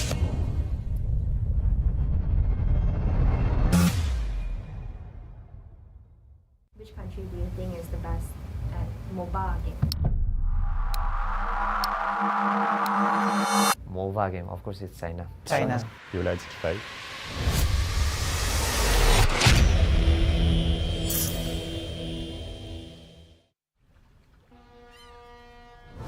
I think it will grow more because they do everything to win, like that kind of mentality. 觉得我们队伍是一个比较敢打敢拼的队伍吧，就是无论在国外还是国内，我们都是一个很敢于去打架的。China punya MLBB dia tak cukup lagi setahun. Masih depan mungkin dalam setahun setengah boleh kot. I don't expect much from them in this wild card. 我觉得他们第一个牺牲吧，应该不是很好啊，这是成绩。下一次可能好一点吧，因为他们才刚开始。Yo no creo que KUG sea tan poderoso como dicen, como porque el otro equipo chino terminó mal. 我们想跟他们说的是，虽然我们才刚加入这个项目不久，但是不要小看我们。 Я считаю, что китайцы в будущем станут очень сильны. Я готов им отдать сразу второе место после EECA, поэтому... Should KBG be the team that we fear? We don't fear any team. 面对这些强敌，我会更加有动力。我会先学习他们，然后去超越他们。跟他们的差距可能在于我们游玩的时间没有他们长，经验没有他们丰富，但是我们在短时间内的进步其实是特别大的，所以我们自己都很有自信，觉得自己能从中出现。China is a very smart region. They have a lot of world titles in other mobile games. คิดว่าทีมจีนเป็นตัวอย่างหนอดเข้าโมโหยังเกี่ยวเขาหลาย 我觉得未来中国是很大的潜力吧，对我们来讲一个很大的挑战。他们对我们有期待，我们也会尽我们全力展现出自己最好的一面。这是我们中国队第一次参加 M 赛，但肯定不是最后一次。我们已经做好准备登上舞台。 Mi nombre es Aurora. It's me, Clock. ข่อยชื่อว่าเจ็ดบิน My IGN is Yahiko. Soy el jungla y capitán de Imperio. For Imperial Esports. ในแมสปอร์ต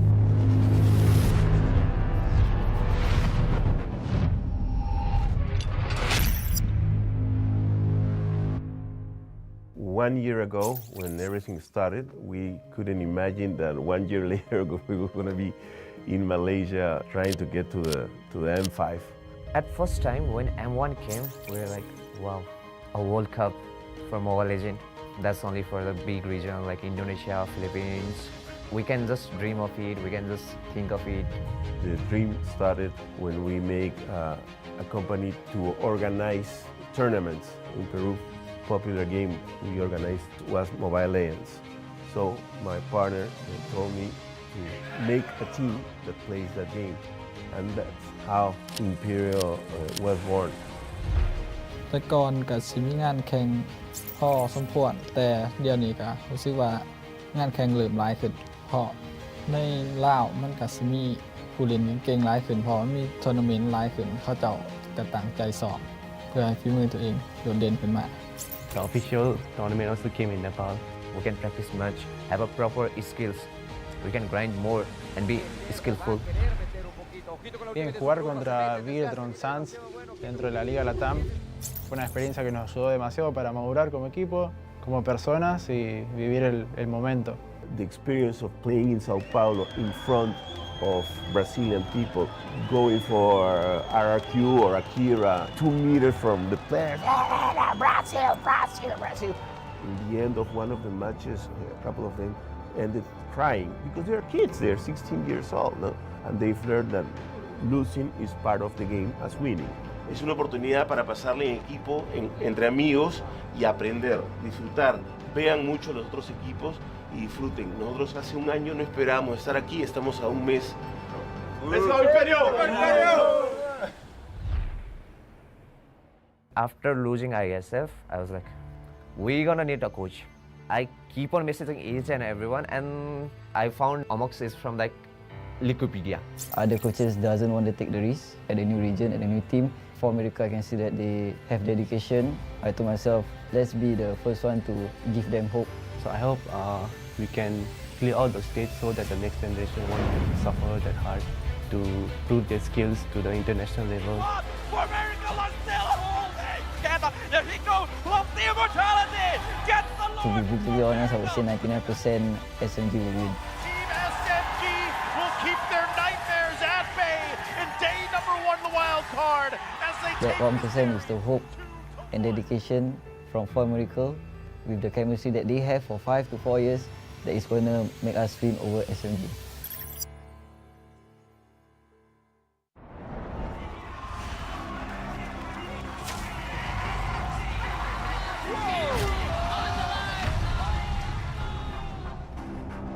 I think we just tired before the championship. We play 10 games and then suddenly 2-0 become 3-1, right? And then suddenly we go to game 7. Our mind just like, we're here, just play the game like that. We got nothing to lose. 其实 playoff 对我们来讲，这次今年真的很难，压力很大，因为今年很多 Philippine play 进来 ，gameplay improve 了很多。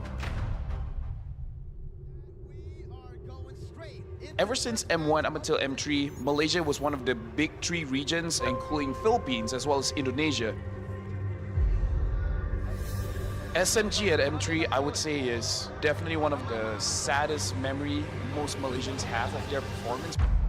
SMG, the first team to be eliminated. M3 tu memang tak boleh buat apa lah. Mungkin time M3 kita orang punya komunikasi nak bagi pendapat antara satu sama lain tak boleh diterima. Dan dekat situ mungkin macam ada pergaduhan kan. Ada beberapa player yang mental dia agak down sebabkan ni kita orang tak dapat nak buat aksi yang menarik lah dekat M3. 很 sad， 很 sad， 然后expect 很多，就是可以 at least go to top 6。 Kita orang agak kecewa lah. M3 hari tu pun dia ibarat peluang untuk macam tim-tim lain nak masuk pun susah, tapi peluang tu kita orang gunakan sia-sia. They were such powerhouses during the MPL season, but all of a sudden, the moment they went to M3, everything dropped. And some insider news that I was able to get was they were basically overwhelmed because that was their first international experience and the team could not handle it. M3 的时候输了，整个人真的很不舒服，因为对自己要求很高的时候，真的可以拿到很好的成绩，但是一下子很现实，就最后一名出局。 This year, Team SMG came back stronger, finishing second at MPL Season 12. 就是 M3 之后，就每一个season都一直想去improve自己，觉得还可以去打过世界赛，就是至少拿个前4这样子赢了一下。 They've come a long way to be back in the M Series, and now SMG is only 1 step away from the group stage. Their win could possibly bring back Malaysia to becoming a strong region again. MLBB Malaysia untuk season kali ini improve banyak. Untuk wildcard mestilah kita nak masuk M5. I think we really confident, but we will not underestimate the enemy. This time, the qualifiers is in our home soil, Malaysia. This is good for SMG because now the country is behind their back. I think not only will be SMG fans will be here, most of the Malaysia fans that love Mobile Legends, I think they will be coming here to support the home team. SMG, vamos! Keep support Malaysia punya team. Keep supporting us, Homeboys and SMG. Kita akan buat yang terbaik di M5 dan kita akan cuba bawa balik M5 ke bumi Malaysia. Okay. En todos los juegos anteriores siempre Imperio jugaba un poco al late game, pero hoy día han notado que ha sido mucho más agresivos en el early game. ¿Eso era planeado, parte de la estrategia?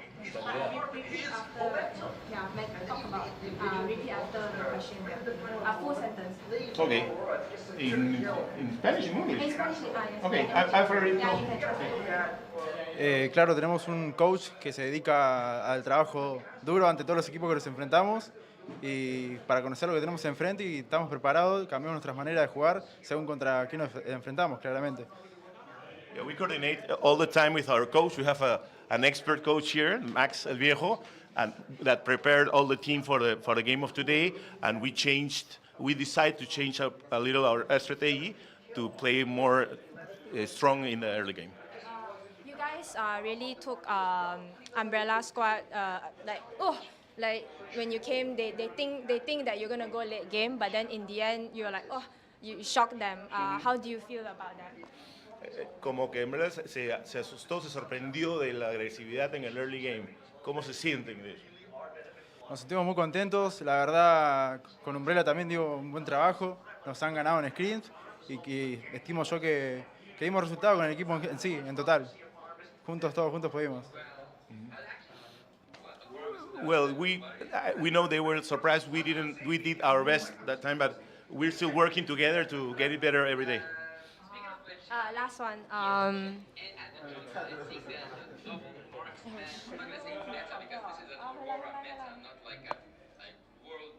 So now, like, you guys are considered as the underdog for the game, for the whole wildcard tournament. Like, one of the underdog, dark horse. So how do you feel about it? Like a surprise team? What's underdog?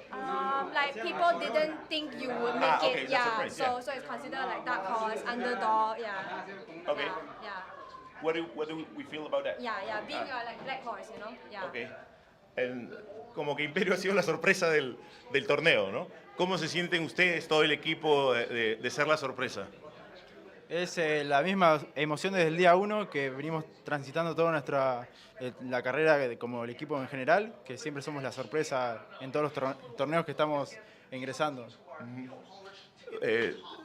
That has been the emotion since the day number 1. We were the surprise on the MLBL, then on the LATAM, and now we are the surprise again. We're working hard for getting better every day. Any taunting things that you want to say to the next game? Who's your next game? Like, any taunt that you want to say? Algo que quieran decir respecto al próximo juego. A seguir trabajando y preparándose. Sin duda va a ser un juego difícil porque todos los equipos que participan en este torneo son de muy alto nivel. Claramente todos los equipos son fuertes y yo creo que hay días buenos, días malos para cada equipo. Y que espero que sea una partida muy buena y que ambos equipos y ambos jugadores se diviertan. Nosotros por nuestra parte daremos lo mejor para darle una alegría a la gente de LATAM. We're going to work hard for the LATAM people that follow us. And about the game of tomorrow, we're going to prepare the level is almost the same in all the teams here in the wild card, but we're going to do our best for sure. Last one. Is it Imperial Nuevo por LATAM? Imperio? Nuevo por LATAM. Nuevo is new. Yeah, new, like new empire for LATAM. Ah, okay. Do you agree? You want us to tell that? To say that? Is it too early? Is it too early to say that? Yeah. Because we have one yet. Yeah, I think you can answer that. Yes, it's too early. It's too early to say that it's new Imperial for LATAM, but we hope that, yeah, something like that. Ok, ¿ustedes pueden decir que somos el nuevo imperio de Latinoamérica? A seguir trabajando, ¿no? Todavía no. A ver, respondo yo. Yo creo que en Latinoamérica hay muchos equipos buenos, hay muchos jugadores de muy alto nivel, que por ahí lo que falta un poco son organizaciones y armar un poco más a los equipos, pero que la gente y los jugadores están. Pase directo para el Y queremos claramente, de lo posible, un pase directo para Latinoamérica o para, bueno, Argentina en lo posible también, que se lo merece. Well, in Latin America, there are a lot of groups, very good teams, but again, we're asking for a straight place to the M6 next year to Spanish Latin America teams. Thank you so much. Thank you.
We are here at Gamers 8 to show that we are walking the walk.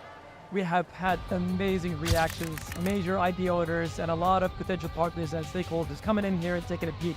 The biggest cube over here has been the nexus of this zone. What I saw from the outside is very mysterious. You want to know what's happening inside. Felt like, you know, this is an MMORPG, but R is not role-playing, it's real world.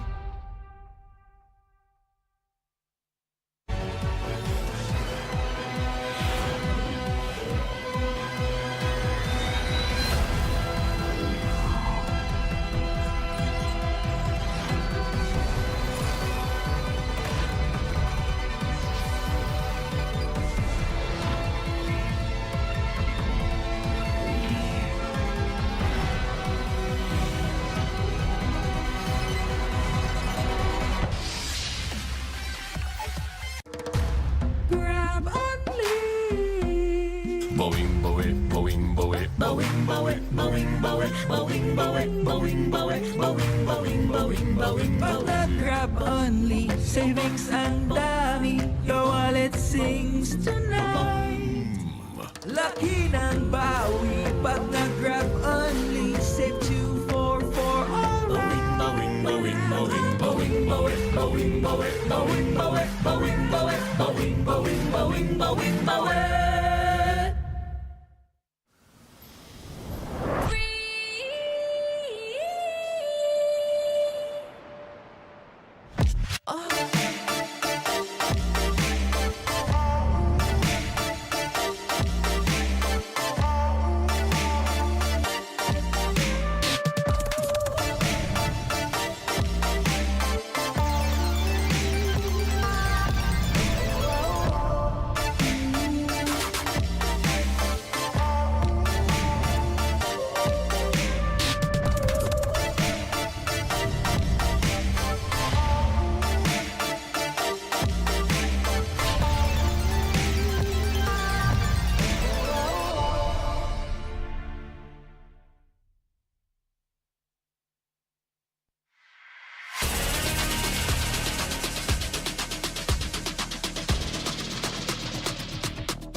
the #1 seed, the champion of the arena.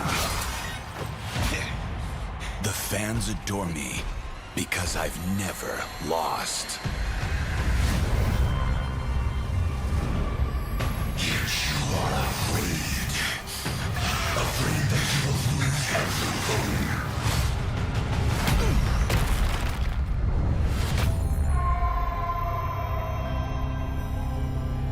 Do you ever get scared of losing, Kimmy?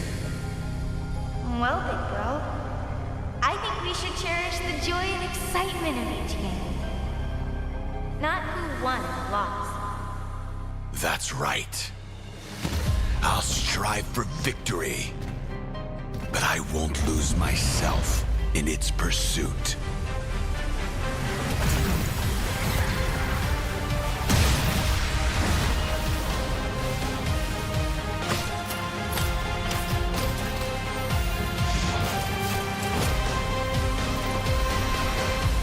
World Championship.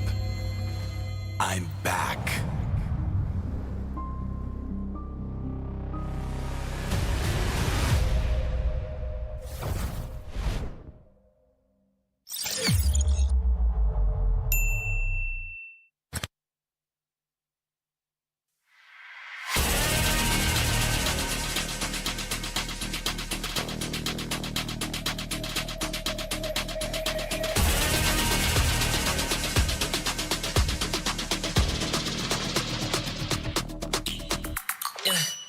Hit me like I might get over, but you can get me in no corner. I know I can make a comeback. Ace this round and finish this game now. Got the power on my shoulders. Yeah, you know that I'm a soldier. You can keep me off my guard, but you can't keep me from my honor. Nah, nah, nah, I feel like the floor is over. The energy's getting higher. You're saving my arms, 'cause I know just what I got. I got you like na na na, and you know I hold the power.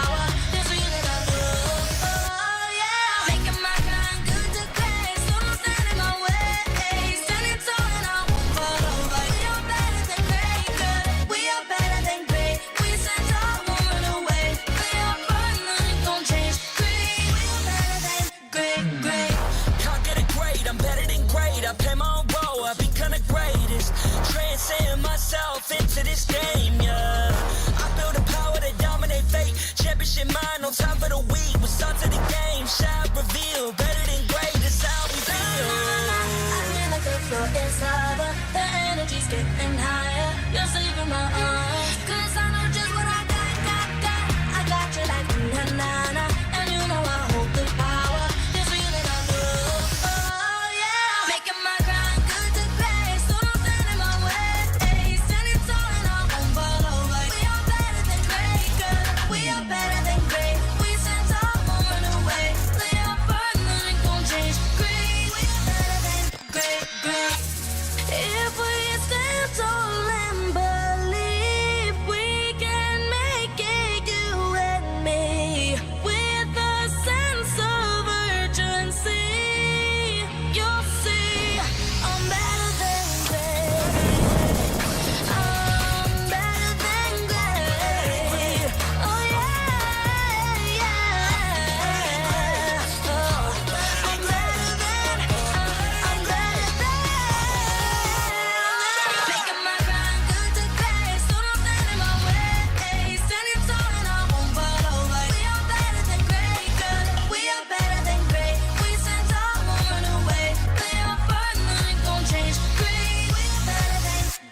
Which country do you think is the best at mobile game?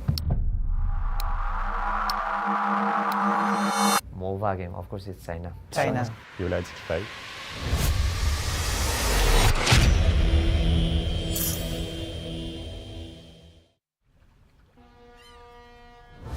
I think it will grow more because they do everything to win, like that kind of mentality. 觉得我们队伍是一个比较敢打敢拼的队伍吧，就是无论在国外还是国内，我们都是一个很敢于去打架的。China punya MLBB dia tak cukup lagi setahun. Masih depan mungkin dalam setahun setengah boleh kot. I don't expect much from them in this wildcard. 我觉得他们第一个season吧，应该不是很好吧，这次成绩，下一次可能好一点吧，因为他们才刚开始。Yo no creo que KUG sea tan poderoso como dicen, como porque el otro equipo chino terminó mal. 我们想跟他们说的是，虽然我们才刚加入这个项目不久，但是不要小看我们。Я считаю, что китайцы в будущем станут очень сильны. Я готов им отдать сразу второе место после EECA, поэтому... Should KBG be the team that we fear? We don't fear any team. 面对这些强敌，我会更加有动力。我会先学习他们，然后去超越他们。跟他们的差距可能在于我们游玩的时间没有他们长，经验没有他们丰富，但是我们在短时间内的进步其实是特别大的，所以我们自己都很有自信，觉得自己能从中出现。China is a very smart region. They have a lot of world titles in other mobile games. คิดว่าทีมจีนเป็นตัวอย่างหนอดเข้าโมโหยังเกี่ยวเขาหลาย 我觉得未来中国是很大的潜力吧，对我们来讲一个很大的挑战。他们对我们有期待，我们也会尽我们全力展现出自己最好的一面。这是我们中国队第一次参加 M 赛，但肯定不是最后一次。我们已经做好准备登上舞台。Mi nombre es Aurora. It's my clock. ข่อยชื่อว่าเจ็ดบิน My IGN is Yahiko. Soy el jungla y capitán de Imperio. For Imperial Esports. ในแมสปอร์ต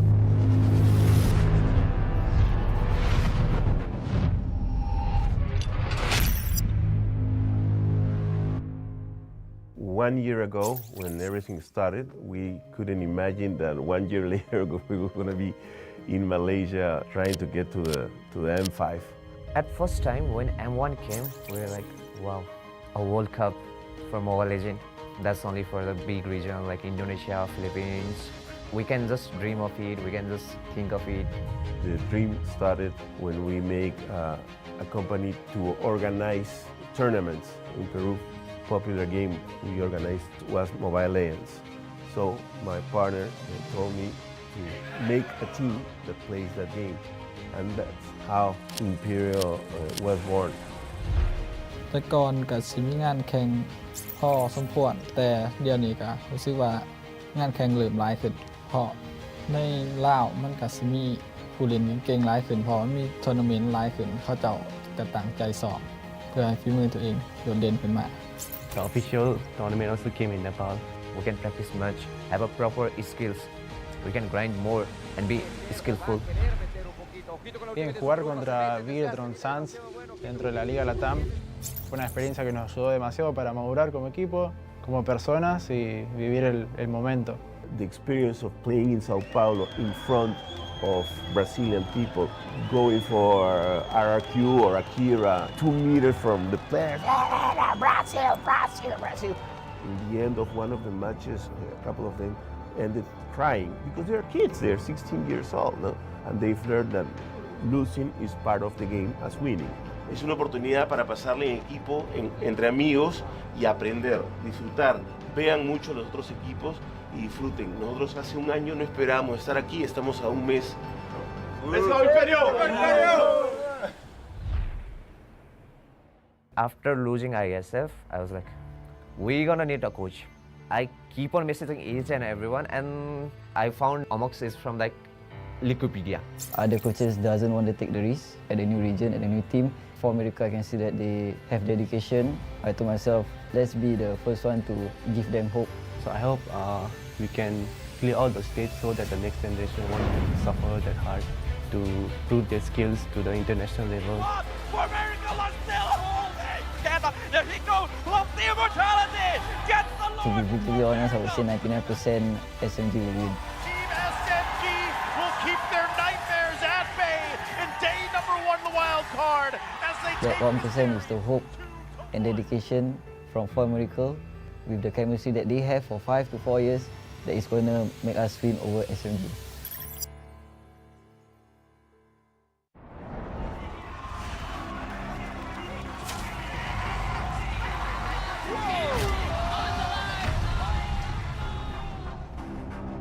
I think we just tired before the championship. We play 10 games and then suddenly 2-0 become 3-1, right? And then suddenly we go to game 7. Our mind just like, we're here, just play the game like that. We got nothing to lose. 其实 playoff 对我们来讲，这次今年真的很难，压力很大，因为今年很多 Philippine player 进来 ，gameplay improve 了很多。Ever since M1 up until M3, Malaysia was one of the big three regions, including Philippines as well as Indonesia. SMG at M3, I would say, is definitely one of the saddest memory most Malaysians have of their performance. M3 tu memang tak boleh buat apa lah. Mungkin time M3 kita punya komunikasi nak bagi pendapat antara satu sama lain tak boleh diterima. Dan dekat situ mungkin macam ada pergaduhan kan. Ada beberapa player yang mental dia agak down sebabkan ni kita orang tak dapat nak buat aksi yang menarik lah dekat M3. 很 sad， 很 sad， 然后expect 很多，就是可以 at least go to top 6。Kita orang agak kecewa lah. M3 hari tu pun dia ibarat peluang untuk macam tim-tim lain nak masuk pun susah, tapi peluang tu kita orang gunakan sia-sia. They were such powerhouses during the MPL season, but all of a sudden, the moment they went to M3, everything dropped. And some insider news that I was able to get was they were basically overwhelmed because that was their first international experience and the team could not handle it. M3 的时候输了，整个人真的很不舒服，因为对自己要求很高的时候，真的可以拿到很好的成绩，但是一下子很现实，就是最后一名出局。This year, Team SMG came back stronger, finishing second at MPL Season 12. 就是 M3 之后，就每一个season都一直想去improve自己，觉得还可以去打过世界赛，就是至少拿个前4这样子赢了一下。They've come a long way to be back in the M Series, and now SMG is only one step away from the group stage. Their win could possibly bring back Malaysia to becoming a strong region again. MLBB Malaysia untuk season kali ni improve banyak. Untuk wildcard mestilah kita nak masuk M5. I think we really confident, but we will not underestimate the enemy. This time, the qualifiers is in our home soil, Malaysia. This is good for SMG because now the country is behind their back. I think not only will be SMG fans will be here, most of the Malaysia fans that love Mobile Legends, I think they'll be coming here to support the home team. SMG, vamos! Keep support Malaysia punya team. Keep supporting us, Homeboys and SMG. Kita akan buat yang terbaik di M5 and kita akan cuba bawa balik M5 ke bumi Malaysia. Okay. En todos los juegos anteriores siempre Imperio jugaba un poco al late game, pero hoy día han notado que ha sido mucho más agresivos en el early game. ¿Eso era planeado, parte de la estrategia?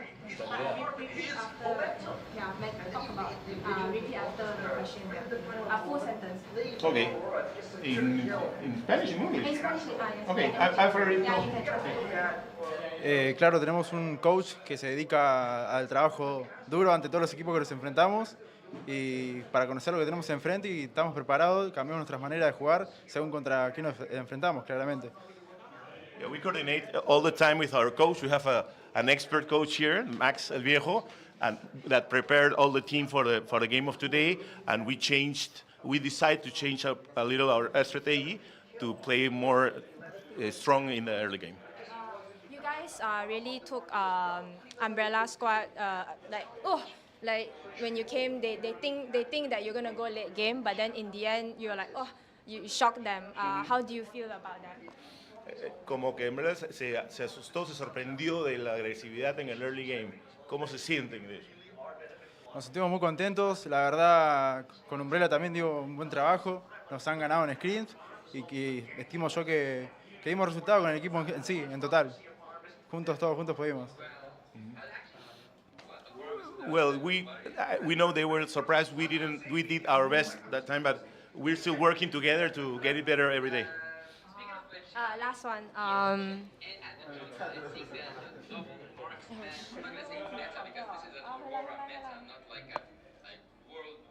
So now, like, you guys are considered as the underdog for the game, for the whole wildcard tournament. Like, one of the underdog, dark horse.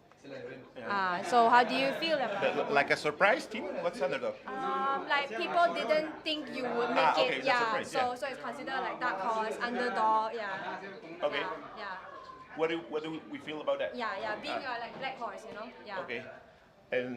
como que Imperio ha sido la sorpresa del torneo, ¿no? ¿Cómo se sienten ustedes, todo el equipo, de ser la sorpresa?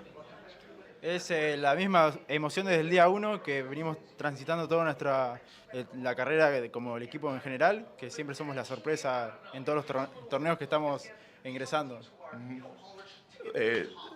That has been the emotion since the day number 1. We were the surprise on the MBL, then on the LATAM, and now we are the surprise again. We're working hard for getting better every day. Any taunting things that you want to say to the next game? Who's your next game? Like any taunt that you want to say? Algo que quieran decir respecto al próximo juego. A seguir trabajando y preparándose. Sin duda va a ser un juego difícil porque todos los equipos que participan en este torneo son de muy alto nivel. Claramente todos los equipos son fuertes y yo creo que hay días buenos, días malos para cada equipo y que espero que sea una partida muy buena y que ambos equipos y ambos jugadores se diviertan. Nosotros por nuestra parte daremos lo mejor para darle una alegría a la gente de la TAM. We're going to work hard for the Latin people that follow us. And about the game of tomorrow, we're going to prepare the level is almost the same in all the teams here in the wild card, but we're going to do our best for sure. Last one. Is it Imperial Nuevo por Latam? Imperio? Nuevo por Latam. Nuevo is new. Yeah, new, like Yeah. new empire for Latam. Ah, okay. Do you agree? You want us to tell that, to say that? Is it too early? Is it too early to say that? Yeah. Because we have one yet. Yeah, I think you can answer that. Yes, it's too early. It's too early to say that it's new Imperial for Latam, but we hope that, yeah, something like that. Ok, ¿ustedes pueden decir que somos el nuevo imperio de Latinoamérica? Recuerdo. A seguir trabajando, ¿no? Todavía no. Respondo yo. Yo creo que en Latinoamérica hay muchos equipos buenos, hay muchos jugadores de muy alto nivel, que por ahí lo que falta un poco son organizaciones y armar un poco más a los equipos, pero que la gente y los jugadores están. Pase directo para el M5. Y queremos claramente lo posible un pase directo para Latinoamérica o para Argentina en lo posible también, que se lo merece. Well, in Latin America, there are a lot of groups, very good teams, but again, we're asking for a straight place to the M6 next year to Spanish Latin America teams. Thank you so much. Thank you.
We are here at Gamers 8 to show that we are walking the walk. We have had amazing reactions, major idea owners, and a lot of potential partners and stakeholders coming in here and taking a peek. The biggest cube over here has been the nexus of this zone. What I saw from the outside is very mysterious. You want to know what's happening inside. Felt like, this is an MMORPG, but R is not role-playing, it's real world.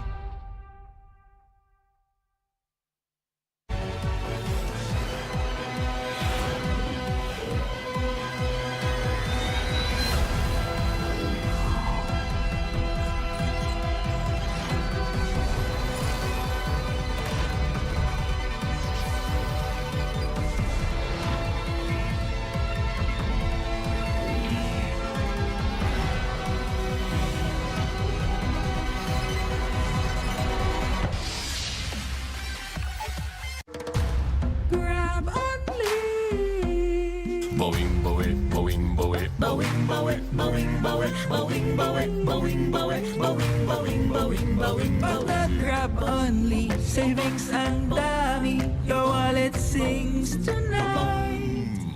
Laki ng bawi, pag nag-grab only, save 2 4 for alright. Bawing, bawing, bawing, bawing, bawing, bawing, bawing, bawing, bawing, bawing, bawing, bawing, bawing, bawing, bawing, bawing.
the number 1 seed, the champion of the arena. The fans adore me because I've never lost. You are afraid that you will lose everything.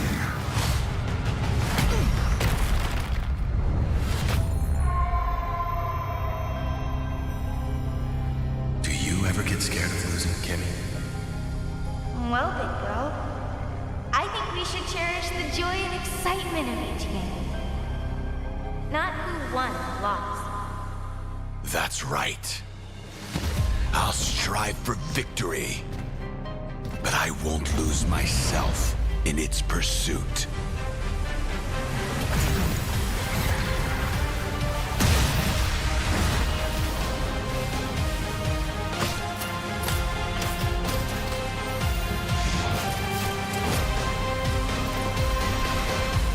World Championship. I'm back.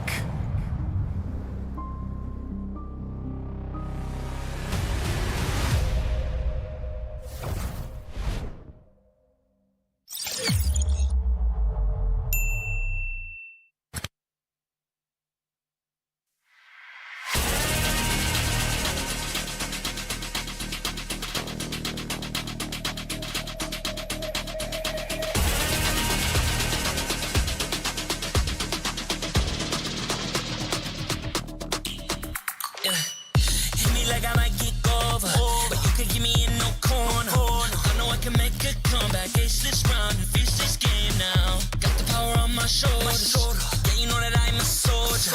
You can keep me off my guard, but you can't keep me from my honor. Nah, nah, nah. I feel like the floor is lava. The energy's getting higher. You're saving my arms. 'Cause I know just what I got.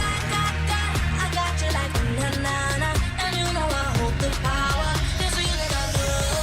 Oh yeah. Making my grind good to great. So don't stand in my way.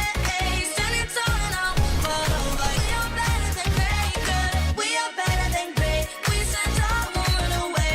We are fun, nothing gon' change. Great. We are better than great. Can't get it great. I'm better than great. I play my own role. I've been kinda greatest. Transcend myself into this game, yeah. I feel the power to dominate fate. Championship mind, no time for the weak. We start to the game, shout reveal. Better than great, that's how we feel. I feel like the floor is lava. The energy's getting higher. You're saving my arms. 'Cause I know just what I got. I got you like na na na. And you know I hold the power. This feeling I feel. Oh yeah. Making my grind good to great. So don't stand in my way. Standing tall and I won't fall over. We are better than great, good. We are better than great. We stand tall, won't run away. We are fun, nothing gon' change. Great. We are better than great. If we stand tall and believe we can make it, you and me, with a sense of urgency, you'll see I'm better than great. I'm better than great. Oh yeah, yeah. Oh, I'm better than. Making my grind good to great. So don't stand in my way. Standing tall and I won't fall over. We are better than great, good. We are better than great. We stand tall, won't run away. We are fun, nothing gon' change. Great. We are better than great.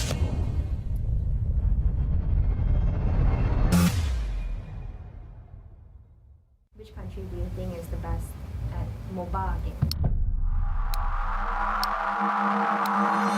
MOBA game, of course, it's China. Является Китай.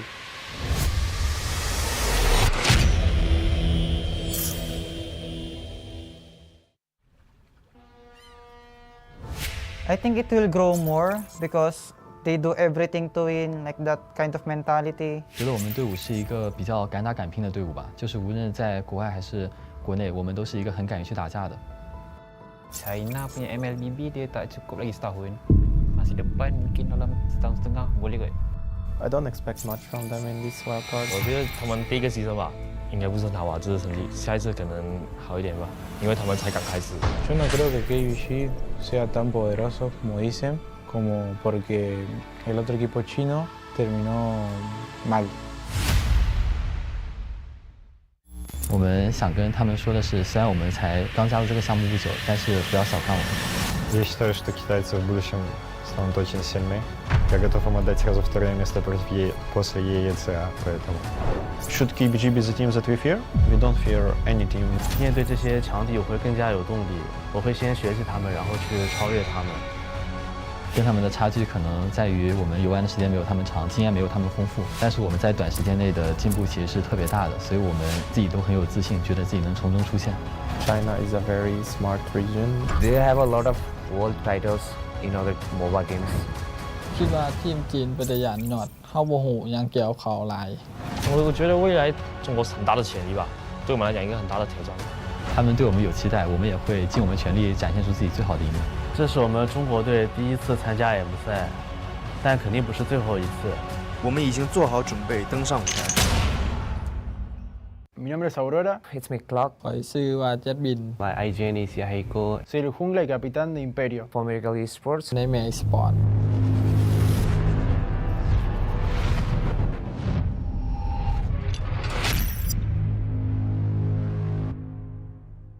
year ago, when everything started, we couldn't imagine that 1 year later we were going to be in Malaysia trying to get to the M5. At first time when M1 came, we were like, wow, a World Cup for Mobile Legends. That's only for the big region like Indonesia, Philippines. We can just dream of it, we can just think of it. The dream started when we make a company to organize tournaments in Peru. Popular game we organized was Mobile Legends. So my partner told me to make a team that plays that game. And that's how Imperial was born. แต่ก่อนก็สิมีงานแข่งพอสมควรแต่เดี๋ยวนี้ก็รู้สึกว่างานแข่งเริ่มหลายขึ้นเพราะในลาวมันก็สิมีผู้เล่นเก่งๆหลายขึ้นเพราะมีทัวร์นาเมนต์หลายขึ้นเขาเจ้าก็ตั้งใจสอบเพื่อให้ฝีมือตัวเองโดดเด่นขึ้นมา The official tournament also came in Nepal. We can practice much, have a proper skills. We can grind more and be skillful. Bien, jugar contra Virtron Sans dentro de la Liga Latam fue una experiencia que nos ayudó demasiado para madurar como equipo, como personas y vivir el momento. The experience of playing in Sao Paulo in front of Brazilian people, going for RRQ or Akira, 2 meters from the players. Brazil, Brazil, Brazil. In the end of one of the matches, a couple of them ended crying because they're kids, they're 16 years old, no? And they've learned that losing is part of the game as winning. Es una oportunidad para pasarle en equipo, entre amigos y aprender, disfrutar. Vean mucho los otros equipos y disfruten. Nosotros hace un año no esperábamos estar aquí, estamos a un mes. ¡Let's go, Imperio! After losing ISF, I was like, we're gonna need a coach. I keep on messaging each and everyone, and I found Omox is from like Wikipedia. Other coaches doesn't want to take the risk at a new region, at a new team. For America, I can see that they have dedication. I told myself, let's be the first one to give them hope. So I hope we can clear all the stage so that the next generation won't suffer that hard to prove their skills to the international level. For America, let's still holding together. There he goes, loves the immortality, gets the To be brutally honest, I would say 99% SMG will win. Team SMG will keep their nightmares at bay in day number 1 the wild card as they That 1% is the hope and dedication from For Miracle with the chemistry that they have for 5 to 4 years that is going to make us win over SMG.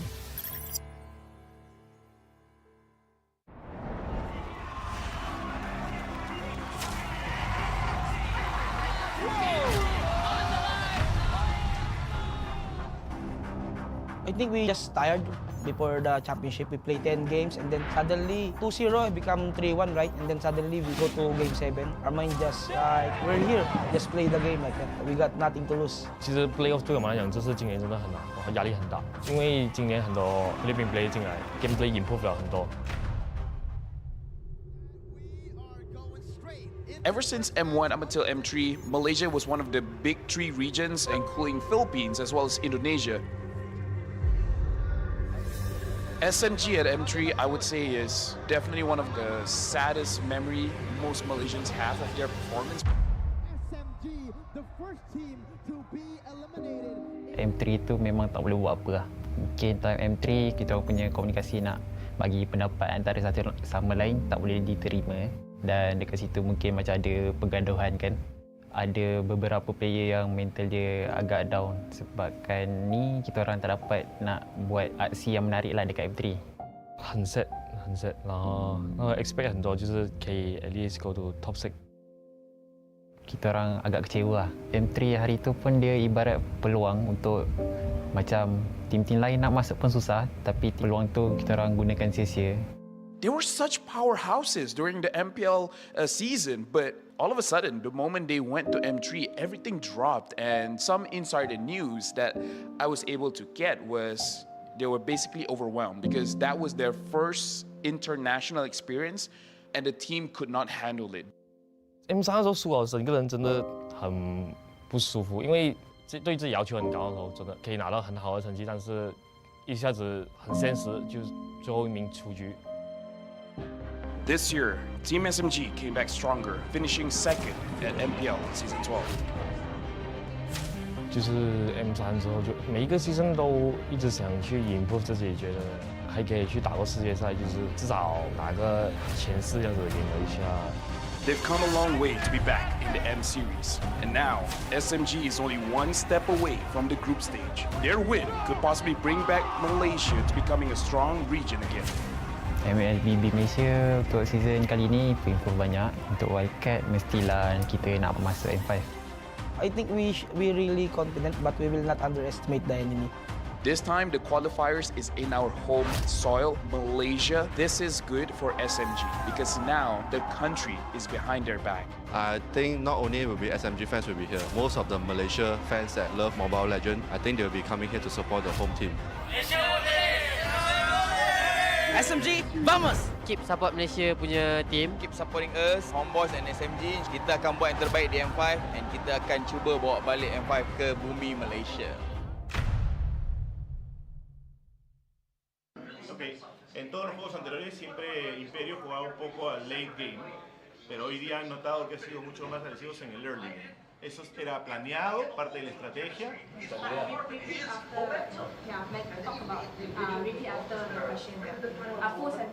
Okay. In Spanish, in English? Okay, I've already told. Claro, tenemos un coach que se dedica al trabajo duro ante todos los equipos que nos enfrentamos y para conocer lo que tenemos enfrente y estamos preparados, cambiamos nuestras maneras de jugar según contra quién nos enfrentamos, claramente. Yeah, we coordinate all the time with our coach. We have an expert coach here, Max El Viejo, and that prepared all the team for the game of today. And we decided to change up a little our strategy to play more strong in the early game. You guys really took Umbrella Squad like when you came, they think that you're gonna go late game, but then in the end you're like, oh, you shocked them. How do you feel about that? Como que en verdad se asustó, se sorprendió de la agresividad en el early game. ¿Cómo se sienten de eso? Nos sentimos muy contentos, la verdad con Umbrella también dio un buen trabajo, nos han ganado en screens y que estimo yo que dimos resultados con el equipo en sí, en total. Todos juntos pudimos. Well, we know they were surprised. We did our best that time, but we're still working together to get it better every day. Last one.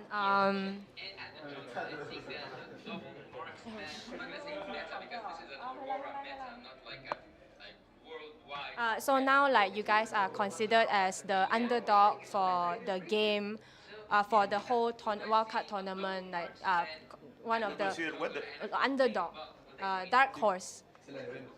So how do you feel about it? Like a surprise team? What's underdog? Like people didn't think you would make okay, it. Yeah. surprise, So it's considered like dark horse, underdog. Yeah. Okay. Yeah. What do we feel about that? Yeah. Being like black horse, you know. Yeah. Okay.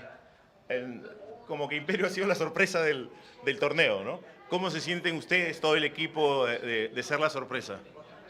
Es la misma emoción desde el día 1 que venimos transitando toda la carrera como el equipo en general, que siempre somos la sorpresa en todos los torneos que estamos ingresando. That has been the motion since the day number 1. We were the surprise on the MLBL, then on the LATAM, and now we are the surprise again. We're working hard for getting better every day. Any taunting things that you want to say to the next game? Who's your next game? Like, any taunt that you want to say? Algo que quieran decir respecto al próximo juego. A seguir trabajando y preparándose. Sin duda va a ser un juego difícil porque todos los equipos que participan en este torneo son de muy alto nivel. Claramente todos los equipos son fuertes y yo creo que hay días buenos, días malos para cada equipo. Y que espero que sea una partida muy buena y que ambos equipos y ambos jugadores se diviertan. Nosotros por nuestra parte daremos lo mejor para darle una alegría a la gente de LATAM. We're going to work hard for the LATAM people that follow us. And about the game of tomorrow, we're going to prepare all the level is almost the same in all the teams here in the wild card, but we're going to do our best for sure. Last one. Is it Imperial Nuevo por LATAM? Imperio? Nuevo por LATAM. Nuevo is new. Yeah, new, like new empire for LATAM. Ah, okay. Do you agree? You want us to tell that? Is it say that? Is it too early? Is it too early to say that? Yeah. Because we have one. Yeah. Yeah, I think you can answer that. Yes, it's too early. It's too early to say that it's new Imperial Esports, but we hope that, something like that.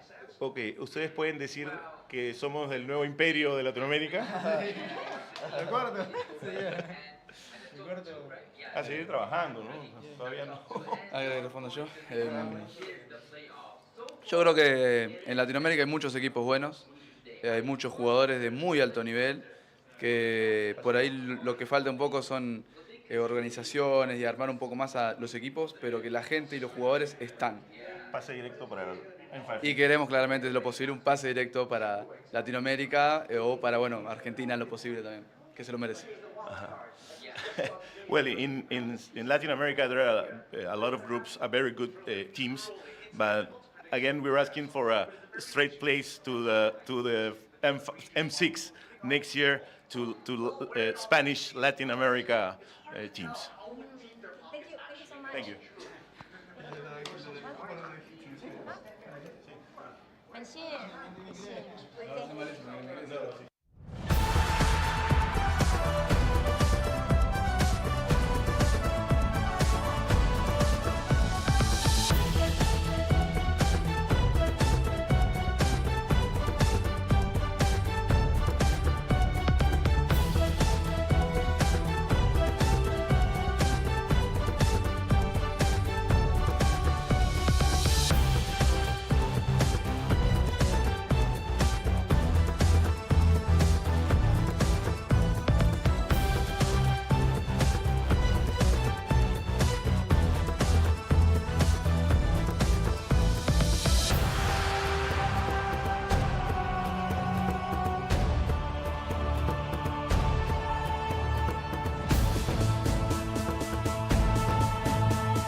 ерөнхийдөө бол одоо бидний өсөлдөж байгаа багууд маань ингээд бид нар өмнө яг тоглож үзээгүй яг мэдхгүй яг яаж тоглодгийг мэдхгүй байгаа багууд байгаа учраас эхний тоглолт дээр бидэд нэг ерөнхийдөө бол нэг жоохон тоглолтыг нь ойлгох, мэдэж авах зорилгоор тэгээд 2 3 дахь гейм бол яг ойлгосон тоглолтын дээр зөрүүлээд контролж тоглож байгаа.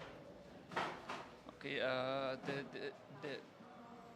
the teams that we are facing and competing against are the teams that we have never played before.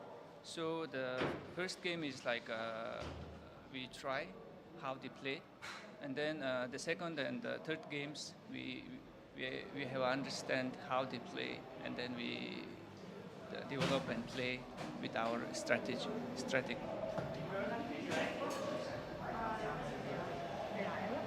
So far, the strategy is kind of the same. Like you TP in, so when they attack you, and then someone comes in to save the whole team. Was that like part of? Sorry, I can't hear you. Like you know like when you were attacking. When they were attacking you guys, and then I always see someone TPing, coming in to save, and then it becomes a 2v1 situation. Does that make sense? In the game. Game what? The third game. Third game? Yeah, the third game.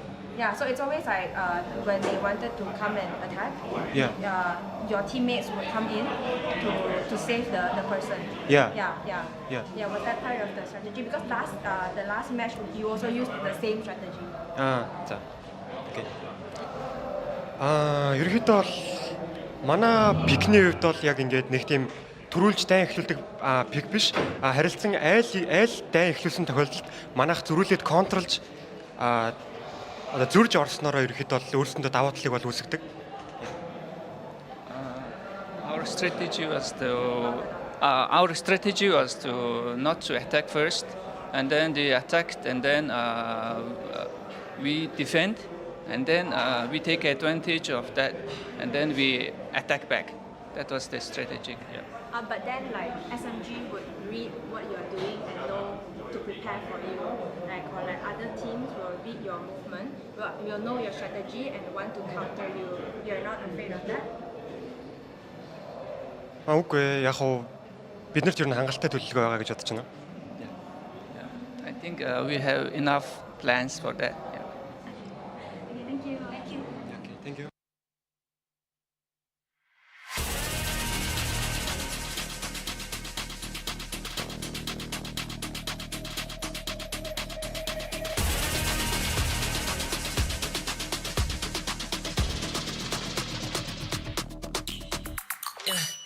Hit me like I might geek over, but you can give me in no corner.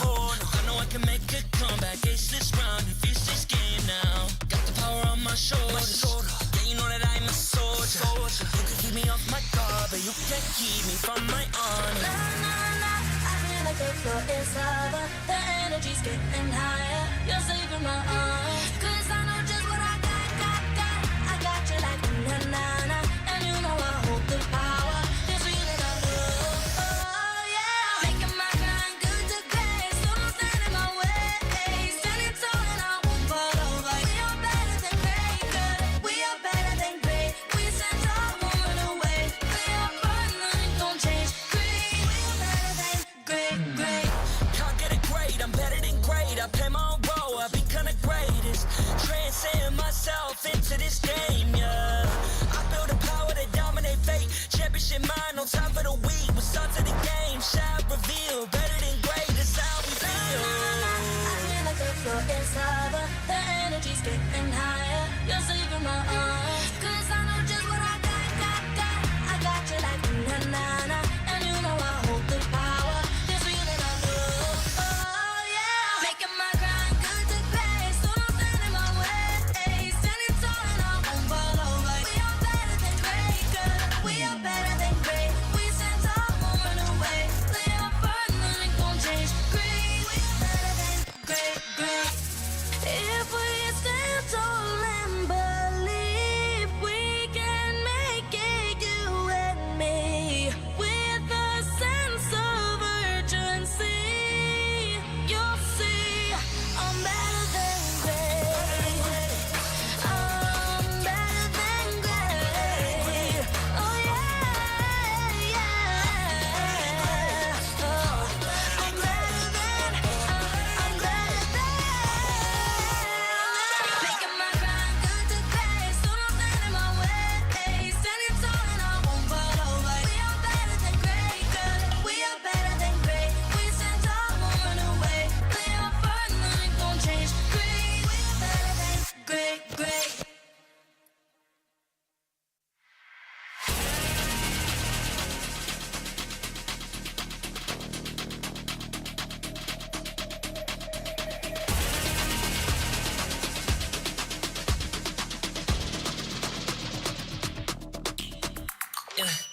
Hit me like I might geek over, but you can give me in no corner. I know I can make a comeback, ace this round and finish this game now. Got the power on my shoulders, yeah, you know that I'm a soldier. You can keep me off my guard, but you can't keep me from my honor. I feel like the floor is over, the energy's getting higher. You're saving my arms, 'cause I know just what I got. I got you like na-na-na, and you know I hold the power. This feeling I love, oh yeah. Making my grind good to great, so don't stand in my way. Standing tall and I won't fall over. We are better than great, good. We are better than great. We stand tall, won't run away. Lay our burden, nothing gon' change. Great, we are better than great. Can't get it great, I'm better than great. I play my own role, I become the great.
shoulders. Yeah, you know that I'm a soldier. You can keep me off my guard, but you can't keep me from my honor. Nah, nah, nah, I feel like the floor is lava. The energy's getting higher. You're saving my arms. 'Cause I know just what I got.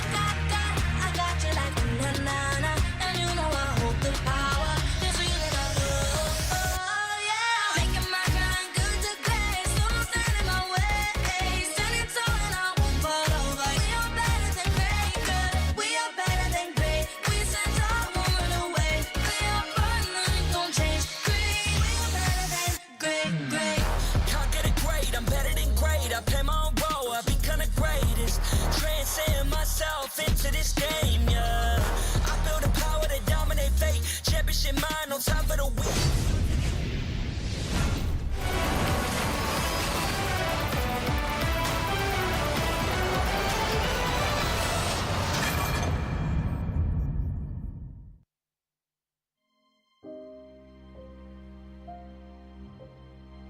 They started making waves online through the qualifiers for the Asian Championships. Mongolia, they're pulling up. When they actually went to Riyadh and they played there in the Asian Championships, a ton of people got to witness exactly how strong they are. Mongolia jumps in, eyes in with a massive flicker penalty zone play. We have no international tournament like 2 years. Our first international tournament was ICF Asia Regional Qualifier. I was even more impressed that they, did their own drafting. They didn't have a coach leading them. I think it was Ethan that was just like marking things in a notebook and doing the drafting. And they were definitely a team that earned a lot of respect just in that tournament alone. Is this enough to make it through the cut? But now Mongolia is trying to push in Kazakhstan, showing force. After coaching them for a month, I can see from them is they are so calm in taking constructive criticism when reviewing the games. Like they will try to understand what I'm saying, even though like there's a language barrier between us. There's skill. Яг ингээ олон цаг тоглоод мэргэжлийн төвшин тоглохоор айгүй ядардаг. Тэгээд жоохон стресс нэмэгддэг. Тэр болгон тэгээд бид ингээ дотроо хадгалаад авахгүйгээр хоорондоо ярилцаа чөлөөдөө тэгээд энэ хүнтэй ингээл скриндээ хож утгах үедээ тэгээд хоорондоо ярилцдаг нэг тиймэрхүү л тоглолт. Багийн оор They always keep on asking me what can I do to improve them. Тэгээд энийг нөхөхийн тулд яг нэг сарын өмнө They don't have MPL leagues. I always try to make them play scrims against top-tier teams in PH or Indo. Bebek drops the full barrage into the final slap where the base is going to be worked on. Just now they took a little loss here, but I have faith that they'll be able to make a comeback. Still working on it, and that's going to be it. Team Lil Gun will win the series. Одоо бидний өрсөлдөж байгаа багууд маань ингээд бид нар өмнө яг тоглож үзээгүй яг мэдхгүй яг яаж тоглохыг мэдхгүй байгаа багууд байгаа учраас эхний тоглолт дээр бидэд нэг иргэд нэг жоохон тоглолтыг нь ойлгох мэдэж авах зорилгоор тэгээд 2-3 дахь гейм бол яг ойлгосон тоглолтын дээр зөрүүлээд контролж тоглож байгаа. They've had plenty of experience now that they're going to surprise a lot of people here for the M5 wildcard.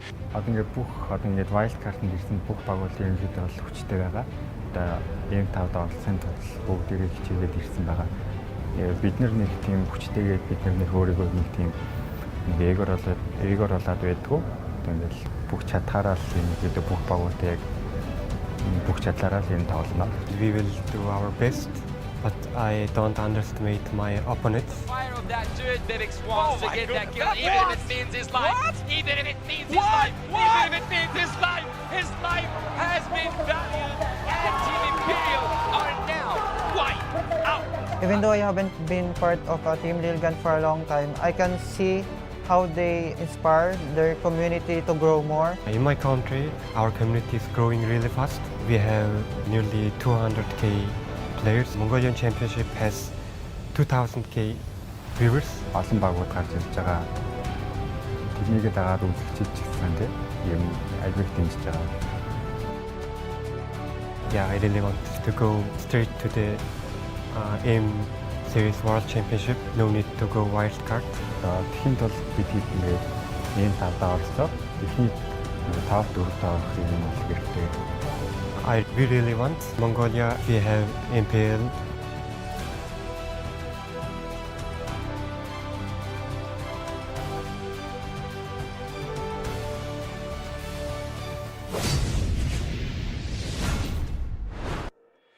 After a long and winding wildcard road, the remaining teams have finally reached the ultimate checkpoint. Greetings everyone, I'm Gideon, joined by Naisu and Arashi to deliver the last best of 5 series of our crossover match between Team Little Gun and Nightmare Esports. And before we talk about that, of course, we have to thank our sponsors. M5 is powered by Moonton. It's presented by Kadia and supported by ROG, the official gaming phone. Grab, the official Super App partner, and Secret Lab, our official chair partner. Thank you very much for sponsoring this event, guys. Without you, it won't be possible, and it has been amazing so far, but we're finally in the final match. Dude, a special shout out to global presenting partners Kadia, because Kadia is a giga project, a city that is being built in Saudi Arabia. It is the future capital of entertainment, sports, and culture. And don't forget to follow them on social media because they aim to basically make the world of esports and gaming combined and better. There's also some amazing giveaways happening, so follow them at Kadia Gaming on Instagram, Twitter, and TikTok. With that out of the way here, an inspiring story coming from the Mongolian representatives. Team Little Gun coming out of basically nowhere, blindsiding the world halfway through the year, and now have an opportunity to make it into the M5 World Championships. Man, it's insane because usually their first games just look so shaky, right? But somehow, some way, the games afterwards, they look like a completely different team, man. Some people are they just can't wrap their heads around it because it's just so drastic. So you have to wonder, is this just advanced adaptations coming in from a region that is relatively unknown? A lot of people have seen them in the previous tournaments. That's why they have a bit of a reputation going on. But compared to the bigger regions, Mongolia, who would have thought? I mean, these guys are the biggest learners. These are people who are continuing to metamorph a taste of Mongolian and Laotian MLBB. We've seen both of these teams do it before. They drop a single game, download the information, and then they have a brand new team just with a different style, different habits all of a sudden. It's crazy to watch them. Yeah, and I agree with, the guy on the video there talking about him because it has to speak for itself. If you've been following Team Little Gun and their kind of journey the past year that they've had, and especially recently, a lot of you guys saw them for the first time back in IESF, and how they have grown from there.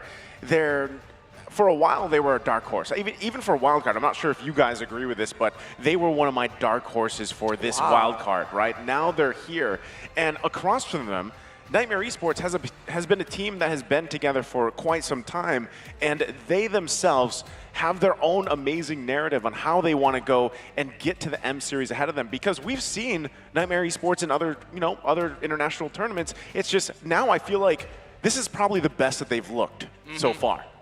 I mean, honestly, everybody's raving about Mongolia, but let's not forget that Laos has been here for quite some time, having to play through Mekong regions for a majority of their MLBB careers. This is a direct way of actually trying to compete for a spot at M5, and hopefully, maybe their community grows as much as Mongolia has been inspired to have, a bigger league of their own. I believe Nightmare Esports have said that one of their goals, right, is just really pave the way to actually have a more established, like an MPL of their own. They've been saying that they've been always wanted to compete, but they've always only had the chance to look from far away at the bigger regions that where, they can actually compete. There's actually an audience. Now they want to establish that themselves in their own region, and I think that's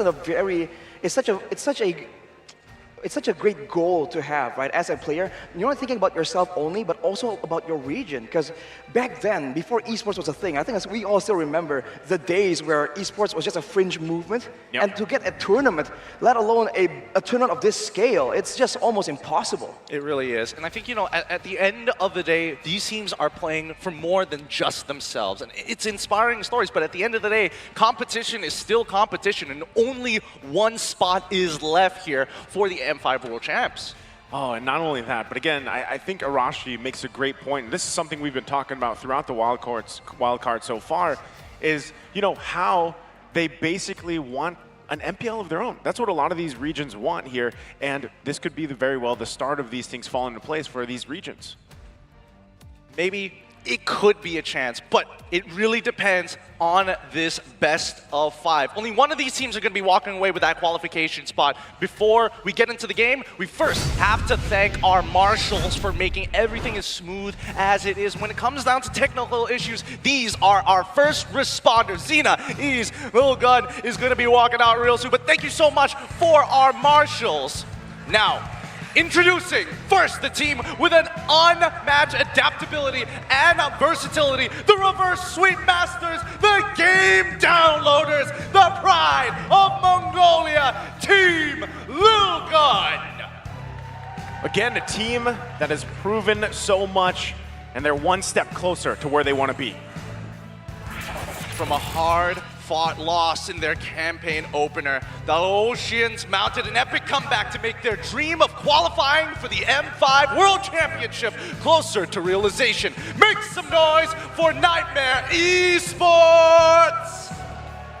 Fighting for their team, but also fighting for their country, quite literally. Let's see if they have what it takes to take on what people are expected to actually do better. Now, instead of the brawn, let's talk about the brains, the coaches, and at the very least, people who are taking the step forward to making it happen. Thank you so much for your contributions to both of these teams. And once again, the fist bumps will go on through, but as soon as they're sitting down and have those ROG phones in hand, it's competition and it's war. Competition indeed. And on top of it, again, as they get us situated here, something that we have to talk about is exactly the group stages, how this kind of unfolded for them. Team Little Gun, we had that great video. We're going to take a look at the lineups here as well for them. And as we go, it's Bebex in the gold lane. We have ZX Aura, Aizen in the XP, 4-bit in the mid, and Ethan in the roam. And again, these guys have pulled through so many times. It's interesting when you look at it too, because there's been that fun fact. In a lot of those best of 3 series, they drop that first one, and then they reverse sweep it. They get the 2 remaining games, and it makes me wonder how this best of 5 is going to go for them. Honestly, that's true, because again, not a lot of teams actually do what Team Little Gun does, and it's kind of crazy to come in, after game 1, you're kind of conditioned. No, instantly, blank slate, reset, we're ready to fight.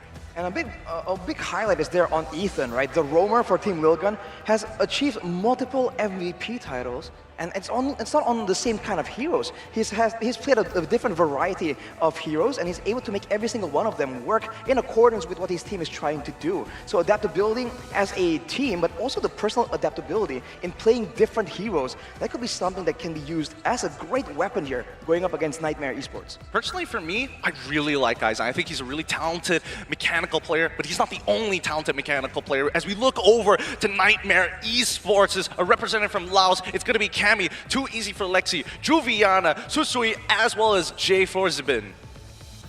Again, this squad here alone, what I think is interesting about them is they change things around, by the way. And this is the lineup we see, but throughout the series, they've kind of made some swaps in, and usually it's in the XP lane. We'll see if they actually go that route this time, but their endurance is something that we have to talk about because they're capable of actually winning a sweep or the 2-1s. Now that this is a best of 5, similar to Team Little Gun, like I was saying, I'm just wondering how they'll approach this because both these teams, they're very versatile, they're very flexible. Well, I have a really big question right here.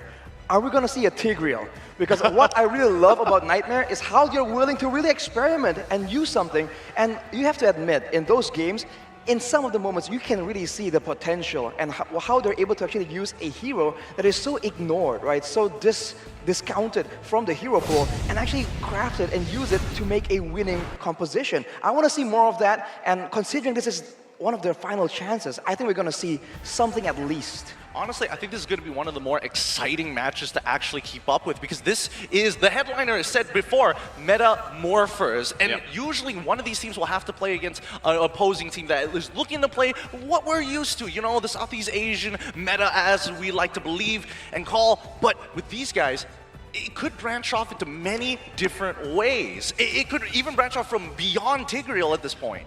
Not only that, but remember, as we get a look here at the players and of course the coaches, we know that there was the whole, twinning thing going on yesterday, right? So, of course, with Team SMG already booking their ticket, Nightmare Esports for the Twins. They want to be able to get there too. And it starts here, of course, with game number 1. And I like that you mentioned the Tigreal, man, because he also yesterday got the first win. You know, Tigreal finally had a first win yesterday, and it worked out for them. Now, does that kind of beg the question, do they actually bring it for this series in a best of 5? If they do, I would love to see it pulled out in maybe game 1. Right? This is your time to kind of experiment things, see how things go. And with Nightmare Esports, that's what works in their favor. A lot of times it's that experimentation, right? Now, sometimes it backfires, but they're here for a reason. I mean, that's the potential, right? Some of the predictions in the back rooms amongst the talents, we're thinking that, yes, with the way Little Gun plays and the way that Nightmare Esports kind of approach the game, game 1 is going to be rather interesting. A lot of,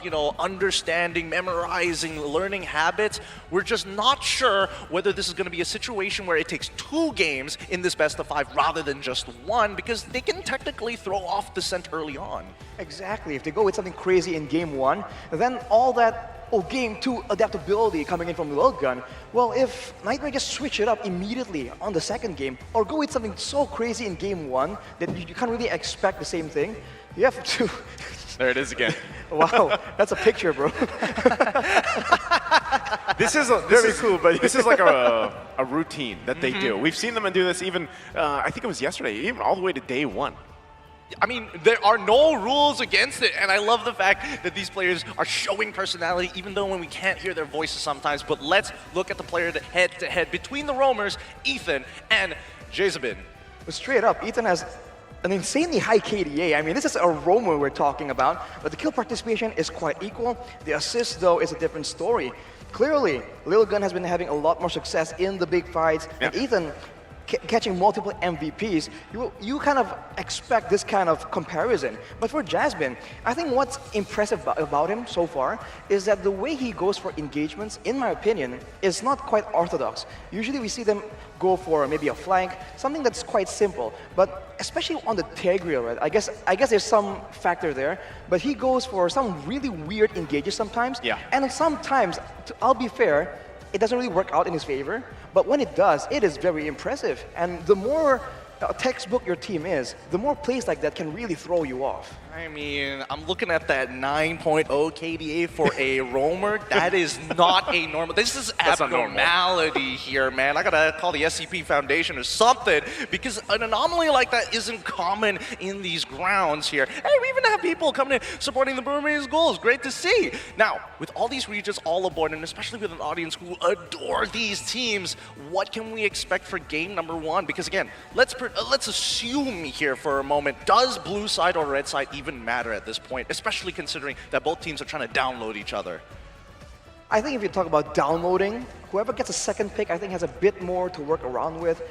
But I mean, in the same sense, right? Exposing your first 2 picks also shows off a lot of what your composition is going to look like. So I think it depends on how the coaches want to strategize and what they pick in the first or second pick, right? They can always throw them off with some flex picks, knowing that both these teams, they're using a wide array of heroes, some of them not even meta. All right, with that being said, the drafting phase for the wildcard stage of the M5 World Championships have begun. 1 more slot is left. Who's it going to be? Team Lil Gun, or is it going to be Nightmare Esports? Lil Gun, take the blue side. Nightmare going to be taking the red. Oof, for now, I mean, the Khalid is immediately respected, and so is the Angela and Baxia. That fast-paced playstyle from Nightmare is something that Lil Gun don't need to deal with, so they'll take it out of the table for now. For Nightmare, it's a bit more straightforward. The Nolan and the Mathilda, usually we see the Faramis being thrown in this mix as well, but if it's not that, the Bruno is still a very solid first pick. You know, after the previous best of 5 that we just watched, all of a sudden seeing Khalid first ban, it's like, it's all coming back to me now where we are here. This is the wild card. This is the wild card, right? This is what we were hoping to see, and more importantly so, it just kind of goes to show that homework has been done to a certain degree for both of these teams. Not only that, but interestingly enough, when we wait for this last ban here, I wish I knew the statistic for the red and blue side, right? Like, does it actually matter with the way that the meta is shifted right now? Because, you know, right now, the fact that Bruno's open does it necessarily mean that a lot of these teams pick up the Bruno first? Sometimes they do. It feels like it's one of the best options for the gold lane. It's safe. It usually performs really well. You can keep the Bruno alive for the best you can, but still, there's a lot on the line just because of the fact that that's a Khalid Baksha first ban. Angela, you know, that's not so crazy or not so wild, but also the Arlott being banned out, very much respecting Aizen there, like you mentioned earlier on, Gideon. And another pick he really likes is a Terizla. Well, it won't be picked up because the Guinevere, once again, is showing up here. Wow. Wow, is that percentage correct? Is that correct? No, the Is number. it that low? No. The number was just so big that we couldn't keep it all in one little small little portrait. It transcends. It transcends. It overlaps even more. You guys just can't see it. It goes Don't above worry about 100, it. so 103. So the display just says 3. +1. +1. +1. But the Guinevere makes an appearance again. So shout out Yasu for saying that it won't. But for now, we'll have to see, man. We saw earlier that the presence of a Guinevere really makes it difficult for you to even contest ground, for you to even find areas of the map you can make plays around with. So with that in mind already, a counter you can think of is a Grok, right? Immune to the crowd control. We'll see if that is what Nightmare wants, though. We'll see. The Terizla is going to get... Oh, okay. As well as the Joy. I feel like Nightmare they've got a good start here. They identify what Aizen likes to play. It could be a particular target at this point, and now that Aizen doesn't have access to Khalid either, the question now becomes, does he want to go for a Yuzong, and is Nightmare going to be a little bit more prepared for it? The Yuzong definitely can win out the lane, and the Yuzong and the Guinevere, I think in a way, kind of guarantees that you can really shove away your opponents in the middle of a neutral objective contest. So if Nightmare are predicting that kind of, if they're waiting to see that kind of problem being shown to them in the drafting phase, they gotta really find some way to really engage a fight before the turtle comes up, or maybe dive in the back line, bring some kind of crowd control immunity. Crowd control immunity might be that'd be pretty good here, and especially if we're thinking about it in that sense, Lilgun could also do the same and flex around with that Guinevere, but it looks like they are going to be locking in the Novaria as well as the Bruno on this blue side. So far, I mean, it's looking like Nightmare is trying to lock down Aizen's overall hero pool, while Lilgun, they've got like a relative strategy, a general strategy that they do in the first game in the best of 5 series. Overall, kind of like a blanket statement, you know? Yeah, which is funny because, again, you're looking at the history of their best of 3s, right? That game 1 that we typically see, I feel like they kind of try to, I don't know if you want to call it the discipline route, there's a little pickup, the discipline route, or they go a little bit slower. And then for some reason, they push the gas, game 2 and beyond. Now, with this lineup already, the first 3 picks, I don't feel like that's necessary if they want to opt for it. Again, Novaria's picked up. You're playing the vision game. You can whittle down the team if you want to, but because you have the first pick, Guinevere, you're usually seeing, some assertiveness happening in the early portion of the game. And one thing that we've talked about extensively here these past couple days is the fact that, yeah, you're not typically seeing a ton of objective dances anymore. The turtles, the lords and everything. And you're kind of just... What I love about the wildcard teams is they love to just duke it out, right? And I know you guys are used to this in your respective regions, but I love to see it, coming from the MPL Philippines. Now, I'm not saying, we don't have that ourselves, but so far for the wildcard, it's been back and forth, and now I'm just wondering how these teams with the first phases adjust to that. Well, if we're talking about adjustments, we have to talk about Guinevere jumps into this particular meta, because Guinevere currently holds an 88.9% win rate, and that's a large number in comparison, and a 94.1% ban rate with pick rate at the M5 wildcard. And to no surprise, I mean, it's really, really good. And you can see that for Lilguns, they're trying to limit the engage potential as well. My question is, with all the expectations heading towards a roam Guinevere, will Lilgun just throw us off and actually put it in a different role? Because we've seen the Guinevere, it's just so flexible, it can make its way to the jungle, to the EXP lane as well, actually. So if they want to try and surprise Nightmare, this is the moment, man. It's like the old Arlott. You didn't know exactly which lane it was going in, right? It could actually fit in like 3 different lanes. Yeah, the good old days, the good old days. I used to say that about Terizla until he went back into meta with no problems. Aren't you the Arlott main? I was the Terizla guy. Oh, you were the Terizla guy. You were top ranking, right? Top Malaysia? That was ages ago. That was ages ago. Nowadays, not so much. I'm getting old, man. I'm getting old. But looking at considering all the variables here, right? Again, Nightmare Esports focusing down on the junglers and making sure that they're expecting Lil Gun to actually play with thicker and harder tanks. So getting the carry early on, I think it's still a little dangerous, but still, Lil Gun have options.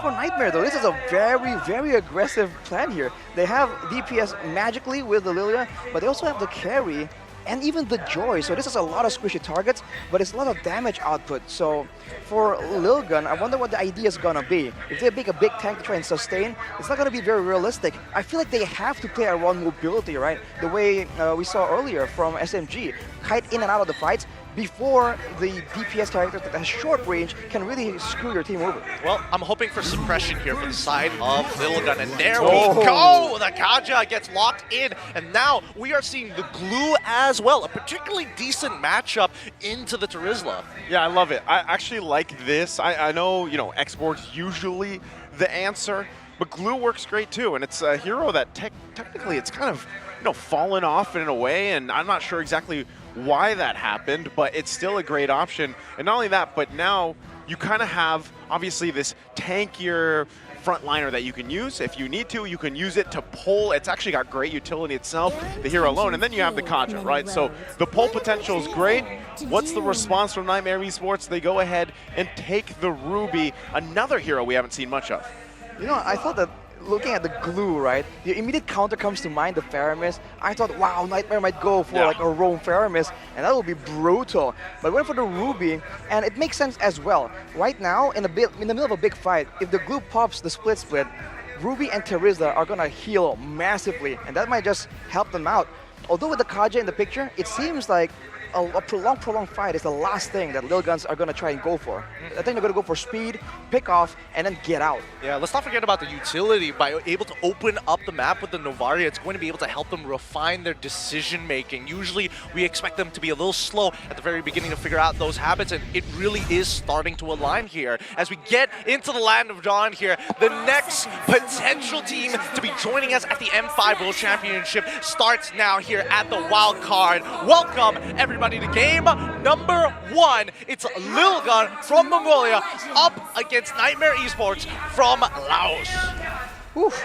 The highlight matchup right here definitely is the Joy and the Guinevere. Who's going to clear faster and who's going to have more impact, because the backline of Team Lil Gun is vulnerable, but will Lexi even have a chance to go in there? There is the Kaja as a counter, quote unquote, but if they're saving the Divine Judgment to try and stop this Joy, then how are they going to get the fights before that?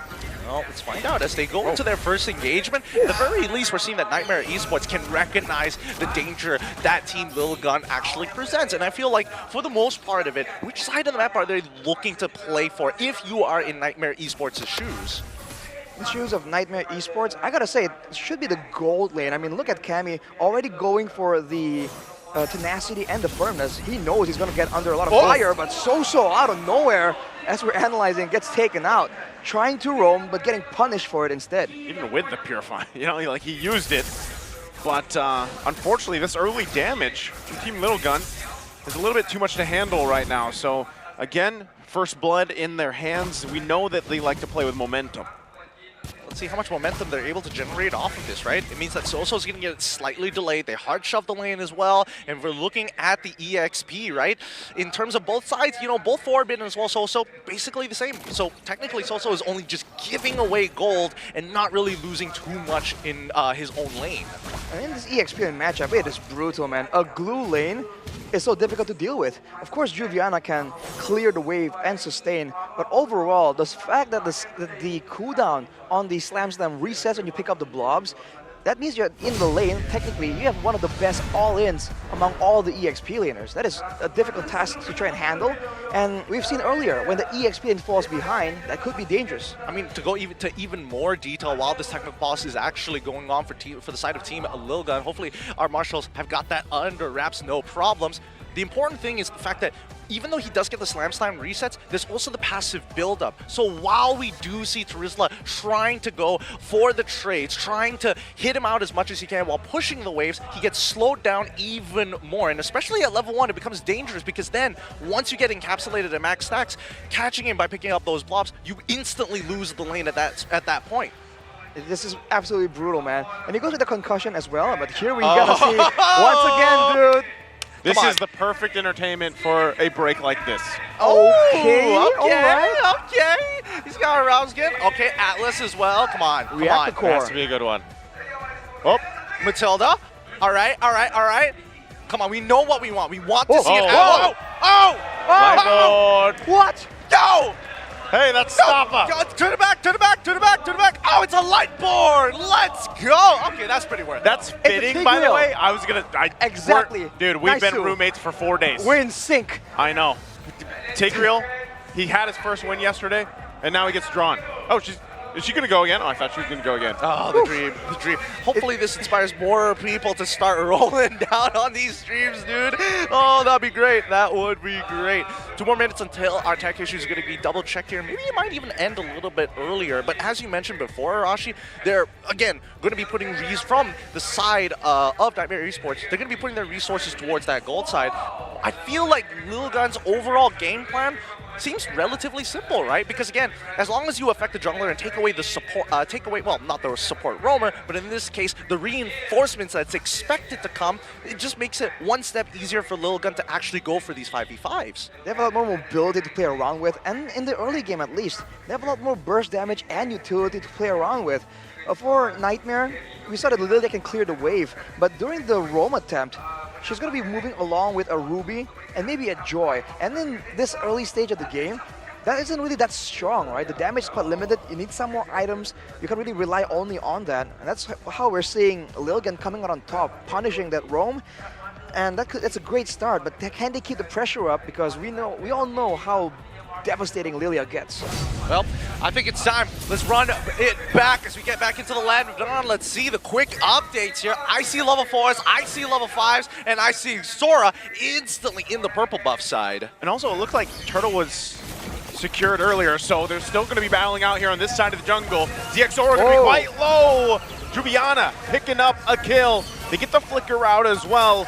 Not sure if Aizen wants to commit to that. He will back off, so it's a 1-for-1. But Team Lil Gun got that turtle. And they deny the purple buff away from Too Easy for Lexi. It's kind of, so that makes it kind of equal, I guess. But for Team Lil Gun, getting the turtle is definitely a win, considering they are up against a very strong, like mid-lane rotation-ish later on, especially after level 4. So sneaking that in is great, but now what can they do with that lead, right? Are they going to try and get into the gold lane, go for a pick-off? Because the Divine Judgment in this early stage, without enough damage, it's not exactly a death sentence when you get hit by it. I think if that is going to be the case, oh man, another game pause has been initiated. Don't worry, for all our Laotian fans, Nightmare Esports has sat through this once before, and we see that with each and every pause, it feels like they're just stacking up. They're getting stronger and stronger each time. Yeah, and you guys were expanding there on the XP lane, the roam, and everything. My main question too is, what about the carry pick? A marksman pick that we haven't seen pop up too often. It works great against shredding some of these healthier heroes down and everything else, but it takes some time to build up, and then you have that limited range. You got to be able to bob and weave out of certain situations really well. And again, maybe that's why they went with the Ruby, right? To help heal, to help protect it. But how do we feel about the scaling of carry? I don't know, because I actually agree with Naisu on this one. There's a lot of potential problems. It's not just the Divine Judgment. It's not just the spatial migration. It's just a lot of ways to lock people down. But before we answer that question with Arashi's analysis, let's see this roll. Oh, it's again. Kagura skin. I like it. I like it. I like it. Oh, wait. Is that? No. That's Angela. My bad. That's all he got. Wow. What? Oh, the poor guy. Sometimes expectations don't really match up to reality, unfortunately. Oh, wow. He was really looking forward to that, too. He was hoping. It's got to be sad. But maybe another. Maybe another one. You got to dig deeper, bro. They got to know how many rolls and equivalent of diamonds have been drawn through the wild card. Yeah. It's been a lot. It's been a lot. but only one man got an aspirant skin off of it. For I now, don't know. we haven't heard a lot more updates about that. If you do get it, do tell, do share on social media. But going back to the carry question, I feel like the scaling is very much there. The damage is very real. But the thing is, can you even output the damage? Because again, with a marksman, staying safe is great and having a lot of damage is great, but if you can't even get into range to output the damage, you might as well have no damage. So against this composition, especially with a Guinevere, right, with a glue, a lot of dashes and crowd control, it's going to be a bit tough, especially with the battle spell of choice. And even then afterwards, I guess in this game particularly, going up against a Guinevere and a Glue, these are two heroes that do build a lot of HP. Right. So if later on Nightmare does scale and they do want to go for a very fast-paced, very decisive kind of fight, they will be able to get it with the carry. But the question is at what cost? And if even and before that, can they even get it with the Novaria being a pesky problem? In the middle of fight, you can just put down an Astral Meteor, and the carry sometimes can get zoned out completely. It's deceptively painful, as you mentioned before. But not only that, right? There's also the potential of, like, the most ideal scenario I see for Nightmare is if Lilgun kind of get a little too close to each other. They get hit by the I'm Offended, it gets hit, 4 people get pulled into the penalty zone. That's the only situation I can actually see where they might come up on top. So, hey, wait, is that Mr. Shadow Analyst? Nice to translate. Very familiar, by the way. There are words on there, Anaisu. Does it warrant the translation? Actually, was that Filipino? I didn't look. I could not see I did not look close enough. I think it was. But anyway, shout out Wolf. Shout out to Wolf. Wolf. The many names he goes by. The many names, the many different faces as well. He's probably out there right now making a good old cup of coffee. That's actually a little too accurate. I bet he's doing that right now. And he's listening to this and he's like, wait, how'd you know? Yeah. He's just hiding in the shadows of the tournament, man. That's crazy. He needs coffee for this poll right here. Oh, yeah. Let's go. It won't go. No! Don't deny the man! You need an ROG! Why isn't it working? Don't deny the man! Oh. Looks like the fingerprint just didn't match. He has 2 minutes. He has 2 minutes. Come on, bro. Sort it out. Let's go. Can we get one of the marshals to check out his phone? Little did you know it's actually a fingerprint scanner. No, please, not my identification. I love how the draw is now like a canon event for wildcards, right? It's just a thing now. It's just a thing. It's a wildcard thing. If this is exclusive to wildcards, that'd be so much fun. What if it happens in the main event? In M5? I think it's cooler if it's only wildcard though, right? It's just a wildcard thing? Only, I don't mind if it happens in M5 on condition that M5 comes up with another line of skins that's exclusive to the event, it's just happening. to roll. Oh, what? That's a saber. Oh, that's Layla saber. Ah, okay. Wait. That's it! Look, some people are unlucky People are and they pulling just their phones band out. together. I mean, who doesn't want to roll it on camera, man? It's just that much more. When people are like, oh yeah, I rolled 110 roll and I got it. Nobody believes you. Open up the stream. What is the best prize there? The best prize? You guys, or I guess it's subjective. It is kind of subjective. What is the rarest? Is it just a collector? I mean, personally, for me, I do quite like the collectors very, very much. I personally love some of the legend skins. Cosmic Granger, one of my favorites. Is that available in that draw? I don't know. Oh, he's doing it. I think so. Once again, let's go. It would be. Oh no. Okay. Oh. What? Oh, he just did the one draw. Oh no. It was the one draw. No. At least you tried. Don't worry. 9 more times. One more. Just do ones 9 more times. We'll see whether you get something. You have to do the ×10 for like a special one, right? Like of course. To get something of significance, kind of.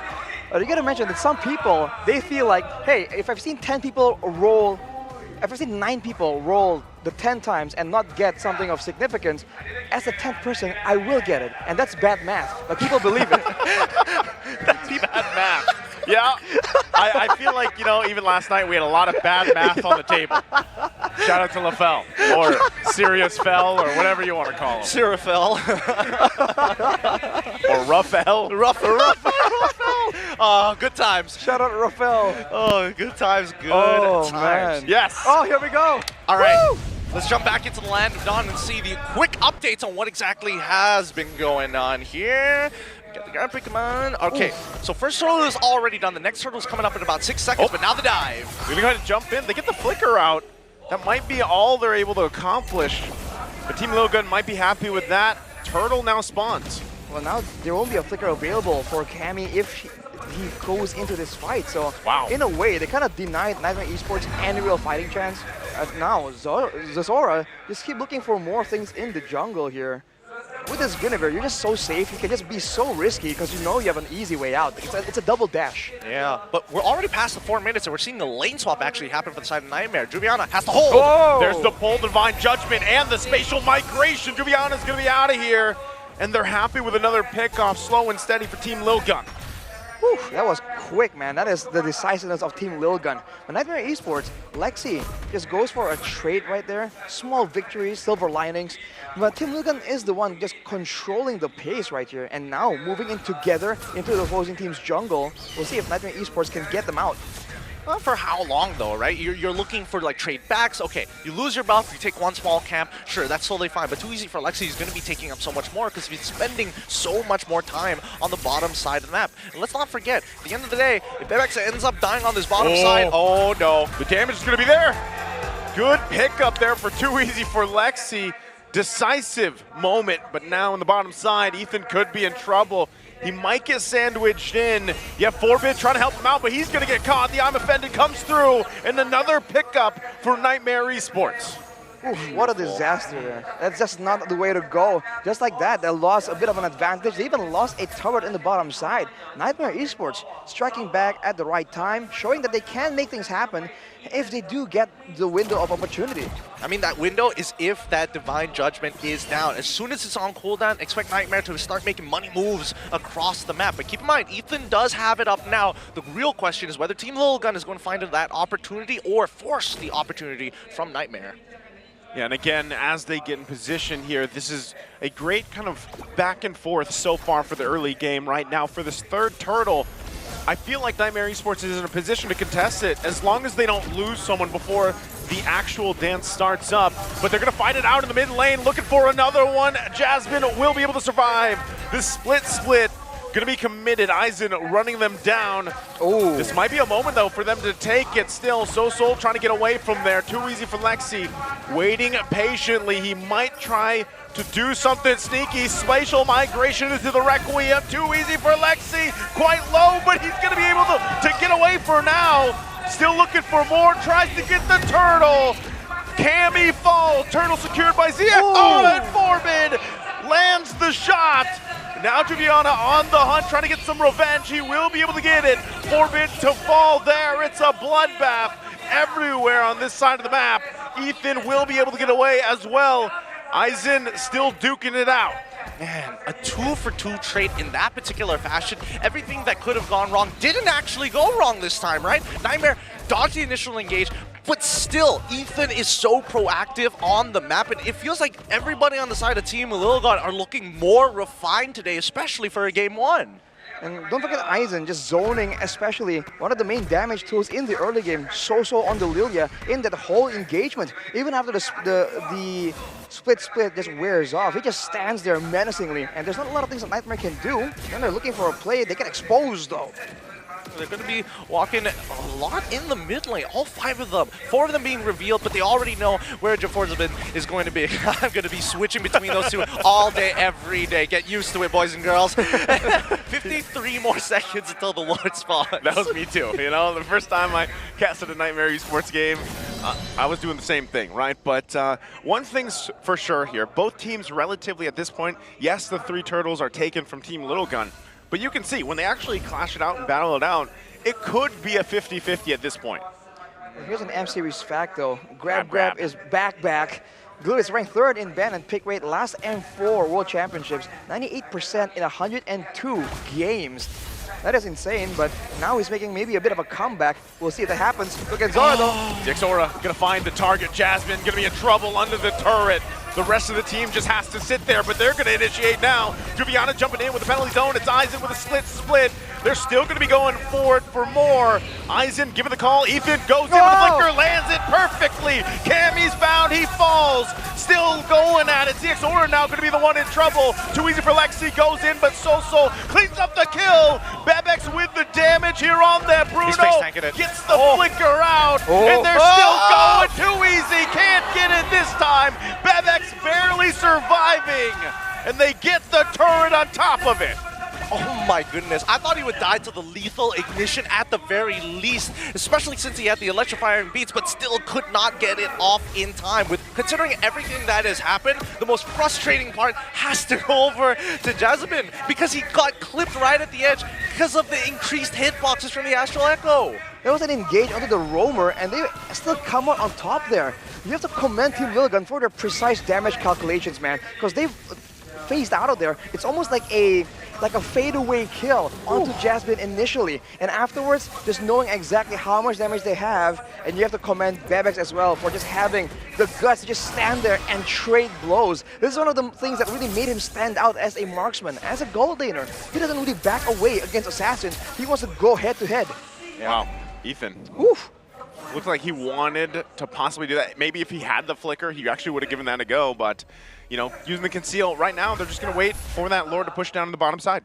Yep, I mean, if they can drag this out for another 15 more seconds, he's going to have that flicker back up. And knowing how Ethan has been playing so far, I'm pretty sure that might even result into an inhibitor turret, because Nightmare Esports sure as hell ain't giving them mid-tier 1. Was that KDA? 9?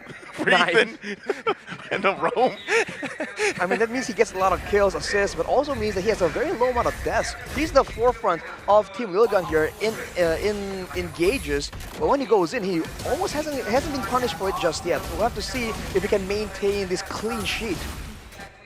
No, now that I think about it, putting it all together, connecting all of the dots, if Ethan has a 9.0 KDA and Team SMG has 4 of that 5 in the top spot, when it comes down to like just KDA and overall damage, it begs the question what those numbers are. Yeah. Oh, you're right. Interesting, man.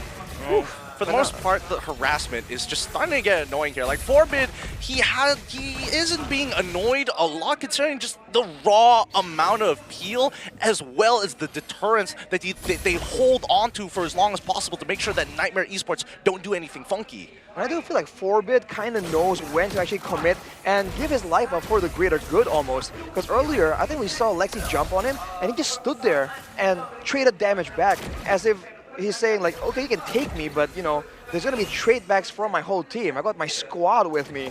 So in a 60-second waiting timer for the Lord, look at the items here.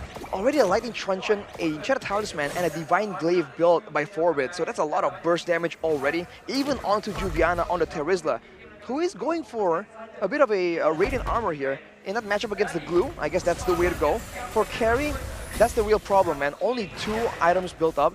The third, probably a Demon Hunter Sword, not even, I guess it's halfway there. But the gold disparity compared to Bebex, man, that is insane.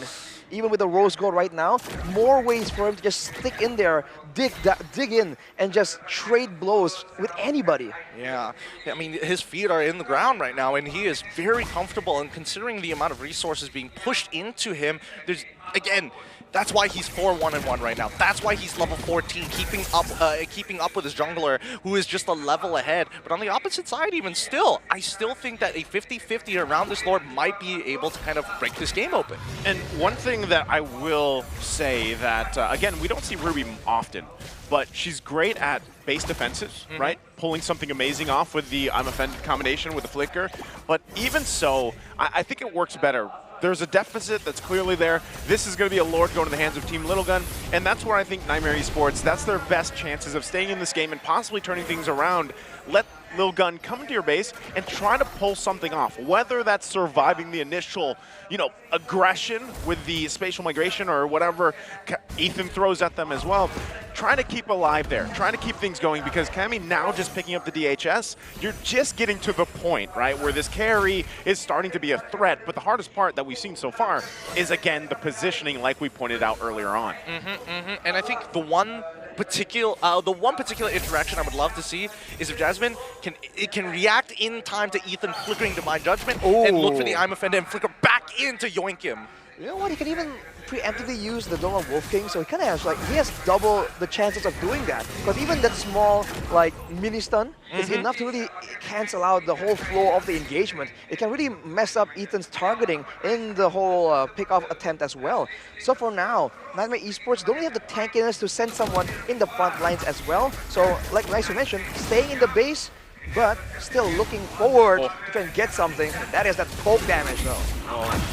Let's see how this Lord actually tries to crack open this base. I don't think they're going to get this inhibitor for now, but at the same time, we wait in anticipation. Come on. Where's that engage? Jasmine has the immortality, but look at the spatial migration into the Requiem. Going to be able to find 2 targets. Penalty zone not going to be enough as well. Jasmine still has the immortality, but they're going to lose the mid-base turret, top as well. And shortly after, if Lil Guns want to, they can take the bottom here. It's a couple hits away. They wait for the minions. They might just go for it. Ethan gonna jump in, finds the target as Cammy finds the perfect one. Ethan's still gonna be alive, Soul falls as well. They're gonna go ahead and work on the crystal. It's only 2 members of Nightmare Esports, and it will not be enough as Forbid gets another shot, and they take game number 1. Woo! What a clean close coming in from Team Lilgun. Now, kind of breaking the mold this time, not dropping that game up, but instead taking it for themselves. Now it's up to Nightmare to adapt to them. That is insane, dude. They took the fight under the turret. I haven't seen that in a while, man. Usually now, you go for a pick-off and get out, or you go for a fight, and in the middle of the fight, take down the turret first, and then continue. They just completely ignored the turret and fought under it, man. That just shows you how strong their tanky members are to tank the turret shots, but it also shows that they just have full confidence in how they're going to execute that game plan. They just read through it and knew that they can make it happen. I mean, let's not also forget that Guinevere is jumping so deep in that he basically spatial migration into spawn. Yeah, that was amazing, you know, and it's just, you guys said it. This is a very different Team Little Gun than we're used to seeing in game number 1. This is what we usually see from them, at least for the wild card so far, what they show in game 2 and 3, right? This is a very strong showing, and every single time, I gotta give it up. This Guinevere here, there's a reason why it's highly contested or banned out. It obliterated so many parts of the map, and also the objectives, they handled that so well there. So again, great showing from Team Lil Gun. All right, let's have a look at some of the post-game stats here and have a rough idea in a little bit, but our MVP of this game, and give it up, and you can even say humble, man. He's like, let's calm down, we still have a series left to go. Give it up for your boy, Ethan, coming in clutch with Kaja so many times. As soon as it's off cooldown, you know the play's happening. That KDA. It's KDA, man. He went with the basic emblem as well, so usually we see Kaja's a bit more concerned about the movement speed, about the tankiness. We see Brave Smite occasionally, as well as a focusing mark to help with the pickoff. But now, look, with his playstyle, he didn't even need it. He goes for the extra bit of movement speed, right? That helps him go for more surprising catches, more sustain as well in those early game roamer duels. And it just really works with his playstyle, man. It's so aggressive. And for some reason, he just never seems to get punished for it. It's like his positioning is just so well calculated.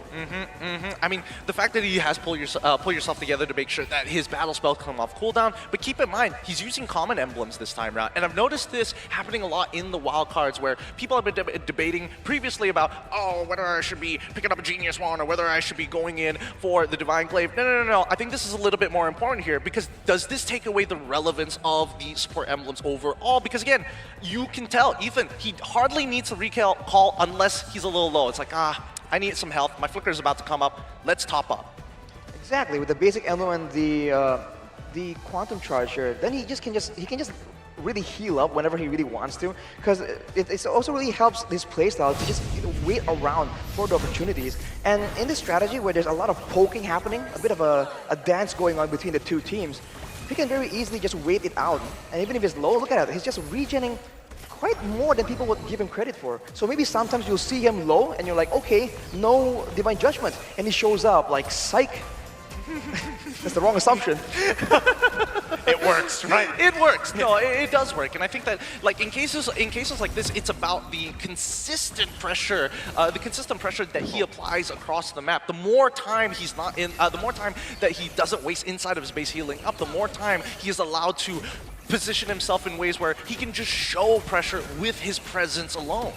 Yeah, and again, even looking at the highlights here, I love just how, you know, yes, Ethan was the MVP here, but, you know, with having a Guinevere on ZX Aura, you have so many options to pull in fights for you, whether that's Divine Judgment, whether that's Spatial Migration. You can also disengage really well, right? And that's kind of what we saw. Sometimes, too, it was just Aizen playing that front line for them while they caused chaos here for Nightmare Esports to deal with. And really, there just was, at some point, like the Ruby is not going to cut it, right? In theory, it should work, but in this way, just the execution wasn't there.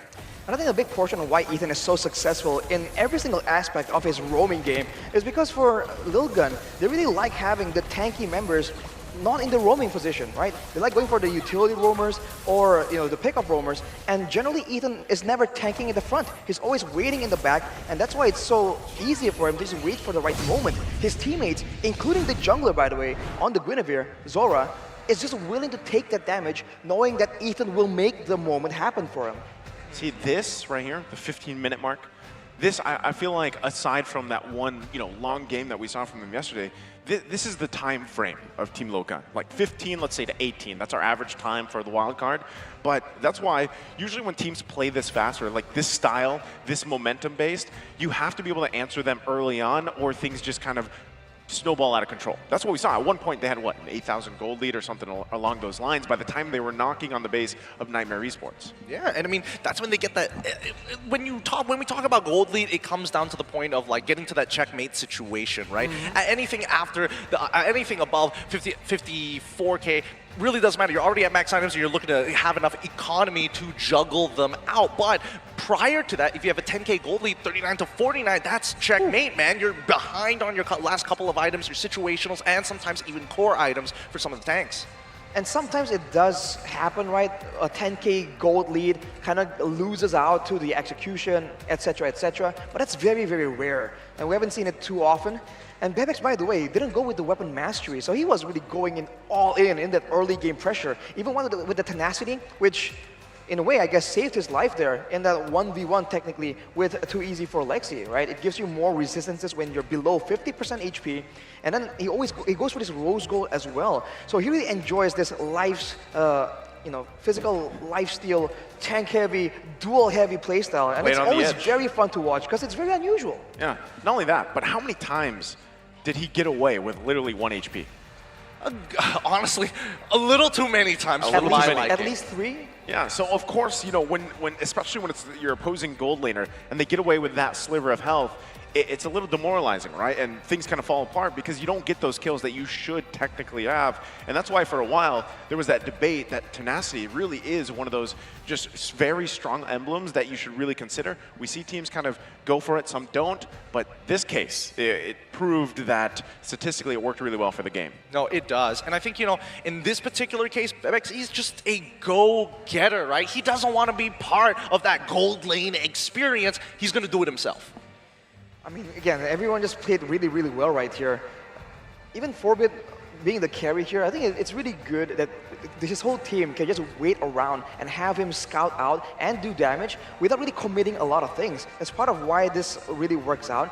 For the most part, it's almost like Nightmare are kind of confused, right? Like they're facing an actual Nightmare, not knowing when exactly are they going to try and get in. What exactly is the utility or the ultimate that needs to be burned out for them to really engage in a fight and come out on top. Because for Lil Gun, it seems like none of the ultimates are like crucial to really winning a fight. It all comes down to how they position and how they use the other spells instead. Oh, I think that's fair, but also this does kind of show that Nightmare is very focused around two things. It's either the two situations I've seen them succeed a lot. It's either when the early game goes into their favor, and if it doesn't, the ultra late game is where they really duke it out. So it's a little interesting to see whether that mid game is going to be something of a game changer, especially since Lil Gun is so early mid focused. I love that combination, by the way. I love the Novaria with the Kaja.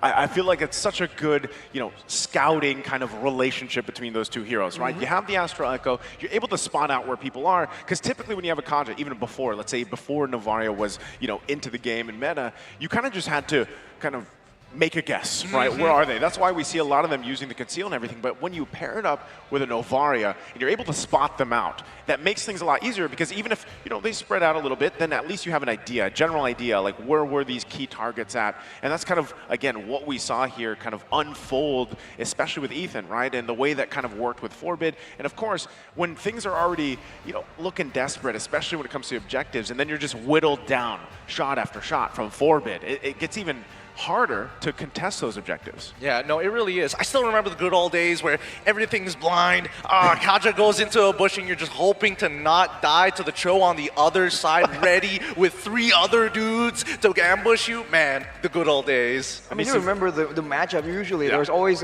when there was a huge focus and emphasis on assassins. You're seeing Franco and Kaja just duke it out. Who gets the suppression off first comes out on top. And I think with the scouting and the playstyles we see right now, those days are kind of gone. There's eventually there has to be I feel like another hero that provides as much vision as Novaria does. But it's funny because even with some of the time that she's been out now in the meta, she's not always prioritized. She's not always picked, right? There was a time where she was like the new, even Farsa. You would always see her pop up, and it was always picked. But now I feel like teams have come up with at least a game plan to deal with that vision, to play around it. But still, I think it's a huge advantage if teams still opt for the Novaria pick.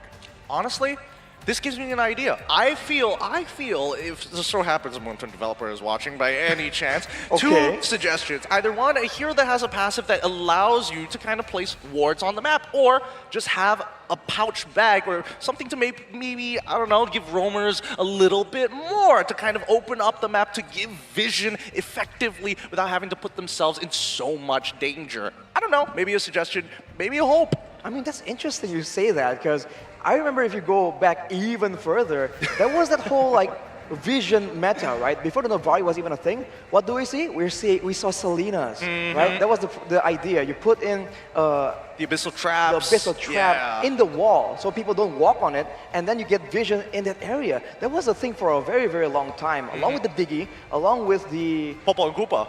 Popo and Koopa as well. That vision meta is definitely a thing, and maybe with the emphasis on vision, we're gonna see something of that nature arise in popularity. But here we can take a look at Team Lilgun's most picked heroes per role at National Championships in 2023. Dang, I'm seeing a lot of, I was scanning around let's 100% win rates on Faramis, on Angela, as well as the Martis. I was expecting it more on the Terizla than it was the Martis. Yeah, interesting stats here, especially with the fact that, again, I think even earlier we have a statistic there that usually the heroes, or at least the composition they pick in the first game, they don't go into the second game with. They don't repeat an entire draft or, go with that. But with numbers like this, it really begs the question, how deep is the hero pool of Team Lilgun? Because they have multiple options. It feel like they've shown that throughout the course of things, but really how far does it go? And as we say that, look at this from Nightmare Esports. Wait a minute.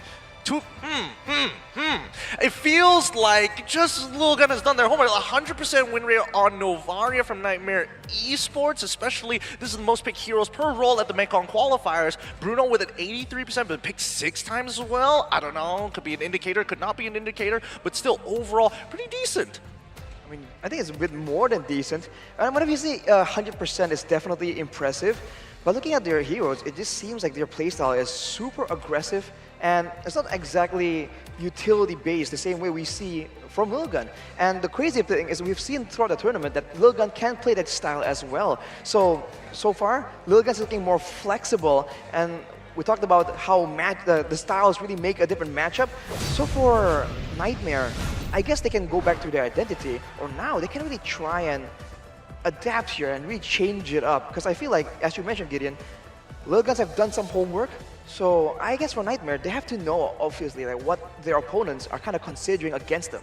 I mean, initially in game number 1, they were already trying to make sure that, hey, maybe Aizen, let's see how deep Aizen's hero pool is going to look like, especially after the Khalid ban right at the very first phase. And it's like, okay, that's totally fine, right? Take away the Arlot, make sure that we are able to pick up the Terizla himself, make sure he loses out on his favorite heroes, and still yet he had glue in his back pocket.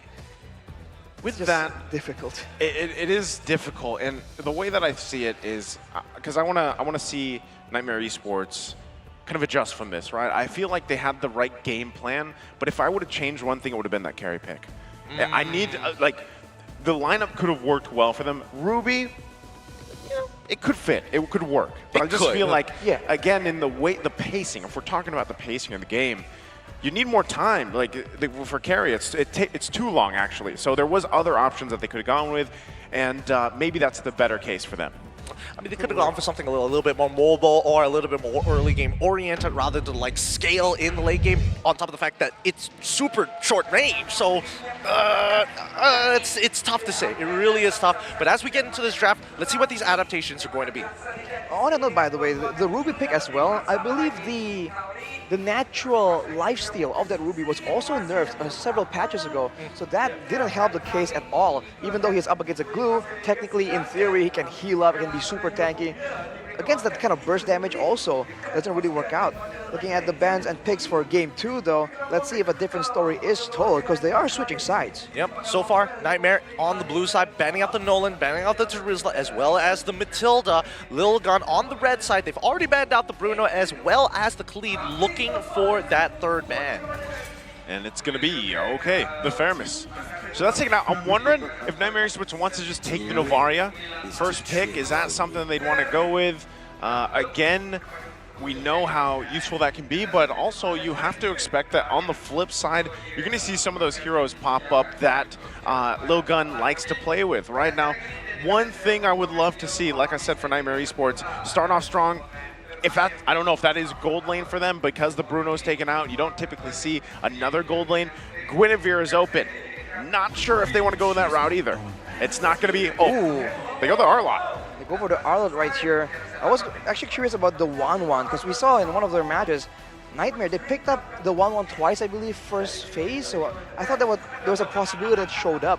But not for Lil Guns. I feel like the Guinevere in Game 1 was so beneficial. The fact that it's left open right now. I think they take it. Yeah, I think they're going to definitely take it. I'm thinking about counter-engage. Last game, Nightmare had the Terizla, and you basically have to commit with the Flicker if you're not able to close that distance. Arlot kind of works in the same way, but if he lingers around long enough, he's able to get that free dash before going for the final stash. Now, let's have a look at the fun fact. Ethan is the man. Team Lil Gun.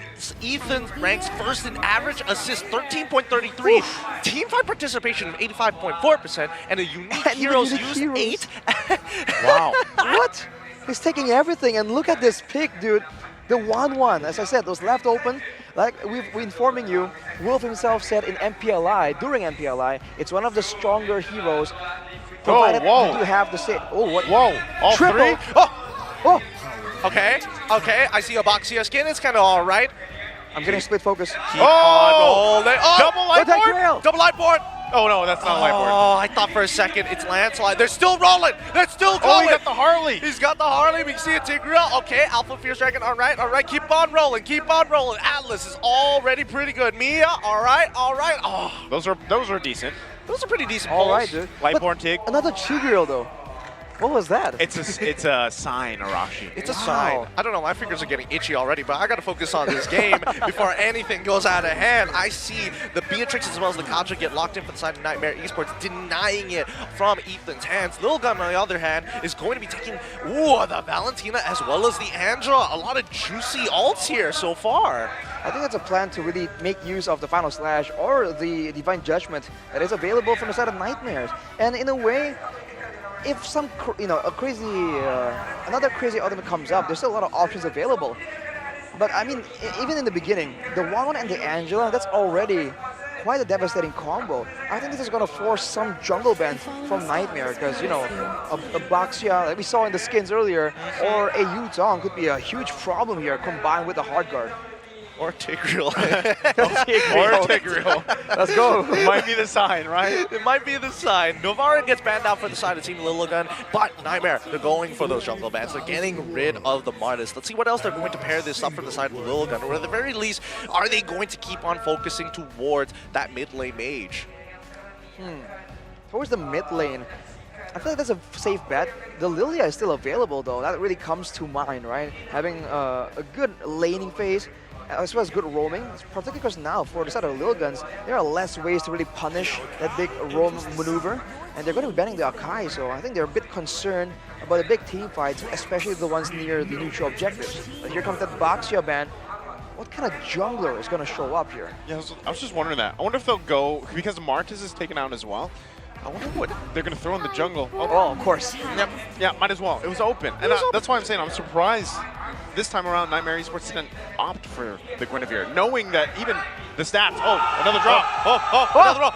What do you get? What do you get? Oh, the Empress Phoenix!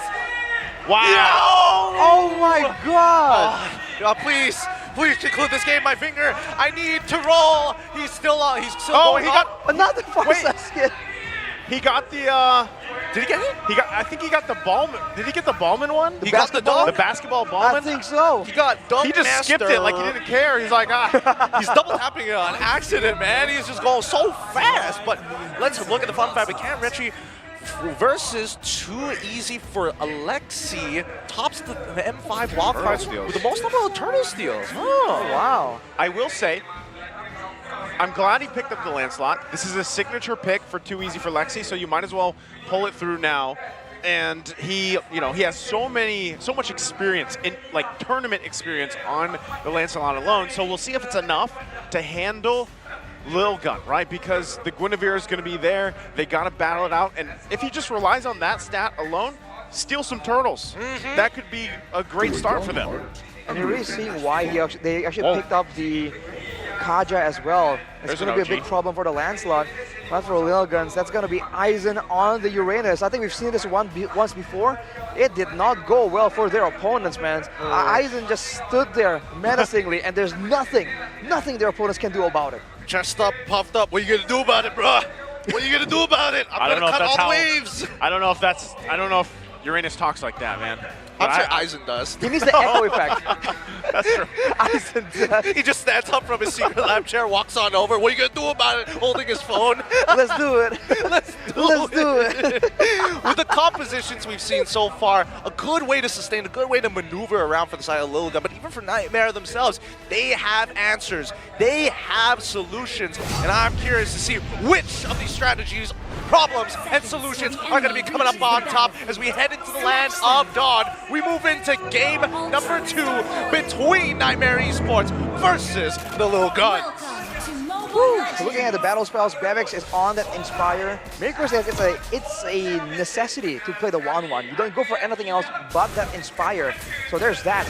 But in the jungle, man, Lancelot against a Guinevere, I feel like the Guinevere has so much more safety to try and even attempt plays, whereas the Lancelot is going to be a bit more limited, especially considering the amount of targeted point control that Team Lilgun does have on their composition. Well, I mean, that's why people like to pick up the Lancelot, right? Yes, it is dangerous, but there's a lot of outplayability because of his kit, and that's the whole idea to get... Oh, hold on, this Lithuania might be spicier than I thought. Yeah, they're still going to be going quite low Soul. ZXOR might get another shot in as he does, but yeah, back off to it. The one thing that I'm concerned about for Too Easy for Lexi here is also the fact that if Forbid actually takes the Divine Judgment, then it gets that much harder. The threat is there, to actually contest some of those objectives or even some of the fights later on. Ooh, look at Bebex just making the plays happen, man. Especially when you're on the Renner, it's going to be so difficult, and we can see this play coming in. Huge, aggressive push into the jungle. He's trying to get Lexi out of the game. Reach for Lexi.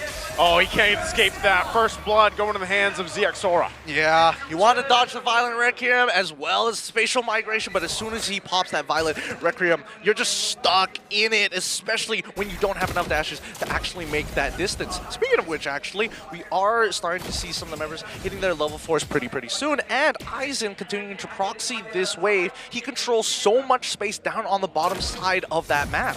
That's the thing with the Arlet though. You have a lot of burst damage, but that's burst, right? Against a Uranus, you need something a bit more consistent if you really want to take him down. So if he wants to reset and get some vengeances onto Aizen on the Uranus, it's gonna take him to half HP, but then what? He just stands there, regens the full, and he always has the lane priority. And that is what Team Lilgun is trying to use right here. Looks like Nightmare Esports are not going to be able to walk up and have decided, you know what, we're not going to touch the turtle for now, right? Let's just move away from this control and start scaling up as quick as possible. We'll find another opportunity to get back into this. Well, you know, they're still waiting. Wow, and spatial migration right where it needs to be. Going to find 2 targets. And I was just going to say before that happened, Jasmine's not even level 4. He is really gapped here in terms of just the pacing of the game and the way that this should work with the Kanja. He just wants to breathe, man. He wants to play the video game. Well, he doesn't have the same kind of liberties that Ethan had as game number 1.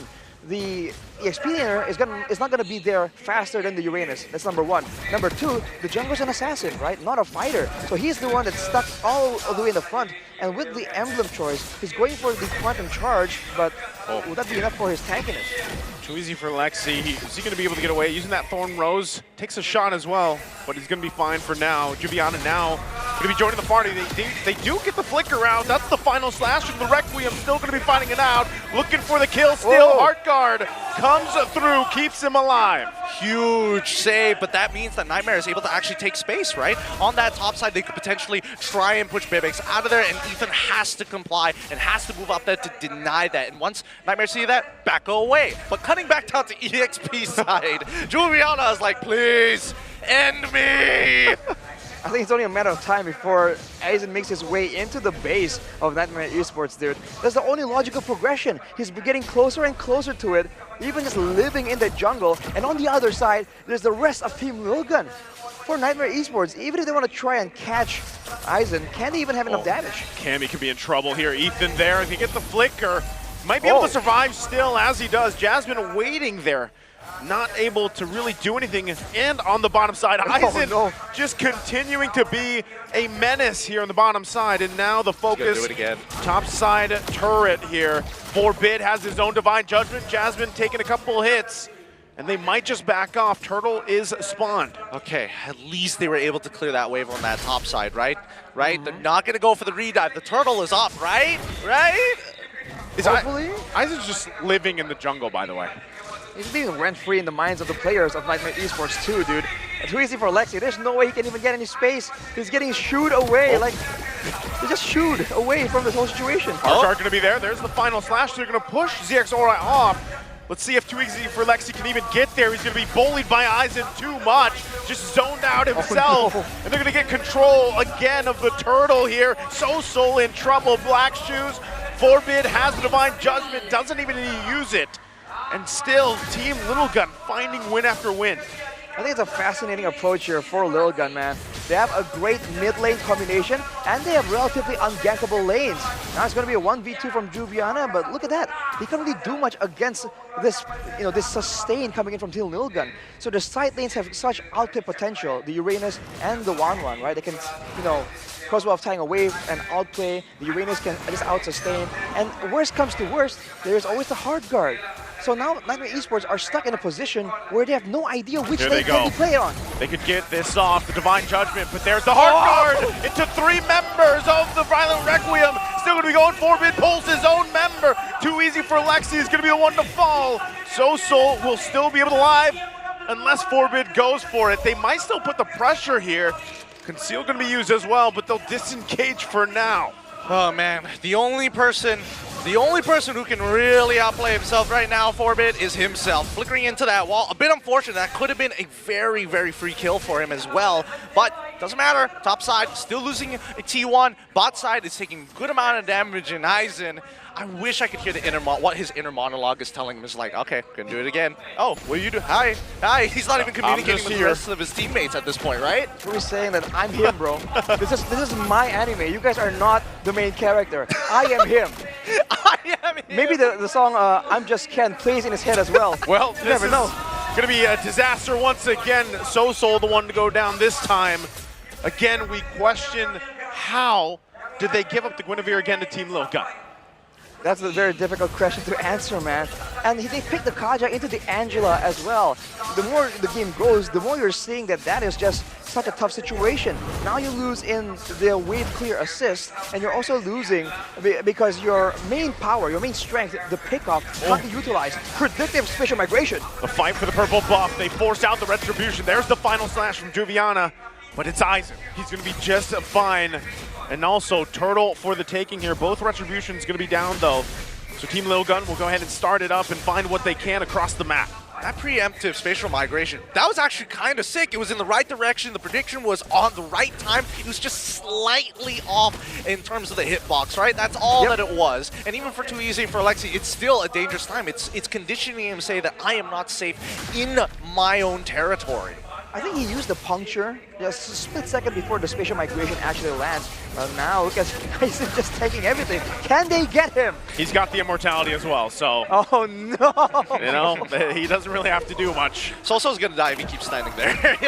Eisen can do this forever, like a very literal forever here. Nobody can really take him down until we see Cammy actually start scaling up. But we could see that even for Team Lil Gun, right, they've got their eyes set on the opposite side of the map. Right, looking at the in-game items, Lightning Truncheon completed for 4-bit, so a lot more burst potential, more movement speed to maneuver around these fights. For Bebex, having the Demon Hunter Sword and the Corrosion Scythe, I think he's getting up there. I think with one more item, he's going to win a nature. He's going to try and go in aggressive in the next fight, most likely, and he can outplay so much with all the options he has. Well, still fighting under the tier 2. Final slash going to be used. Still have to fight it out, though. Soul trying to lay down some covering fire. Black Shoes himself. Bebex not even looking to kill, but Soso left to his own. He will fall. Meanwhile, on the bottom side, they finally got a turret there, pushing through, but still have to fight it out for their own buff. Spatial migration, gonna find Too Easy for Lexi again. Trying to get away, but he can't do it. Juviana now the next target, final slash. He puts himself in range, and it's a double for ZXora. Still gonna be going, now it's Jasmine on the run. He's stuck here. Forbid gonna hold on to it and gets the kill. It's a disaster for Nightmare Esports. There was a potential for a turnaround there. I did see them both, Kaja as well as Beatrix, along deeper in that lane. They didn't expect Team Lil Gun to actually walk in and keep pushing forward underneath the tier 2, and they had to make a split decision. And for Camry, he's like, it's not worth me dying. I don't want to be there. Get me out. This is going from bad to worse, man. Ethan has just completed the Flask of the Oasis. He was doing all that without the Flask of the Oasis, dude. Now with the increased healing, with the shielding when you're low HP, pickoff is there's no pickoffs, okay? Pickoffs are not gonna happen. Nightmare Esports, they have to look for something else. Pickoff is just off the table. It's done. Yeah, I mean, so far these Divine Judgments haven't really made that big of an impact compared to Team Little Gun from Ethan in game number 1, right? We're expecting to see Nightmare try to be aggressive in these situations, and more so when Cammy is near to actually go for that wombo combo. And so now Zora still opening up the map. He's no Uranus, but honestly, he's been absolutely tanky, man. I'm not quite sure how that's even possible. I know he's building tank, but do you even see how tanky he is?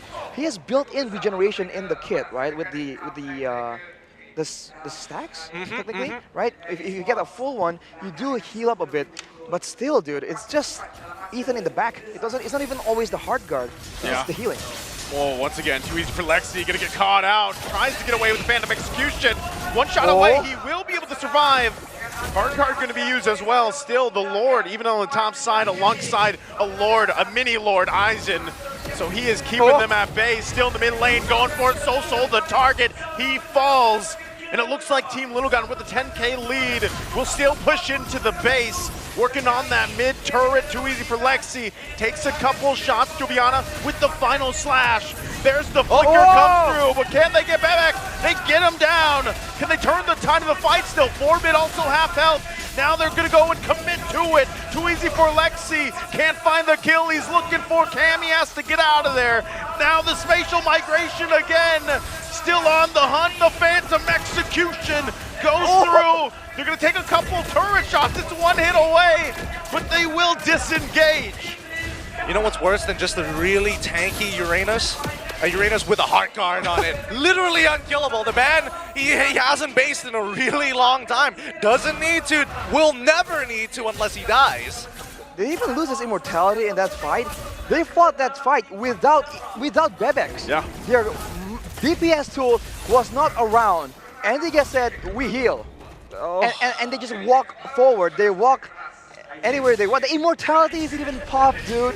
How demoralizing is this for Nightmare Esports? I'm not gonna lie, if I was in Juviana's position, I'd be like, all right, GG, go next. Like, I am like zoning out of that laning phase at that point. There's so little that you can do as an Arlott in this matchup. And worse yet, when you need the play to happen, he's so far behind, but he does find these really impressive follow-ups. You almost feel like maybe there's some value in just going next immediately, because this is mental fatigue building up, man. Trying everything, trying to find a solution for such an obnoxious team comp right here. It's going to be so mentally taxing, it might even carry over to game number 3. And it's not like these opportunities are being wasted. It's just that Nightmare Esports is just too far behind to really capitalize. They're getting stat checked right now. Oh, look at those numbers. And right now, too, you know, Kemi, just got the 3rd item. I mean, he did get a kill earlier, but got to have something happen here, because even with a threat like this, Lord going to be up here. They're going to battle it out once again on this side of the jungle. There's the final slash going to be pulling it through. Heartguard comes through on top of it. They have to run away. Aizen keeping up 5 members there at bay. And ZXORA will go ahead and take this Lord with Team Lil Gun. What did I say? Stat check again! Oh, at least I got a tower. I mean, it's small retributions all across the board, but I don't know. This is starting to feel a little depressing. Now Ethan also has the Ice Queen's wand. Everyone's running away, but they're too slow. Forbid, he's got it, but he's going to go down before he can even use the Divine Judgment. So Forbid's taken care of. So Nightmare Esports, they have a little fight in them, but now they have to deal with a Lord come down the mid. Hey, okay, not bad, not bad. Maybe this isn't as bad as I thought it was going to be, because from this point onwards, if they're able to somehow defend this upcoming Lord with a 9.3k deficit, well, probably one more Lord after that, then they start to break even. Well, there's a chance. There's the late game Lily that they can fall back on. Let's see, what will Team Ligon do with this? The Lord's getting cleared up really, really fast. Aizen's trying his best to zone enemies for the way. They go for a play though. They jump in with a spatial migration. It's Juviana, their target. They get him the crossbow. Tank 2 forces the black. Still going to be able to go. Bebex has the heart guard as well. Jasmine holding on to the Divine Judgment. They're going to push in with these strengthened waves of minions. They'll fully expose the base. Too easy for Lexi, has to be careful how he approaches it. Turret finally gonna fall. They'll work on the base here. Cammy can clear these minions. Jasmine's gonna use the conceal. Can they hold on a little bit longer? Team Little Gun full force into the base of Nightmare Esports. Gonna be looking to end it here if they can. Forbid has his own Divine Judgment. They find the target. Too easy for Lexi, he's quite low. They don't have any minions just yet. The next wave will push in. Juviana up again, there's the final slash with the spatial migration, goes through, still can't be able to find him, the crystal's gonna be worked on, another body's gonna fall, and make it another, and that's Team Little Gun taking game 2. Ooh, bruh, that was a game. I mean, well done to Team Little Gun. Again, very cool, calm, and collected. Literally almost no emotion on their face. They're like, yeah, this was the expected result. I mean, of course they are completely collected. There's no danger. They're at no point in that game where they're like, oh, I'm gonna fall. If they do get taken out, they know it's a risky play. They weren't caught off guard a single time. The only moment that looks kind of sketchy was when they were going for the Lord and Forbid got pulled in with a Divine Judgment. But even then, he got out. But he went back in because you know what? Why not? Why not? You're, what, nearly 10K ahead? You can take some risks like that, at that point. So, again, it makes me question, at least for game 3 at this point. Game 2, game 1, they're done now. But I would be so surprised if Guinevere is either banned out, if it's not banned out, or if it goes in the hands of Team Little Gun again, because that did wonders, but just all across the lane, it was exactly what they needed. You guys painted that picture really well. This is a lineup that is nearly impossible to kill in the first, 5 seconds of an engage. Aizen alone on the Uranus was nearly unkillable. I don't think he did die. I don't know who's going to be the MVP for a game like that because they would continue to smash and smash and smash. We'll see which one of these stat checkers is going to be on top as we jump right into our MVP screen brought to you by ROG. Give it up, boys, from the side-up team. A little gun coming in big time from this game. It's going to be Zixora. 0 deaths, all the objectives. And man, he just knows how to engage on this Guinevere, man. He keeps getting the multiple members, or if it's not a multiple members, it's on the most unideal member to get picked off on the opposing side. And he's just abusing the tankiness, especially with the healing coming in from the Angela as well. He really knows the limits of this hero, man. You can really tell. And hopefully when we do see it in the highlights later on, just the communication and the overall chemistry with the team as they are pulling on backwards, they make sure that they are in somewhat of a symmetrical, a linear line with each other, so that when Angela is out in the open, Ethan is able to heal everybody at once and heal multiple people at once. And usually that's not the case with a lot of teams, and they forget about that and they aren't efficient with it. They like to split up and only one person gets healed at a time. Yeah, again, with this MVP performance here, game one was very apparent, though, even the same performance, but still, it's just, you have to wonder what can fall into place here for Nightmare Esports. How can they adjust from this? And as we take a look at the highlights, we'll kind of see where things started to build up, early on with this. Even Too Easy for Lexi going down to the first blood to Zixora is kind of what started that thing in motion already. And look at the engages even early on. It just works so much better for Lil Guns. For Nightmare, you're wondering what exactly were they looking for, right? They're trying to mount some aggression, get some pickoffs, but overall, eventually, they just keep losing out right here because they're not sure what to do. They can't get a decisive finish, they can't go for a proper pickoff, and they don't win in the all-out team fight either. So I think their best bet was to bank on the late game and try and see if Cammy can really shred down Aizen, but 10k gold deficit, man. They weren't allowed to. Could barely play the game, and honestly, I think even if you are in Nightmare Esports' ring corner, I think it's just like, forget about that game, right? I think a lot of it is just, yes, it is mentally taxing, but we're moving on to the next one. And what was the major problem? Is it going to be the draft, or is it just not being proactive in getting that level? Once you hit that level 4 and playing around the Divine Judgment. I think the draft definitely has something to do with it, right? Like we said, I mean, the main tool is going to be the Divine Judgment, technically, but against an Angela, anyone who gets targeted can be saved, and the targets are already difficult on their own, right? The Guinevere and the Uranus. So eventually it's a matter of time. Bebex had a pretty okay time so far. The only moment where he was even targeted was that pickoff attempt in the mid lane, which did work, but did not even help the case of Nightmare against Lil Guns. Yeah, not only that too, but this was a very difficult game for SoSol. We usually see the Lilia picked up for a reason because it does provide a lot of early game damage, even into the late game. You're able to kind of bait things out with the black shoes and withstand some of these onslaughts, but this time around, it was just, almost to the point where you had no impact for the game because you were just continuously shut down. And even when it came to the itemization, it wasn't where it needed to be. Again, a 15-minute game, very similar to the previous one.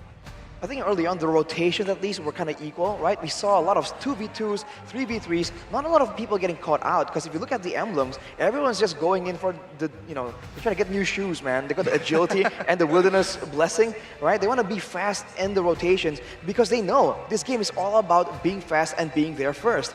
The problem is, in the experience at least, Aizen doesn't have to get there first because he's always closer, right? He's cutting again and again. And along with that, the Lancelot, we thought there was going to be a lot more steals, a lot more attempts to actually equalize against Zora. But with Aizen in the picture, that just wasn't allowed, man. The first or second turtle fight was one of the saddest things I've seen a Lancelot do. He just got stood on by Aizen and slowly but surely got bullied out of his own jungle. That is tragic, man. Like a sculpture being chipped away. Oh boy. I mean, it's got to start somewhere, right? And that's the problem. And this is why I have a deep hate for Uranus. And I'm hoping that it doesn't get picked in the next upcoming game. But considering its performance, it's like, why not? Because Nightmare has been targeting Aizen. Why not let this sandbag be extra annoying for the rest of the game? Even if you look across the board here, just everyone shined so much throughout this game because of how it was just one-sided, for the most part. And, when you look at this, and you have to kind of question, how do you shut down a Uranus early on, right? A lot of the times, Uranuses are just forgotten. And then that's usually what happens. Like, they're forgotten, they're left to their, cutting the waves, proxying the waves, and then eventually they're just unkillable, right? So at one point, it's one of those XP lane picks too that typically you don't think about too much, right? But if it is picked up, how do you deal with that? Is one of the questions here, Rashi. I think you have to really get a good matchup first of all. If you're in a bad matchup, I think Arnold against the Uranus, you're gonna need some outside intervention, man. There's no way you're gonna get a solo kill in that situation. And along with that, you also have to kind of like gank the lane. A way we've seen people deal with it is actually picking a Dairoth, funnily enough, and bringing in some physical damage assassin, maybe in the jungle, like a Lancelot, and you can immediately lead him in the early game before the problem becomes too big.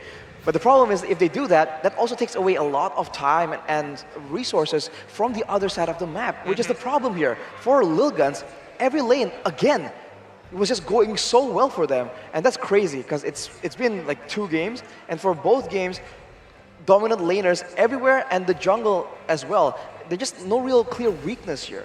So I think the Guinevere is also one of the big problems because the highest damage dealt in the game was the Guinevere, a tank. Well, I mean, with a lot of things on the line, it is just tough to figure out. If you don't already know, the ROG Phone 6 is M5's official gaming phone, and it packs the game-winning power of the Snapdragon 8 Plus Gen 1 chipset with the class-leading GameCool 6 thermal system that lets you break every single one of those limits. It also comes with a spectacular 165Hz AMOLED display and a monster 6,000 megahertz battery life to power you through your gaming sessions. With that being said, we are going to be throwing to a short break. These teams will be coming back for more MLBB action right after this.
If we stand tall and believe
keep me from my own. I feel like the floor is lava. The energy's getting higher. You're saving my arms. 'Cause I know just what I got.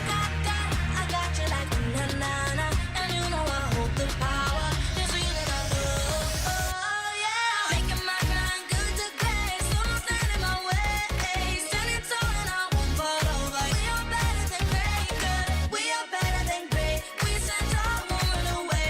We are partners, don't change. Great. We are better than great. Can't get it great. I'm better than great. I play my own role. I become the greatest. Transcend myself into this game, yeah. I build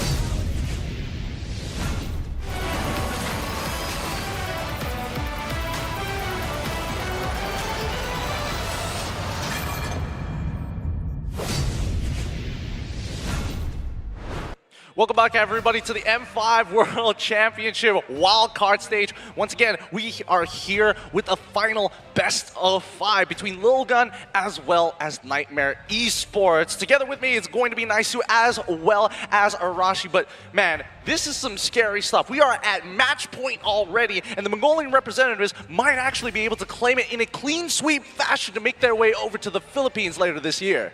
It's kind of crazy, right? Because the first 2 games combined were what, nearly 30 minutes, right? They were both about the 15-minute mark. Just so about. It's kind of crazy that it is that way, that it's this fast, because again, Team Lil Gun has shown us variations of their play style, I feel like, up to this point. And they've had also, they were a part of one of the longest games so far, the wild card. Oh, true. And, right now, they're just coming out swinging full force. And I feel like, again, if there isn't a apparent answer, maybe to Guinevere, by the way, this could possibly be in the same route. Again, Nightmare Esports, they have to do something here. I was thinking about this over the potential break as we go have a look at how our players are doing up on stage. Why not open up the entire draft? So far, they've been kind of sticking things together for so long with different hero picks in different orders. If we start opening up the draft, start to get really wild here at the wild cards, I think this might be an opportunity for Nightmare to actually snag a game from the Lil Guns. You know what's going to be crazy? If they do that, right, they go full wild, and in true Lil Gun fashion, they follow the pattern, but reverse. Right? They just win twice, and then it's a reverse sweep. Oh, boy. I mean, if you believe in patterns, right? If you believe in signs. If I believe in signs, I don't know. If you believe in magic. I believe in magic. Oh boy, I hardly believe in horoscopes, and now I gotta believe in magic. It feels like a little too good to be true at that point, right? I think that, especially for the Lil Guns, they are mechanically talented, and their synergy feels a little more, well, I wouldn't even say more, but very, very polished for a region that isn't even considered one of the major regions, in our region even. Yeah, you can definitely tell that they're and who knows, right? Because for a lot of people out there, maybe even ourselves included, this was some of the first, iterations and team that we saw from Mongolia, right? For the most part, a lot of people online, like I said, for the first time when they watched them in ISF, they're like, wow, this is what's over there. And that, again, this is a apparent advantage of the wild card. You get to see a lot of these regions that don't necessarily have, the MPL is established and everything else, and that's what we're seeing unfold here. Well, I think it is time as we get into the drafting phase of the wild cards. This is match point. Keep that in mind. Match point for the qualifying stage here to get to M5 World Championships. We got Nightmare Esports on the blue side, who are currently trying to look for a reverse sweep against the Little Guns at match point 2 points ahead. Well, they've banned with the Guinevere, so it's a step in the right direction. We'll see if it's enough to really swing the favor back all the way towards them. Because there's a lot more than just the Guinevere, so we'll have to see how the counter drafting happens as well. But for Lil Guns, it's the same kind of thing. So far as the Khalid, I fully expect maybe a Bruno or the Faramis, right? All these first picks, they can be so costly to let go. And the Mathilda, maybe if they really want to go with this aggressive style, the Mathilda is what usually is a big problem. Unless they're going to try and experiment and find their own solution for it. Oh, possibly. They could, I mean, if they want to start experimenting, now would probably be a good time where you're still up ahead in the race, unless Little Guns are feeling it and they are like, you know what, we want to have the cleanest score possible after everything that's happened in this tournament. Yeah. Ending on a 3-0 would be a statement. Man, and not only that, but I will say I want to focus a little bit on Nightmare Esports here. I like at least taking out the Guinevere out of the picture isn't going to solve all the issues, right? That's not everything, but it's a start. And regardless of what they do for this next ban, as they get to their priority picks, maybe this is the question of, do we just go for comfort? Because even with Too Easy for Lexi on that hero, like I was saying, signature pick of his, he still had a very difficult time, right? I love the fact, too, that they took another issue from the last game, the Angela. That doesn't pop up. Bruno's taken out. So what does Nightmare Esports want to actually prioritize here? We have even seen them. Okay, Matilda's open. I was going to say, we have even seen them, I think it was Cammy, that put the Harith in the Goldling. Right, I'm not sure if that speaks for itself here now that they're at match point, but something like that might be enough to kind of surprise Team Lilgun. Well, not for Lilgun. They banned away the Bruno that they would love to have used. Didn't give Nightmare a chance to, juggle between this Bruno and this Matilda. So what comes to mind is the Faramis, right? Usually it's traded for the Matilda. And I think in the mid lane, Forbid can do a great job on that, and it really suits their playstyle as well. But usually they go for an EXP later, I was about to say. It's going to be an Arlet though. If Nightmare picks up Uranus and kind of tries to get some payback, that'll be kind of funny. That would be really funny, actually. Now, we see the Valentina get picked up as well. Again, this is very much Lilgun, right? They have been doing this consistently, making sure that they get some prio picks in the first two, especially on red side. But here we go, Nightmare going to be locking in that Faramis. And they're pairing it up with the Wan. Okay. Yeah. This is a protect 1-1 strategy. We've seen it. Yeah. I think we've seen it in wildcards once, and initially we saw it twice in MPLI. I think Blacklist started it. Yeah, there's also, we know that even KBG, they like the 4 protect 1 strategy. Right. If they're going for that, is this tactical enough, Arashi? Is this the tactical strat here? I think there's a lot of prerequisites, but so far they're in the right direction, right? Strong support kind of for the main damage dealer, and I used to doubt the damage output of a 1-1, but after seeing it, I believe in one of the MPLI games, I was fully converted, man. It does a lot of damage, especially in the early game if you have an advantage. So the question is for Lilguns, what are they going to try and do here? Because they go pick up the Beatrix. I guess they have a combo available here, right? A Final Slash into maybe a Bandit's Rage, for instance. But I feel like they have to pick either a lot more crowd control or some more mobility to get away from the full-blown team fight. As we take another look at a roll here. What's he gonna get? Make it happen. Make it happen. Make it happen. Read that print. Oh. Okay. P-Falls, all right. That's a good speed. Decent Oh! Hey, yo! Wow. Hey, there you go. He got the Onimaru. Oh, my goodness. That's the Saber. Wait, that is Saber, right? I always get him and mixed up with, there's one from, that looks similar, Alpha. The Alpha, the Abyssal one, right? Yeah. They're like brothers.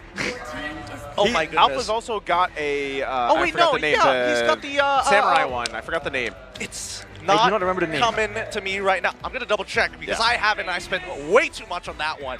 These people are getting so lucky and it's frustrating me. Now, Terizla ban, Uranus ban, come to the side of Little Guns. They don't want to have a taste of their own medicine at all, but Nightmare take away the Kaja and as well as the Akai. They're probably like, hey, Aizen, do you want to play against that or not? And he's probably like heck no. Why would I want to play against that? Well, they go with the Boxer now that will limit the shielding, which is a great logical pick. But earlier, we did see a request, man. We saw someone show out, play Fanny, please. Yeah. See if it happens. It's a bit of a stretch. It is a bit of a stretch. I mean, the only person who would really start to suffer would be Bebex at most, or maybe even Forbid. Yeah, but I think that Nightmare in this position, they've got so very much mobility, and because of that Farmers, they kind of want to clump up together. I'm expecting Lilgun leading into something along the lines of Kufra, so you're going to have to keep that in mind for these next 2 picks, something that's able to kind of face tank it. I'm along the lines of maybe Adrian Martis. Oh, they decide to go for Fredrin instead, and they're going to go for Yuzong for a little bit of dive. Interesting. Well, they're going for the dive, huh? Technically, all of them, all the heroes on the side of Nightmare can just dive in all together, including the Wan. But again, they're susceptible to getting hugely comboed. I think this depends. Will LG, Lil Guns, really commit to a full-on team fight, or will they play kiting here? Because if they have the Baxia using the sort of prisons, just leaving a trail there, reducing healing, doing damage, that doesn't sound like a bad alternative, but they go and pick the Paquito! Oh? I like it. What? Hey, this kind of falls... They might play just macro, dude. Like, we haven't seen... They might as well. I was about to say yesterday, and I forgot about it, but we have not seen a lot of macro split push playstyles against such a condensed composition from Nightmare. This is the perfect time to try and use it. Aside from Lotrick. That's it. Oh no! That's about it. I mean, we did technically see the Uranus as well, but does that really count, honestly? Does that really count? It never should. But man, this is going to be a really important game. Oh, they've got their own personalized handshakes. Okay, I'm kind of jealous now. It's crazy. I got to figure out one later on. But in the meantime, this is going to be that moment once more. I am curious because it's been a while since we've seen this Paquito into a Yuzong matchup. It's very volatile. It leans more into the Yuzong, but let's see what the builds are going to be. Let's see what this potential final strategy coming in from Nightmare Esports is going to allow them to start a potential reverse sweep against the Little Guns currently at match point. Oof, keep your eyes on Zora, man. This Baxia is quick, it clears extremely fast, and in the early game fights, it's almost unbeatable. I feel like level 1, level 2, the best route is to just not meet him in the jungle. So we'll see what they can do, but this is gonna be a roam. Arlet. Yeah. We'll have to see if he can actually get a value of this, because it's very dive heavy, it's very all in, and now Aizen. Aizen might be okay, he's fine. He's totally fine. fine. 1-2. But I'm wondering, right? Ethan with this Arlot roam, who naturally we have seen work for some teams, but knowing that this is Ethan, right? I have a feeling he's going to be able to make this work the best for Team Lil Gun. We'll see if Nightmare Esports has an answer for it. We'll see if he can maintain the high KDA ratio, and it might actually work right here. Ethan, a little bit too overzealous, but they are going to force them back here. Again, ZXOR is just waiting for that level 4. We're still plenty of time away from that first turtle, though. Yeah, plenty of time. And, I mean, so far the lanes have been kind of going all right?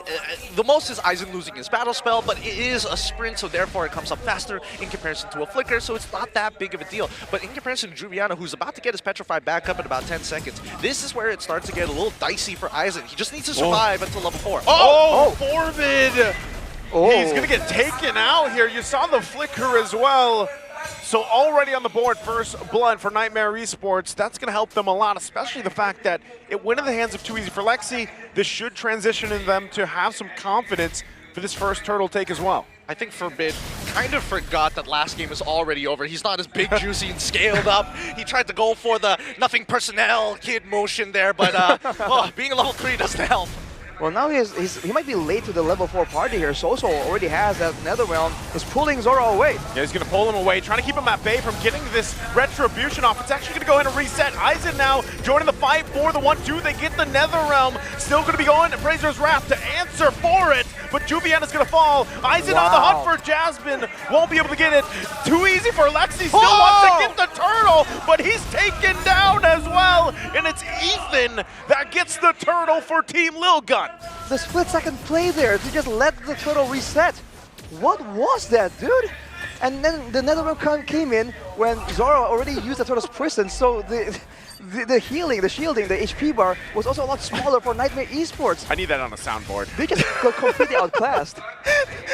I need that Arashi sound. What sound? What was that, dude? What was that, dude?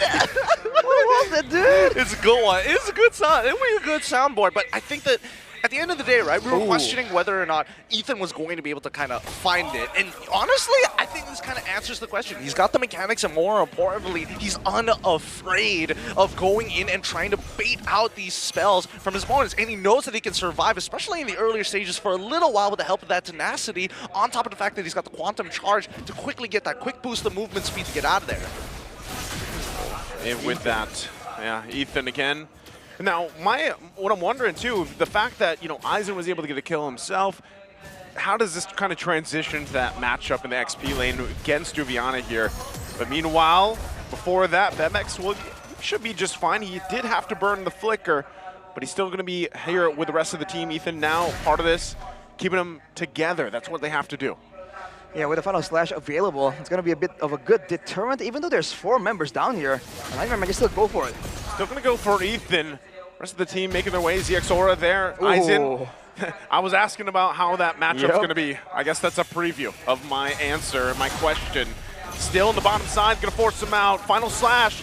They're trying to get Bevex down. They know he doesn't have a flicker available, but can't get the kill they're looking for. Netherrealm going to come through for Sosol. Too easy for Lexi. Trying to get that Brazer's Wrath off. He won't be able to. Aizen on his way again. The 1-2 punch comes through, but Foreman slides in and gets a double. And now they're going to hunt Jasmine down. The flicker from Ethan. Jasmine, a final slash. Ethan cleans up the kill. Oh, that was nasty. That was nasty, Arashi. What a monster, Ethan. You can't do this, man. This is illegal. Juviana comes in. Can he do it? The 1v2. Oh, Juviana. Are we going to use it? Sosol killed off cam here. Turtle going to be worked on. ZXora secures it. Now Team Little Gun, just this early on, quickly garnering themselves nearly a 4K lead. And just like that, the Paquito is 3-0-2, dude. No one wins against him 1v1. It's really a difficult skill matchup at best. Now, if they really want to play the wide macro strategy, they can do that, but it doesn't even seem like they have to. Yeah, it's honestly really unfortunate, right? Oh, he's going to get run down. Goodbye. Smack. Oh, and wait, okay, he's a kind jungler, right? He allows Bevex to actually pick up that wave rather than taxing it himself. It's past the 4-minute mark. Oh wait, no, it doesn't even matter. It's not past the 7-minute mark. There's a category, huh? There's a category. Thank goodness. Woo! That's how you know what kind of jungler Gideon is. Yeah. He's a nice jungler. 3-7, don't worry, I'll take your wave, bro. You don't need it. Well, still going to be fighting now. Ethan taking the brunt of the damage. There's the airtime from Cammy. Gets the crossbow of Tang off, but doing it nothing to ZXora, but at least they get Ethan out of it. Imperial Esports, can they find anything else? Aizen still quite hungry. Jasmine gets deleted, and now Sosol going to be the next target. The damage is insane for Team Lil Gun. Dang, does Aizen miss a single one of these jabs or knockout strikes? And honestly, you don't get to see it very often where you use the double knockout strike, just slightly delayed to get the setup. Does he have the fancy footwork here? Oh, he has the finesse. He's got sprint as well. There's no Top way to of catch it. him.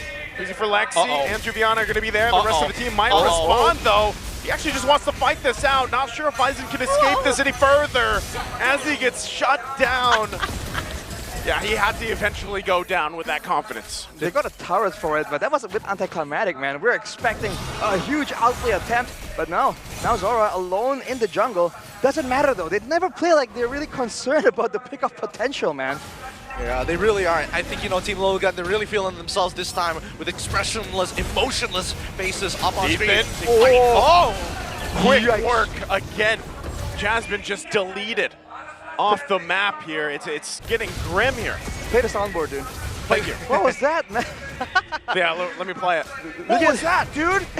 What was that? This combo, though, it's insane. We haven't seen it in a while. Get someone to get locked down and then use a fed Beatrix to just delete him. Usually we see it with a Kaja, but now for Team Milgun, they've done it with the Paquito, they've done it with the Arlet, and despite all the tools available, Nightmare Esports just are not matching up to them. They're struggling. They're really struggling. The only person we haven't seen a combo with is Zora at this point, and bottom. I mean, they're just going for everything, right? Tier 2s on all sides. This 1-1 wants to farm. Good luck. Aizen has so much damage on him already, and I'm predicting as of right now that Cammy, even though he has 1 kill under his name, I don't think he has enough items to really challenge him 1v1 just yet, unless Aizen makes a misplay. But Ryder is just trying his best to get as much farm as possible. Coincidentally, let's take a look at the in-game equipment here. Only 2 items, so usually 1 more. 3 items is usually where the 1-1 really starts to spike. Whereas for the Beatrix, also 2 items, but more expensive ones. And you're really seeing how he's able to just delete people, man. Blade of Despair and the Malefic Roar, that is insane. Really, super early. Oh no. Just sweeps the purple buff away. Not sure if they still want to go ahead and fight this through. The rest of the team now making their way. Too easy for Lexi. Half health, he has to back off. But that is how much control Team Logan has. We were talking about how a lot of these wildcard teams don't have that finesse. They like to do the scrambling. What about now? I mean, considering how Team Lilgun has been playing, and now that they honestly feel like they they're so confident, it feels like they're smurfing a little. Kind of. Now Aizen, 1v2, can it happen? Can he make something out of this one? Ethan making his way.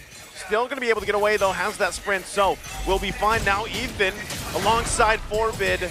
They're just making sure Aizen's going to be fine in that bottom side, trying to keep that turret together. Lord's up in 10. That's how slippery the Paquito is, especially with the sprint, man. You see him now, and then he just like outruns you, like he's a marathon. Like he's not a boxer, he's a marathon runner. Yeah. Call him Usain Bolt. Call him Usain Bolt. He's about to break some records here.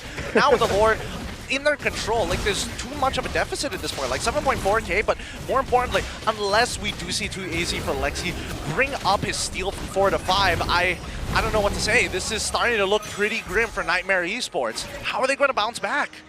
Well, Kamina finishes a C halberd. He's doing max HP damage.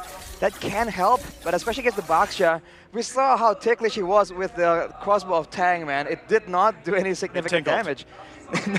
now Beatrix with the Wind of Nature, this also means that the Yuzong going for a dive, there's a chance Bebex might just dig in and just duel him like he's always done. Oh boy, this is, I mean, Nightmare, they know they can't really walk out here. They know that it's going to be extremely difficult. They have to move together as a unit. They were trying and get a pick off here, avoiding the bulk of Team Lilgun. But Aizen, he just has so much awareness, man. Nightmare Esports, I think they've been trying to get him for like, what, 4 or 5 attempts now, and they have not succeeded. The one time it happened, we were also confused, because he went deeper into their jungle instead. But, you know, he's got personality. I think that's the best way that we can put it. Here's the tier 2 start to fall. Like, this is the end game at this point. Team Lilgun, they've started the check. So far with the trend, this is where they get. Ethan goes in with a flicker. Not going to find what he was looking for, but still going to battle it out. Juliana on the backside, going to be hunting down the right target. Bebex has the Wind of Nature, trying to stay alive. Crossbow of Tang, not going to find anyone either. Bebex still going to fire it off. It's Jasmine that falls. Somehow, someway, Bebex stays alive, and they collapse down on Juliana. He's going to miss the shot, though. Still caught there, but they can't get the kill to clean it up. Team Little Gun still showing how far ahead they are. Wow, that was a sequence, man. Bebex just spraying Jasmine to his face, deleting him from full HP, I believe. And then the backup comes in, and the snipe, if that landed, man, that was a highlight reel. If only they extended Renner's apathy just a little bit longer, that guaranteed would have hit. Oh, they're still going to walk in here. Again, this is the damaged territory that Team Lilgun has had for the majority of this portion of the game. We know they've ended the previous 2 games around the 15-minute mark, and they're well on their way again. I mean, the time is nigh here, right? 44 seconds until next Lord ends up spawning. 3 to 13 is going to be the overall kill score, a 10k goal lead. Teams usually don't have much of a problem closing out these games when they've created a goal differential such as this, but Team Lilgun, it feels like it looks like they're having fun while doing it. Yeah, they seem really chill, and they're just, almost like experimenting halfway, midway as well, kind of limit testing their heroes right here. Aizen, though, doesn't go for a full damage, full sustained Paquito. He's going for the Hunter Strike and then straight for the tankiness items here. I'm gonna make sure that he's as slippery, as annoying as possible. You gank him with 4 members now, he might still slip away. Yeah, that's true. I mean, considering that Nightmare Esports have attempted it multiple times. Ooh, a Malefic Roar Printer's coming in from Cammy. I think now is about the time where he should be able to at least hurt a little, enough, I guess. Hopefully. We'll see. Ethan. This is going to be crucial here. Nightmare Esports wants to stay in this game. If they can pull something through, too easy for Lexi again. He has the most steals so far for the wild card. Ooh, but not sure if he can actually do that given the gravity of this gold disparity. 11k, 11.5, still going to battle it out. They're trying to keep him at bay here. Lord going to go in, reset. Lilgun actually just wants to fight it out. Juliana going to find the Petri. They push Bebex back. He's still going to be firing off, though. Has the... No way! Able to survive, but Ethan in trouble. Can they win the fight? CXora now going to be the focus. Aizen from the backside. He finds Juliana. Can he find more? Circling Eagle going to come through. Aizen on the run. Has immortality. Has the shields. But he will get taken down. There's the lineup shot. He finds it. Cammy in trouble. Aizen lined him up for him. Now Bebex A couple shots, finds Jasmine. It's a back and forth. Team Little Gun. Oh, I mean, Nightmare. They did everything right. They did everything right. What else can you say about that? Team Little Gun kind of smurfed that fight, even though it all went wrong. They still managed to find a couple of outplays to somehow get a pretty good 3-for-3 trade. The fact that Cammy got taken out there is insane. I have no words for that whole sequence, but now the fight resumes. Back to the Lord dance they go. Too easy for Lexi, going to be forced back.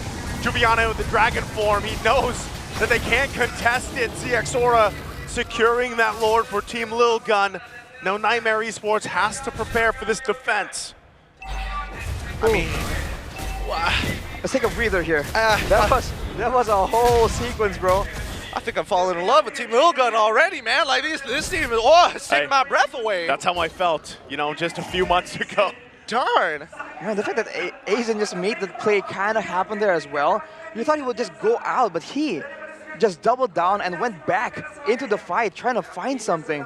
And despite the quote-unquote shutdowns, no real big shutdowns just yet, it's still an 11.5k gold lead. Whoa! We'll see if Nightmare Esports can do something, though, about it. Again, they're down so far. They're going to lose these base turrets. Can they pull something through here? Lord going to be worked on. Team Little Gun waiting. We got to keep an eye on Ethan as well. Has the flicker available alongside the final slash. They can force an initiation if they want to, but they take it slow and steady for now. Evan just clears the turret slowly but surely, and now... Oh! There's the jump in. They're going to commit to the fight here. Jubiana trying to keep them at bay. They already get the nether realm out. There's the drag on CXora, followed by the circling eel. Crossbow of Tang. Can't find the damage. Immortality's going to be there. They're still going for it. Bebex has the flicker. He's all on his own. One shot away. Cammy will take him out. It's only Bebex down for now. Aizen and Forbid on the run. Nightmare Esports stays in the game. Man, great defense coming out from Nightmare Esports. Now they finally get past the 42k mark. Soon they'll start breaking into the 50s, and then it all evens out. Team Lil Gun might have taken too long to close out this game, but they got very, very close at eliminating and considering everything that has happened in this instant replay brought to you by Kadea. Look at how low the members of Nightmare are. They're too low for comfort, but the fact that the roster of Lil Guns just spread apart and they all had their own mini team fights in the base of their opponents, that is wild. That is a fitting situation for the last match of the wildcard series. What is that? Why would they even do that? We'll never know, man. You can't try and relate to the thought process of geniuses. Oh, it's true. It feels like they're really built diff at this point. We've got Jasmine just hugging on towards that riverside, making sure that he has some coverage over there. Because keep in mind, Nightmare Esports, despite getting a good base defense, there are 3 missing inhibitors in their base. So it's difficult for them to actually walk up to try and contest these neutrals. I think later on, the prerequisite to win the fight has to be a proper final slash, because for a few fights right now, the final slash from Ethan isn't bad, but it's not anything major. If they land a proper combo, a final slash into like a proper Banner's Rage, they can delete 2 or 3 members at the same time. And keep in mind, there are no purifiers on the side of Nightmare Esports, so if they can get Sosol, for instance, that could just seal the deal immediately. Because we've talked about it, in a full team fight, Nightmare Esports draft-wise does have an advantage. Team Lil Gun had the advantage macro-wise, so they have to try and use this to try and create something, and that's exactly what Aizen is trying to find. Well, to be fair in Ethan's defense, he did get cancelled a couple of times, whether it be the Petrify or... Wait, hold on. This time he's not going to get cancelled. The target too easy for Lexi. They already get the Nether Realm out. They're going to go ahead and chase him down. Still commit to the Lord. Cammy there as well, looking for the crossbow of Tang. Can't find the proc. They get the Lord here. Can they win the fight? Jubiana on the run. He's going to get taken down. Now they're collapsing on top of Nightmare. Cammy's still going to be alive. Bebex will find too easy for Lexi. Cammy the next target. There's the flicker. The guiding wind. Is it enough to disengage? They're going to fight back though. Takes a lot of damage. Double immortality going to be popped. They have to be careful. They have to back off. Bebex in trouble. It's a blunder. Another immortality going to be popped. It's a huge trade, but Team Lil Gun still has the Lord. I swear to God, Team Lil Gun really are just limit testing themselves. Immediately, Immortality's broken. Immediately, Winter Truncheon, and as well as Rose Gold Meteor purchase. And Bebex is like, I did not have enough. Let's check out the instant replay brought to you by Kadia. Look at this, dude. HP bar is low, it doesn't even matter. Bebex switches items, but then Cammy with the mobility just comes out on top right here. It's unfortunate. It seems like Nightmares are just the one so much more desperate for it. They all committed, and they know that the game is lost anyway without the risk. They go in, and it has paid off. Now the goal difference shrinks down to 6K. Team Lilguns, is this now where they're on the back foot? Because I feel like they went in together, they could have won, but that's the mindset you have when you're ahead. It's a different feel altogether. And the fact that they even went for the fight with the Lord spawning, by the way, just tells you all you need to know about Lilguns and what kind of mindset they have right now. Oh man, they're going to be dragging this out to about 20 minutes. Now keep in mind, they can only do this for so long because these death timers are starting to become brutal, going almost to about a minute long at this point.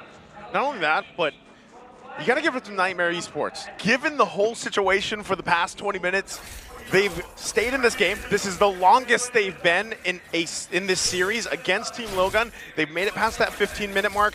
They've dealt with these lords. Now, the biggest question is, with a fully exposed base, how do we get space to work with, right? How do we get turrets down? We only have one for Nightmare Esports.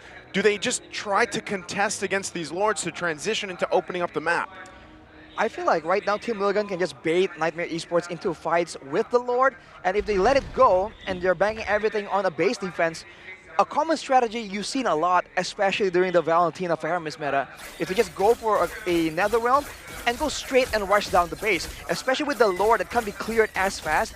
If you're coming in there with an Arlet, with a Beatrix, with a Paquito, and just, you know, wail on that crystal, you should be able to get it done before Nightmare Esports can really stop everyone. Because if you look at the roster, there's not a lot of crowd control, especially if they all spread apart together, right? The Furious Dive maybe can do something, so can the Circling Eagle, but that's only on one area. If they split as 3 and just go for the base, I feel like that is the winning strategy. But again, who knows what Team Lilguns are thinking about. They might be thinking, you know what, we have to win a fight in order to actually prove that we deserve to win this. Let's see whether or not they're going to get that fight, because again, as you mentioned earlier, a potential backdoor because of Zura. Oh no. He's hovering around it. They're waiting there. Nightmare Esports, they sent Juviana back and they get the call. At least they're not tunnel visioning here. Vasil ZXora are going to keep that Lord. The dance continues. The rest of the team going to make their way, but still, Aizen waiting there patiently. The fact that Zora is the only one on the Lord, and they sent everyone away from him, that could have really been bad, but that is the kind of mind game that Team Lilguns are using right now. Nightmare Esports are so concerned. They have no idea what's going to happen here. They're still rotating around. I mean, this is the Lord dance we were hoping to see for a very, very long time, right? I feel like we haven't seen something like this so far up to the wild card for the most part. I'm expecting the fight to eventually break out, but the backdoor opportunity could open up for Team Lilgun, especially since they This could be the moment they're looking for. Too easy for Lexi, going to have to go out. Netherrealm already going to be used. They do get to flicker out as well. Juviana now using Dragon form, going to push Lilguns back. So with that, the respect's still there. They got to handle their base as well. The minions are going to be pushing in. Aizen, they got to keep an eye on him. They might push in as well, but ultimately it comes down to a reset. A lot of OTs being used by both teams, but Team Lilgun definitely has more pressure here. And despite the buff to the Lord doing percentage HP damage, Zora is still pretty healthy up there. It's Ethan that's getting kind of concerningly low, but the wave in the bottom side, that's what's building up. Team Lilgun, they might see an opportunity to just go for a fight without Juviana in the picture here. Okay, I mean, the Lord has been brought down to about 54%, but here we go. Still going to go for it again. Too easy for Lexi. Quite low. Netherrealm going to be used. Still going for it. Ethan, Immortality going to be popped as well. Trying to turn the tide of the fight. They find the stun. Juviana there in the brain of it all. Ethan quite low. Ethan now goes down. The Lord is taken by Aizen. Bebex will fall though to Juviana. He'll get taken down. Immortality going to be popped. Aizen trying to get the kill to cap it out. He will find it. Eisen with a fancy footwork, trying to get back to the base. He got the Lord. Does he want to fight? He's got a delay. He's going to do it. He's got a delay. By themselves. There's the cannon being taken down quite low. And we're back to it. Nightmare Esports stays in the game. Dude, this Lord hurts. This Lord is starting to really hurt. Wait, can Eisen send in solo with the Lord? I don't. Wait. Actually, no. They're delaying it right here, right now. They're not going to let it move any further. And I mean, Cammy's got more than enough damage. And with the sustainability with Jasmine, it's totally fine. But man, so many things that could go wrong almost went wrong. And for Team Lilgun, Eisen saving the day by stealing that Lord. Imagine if the Lord was in the hands of Nightmare Esports. This could be a very decisive end. But wow, the game continues, man. I mean, and the goal difference is non-existent now. Oh boy. This has been interesting, right? Every single time we saw this Lord dance happen, the same things occur. The final slash happens, Frederick gets pulled in, we see the Bennett's rage, he walks away with a sliver of HP, and then Sosol saves his life. Ooh, now for Team Lilgun. I wonder what's the idea now, because they've tried that literally twice in the same Lord contest, right? Final slash into Bennett's rage. Too easy for Lexi, is just a bit too tanky at this point, and they haven't really had any solutions to deal with Juviana. I feel like eventually it has to be some kind of Paquito split push strategy, right? That must be the only reason initially why it got picked up. Cammy, though, just brute forcing the turret, it's been standing for way too long, to be fair. I mean, I'm assuming that maybe not. It doesn't necessarily have to be Eisen, right? It could technically be Bebex, and I think it would be a little bit more relevant if you have that marksman in place with the potentially with the Wesker. You know, he's got the damage, and I think he's got the econ to do so. Wait, actually, no, he might not. I'm not 100% sure because he has been switching out his items pretty frequently. Yeah. Oh. He has Win of Nature right now, I believe, but so does Cammy. So. And most immortalities are back online as well. That's also true. That's wild. Oh, here we go. Welcome to the wild card. Welcome to the wild card. Ladies and gentlemen, something brewing up in the mid lane. Cammy with a Rose Gold Meteor, though. That might be enough to really get him ahead. It's just that late game 1-1 power. It's not just the damage, it's the mobility. He has way more ways to deal with Team Lilgun than Bebex does. I feel like he's been really struggling to deal with Juviana, despite the fact that he's kind of already outscaled him, technically.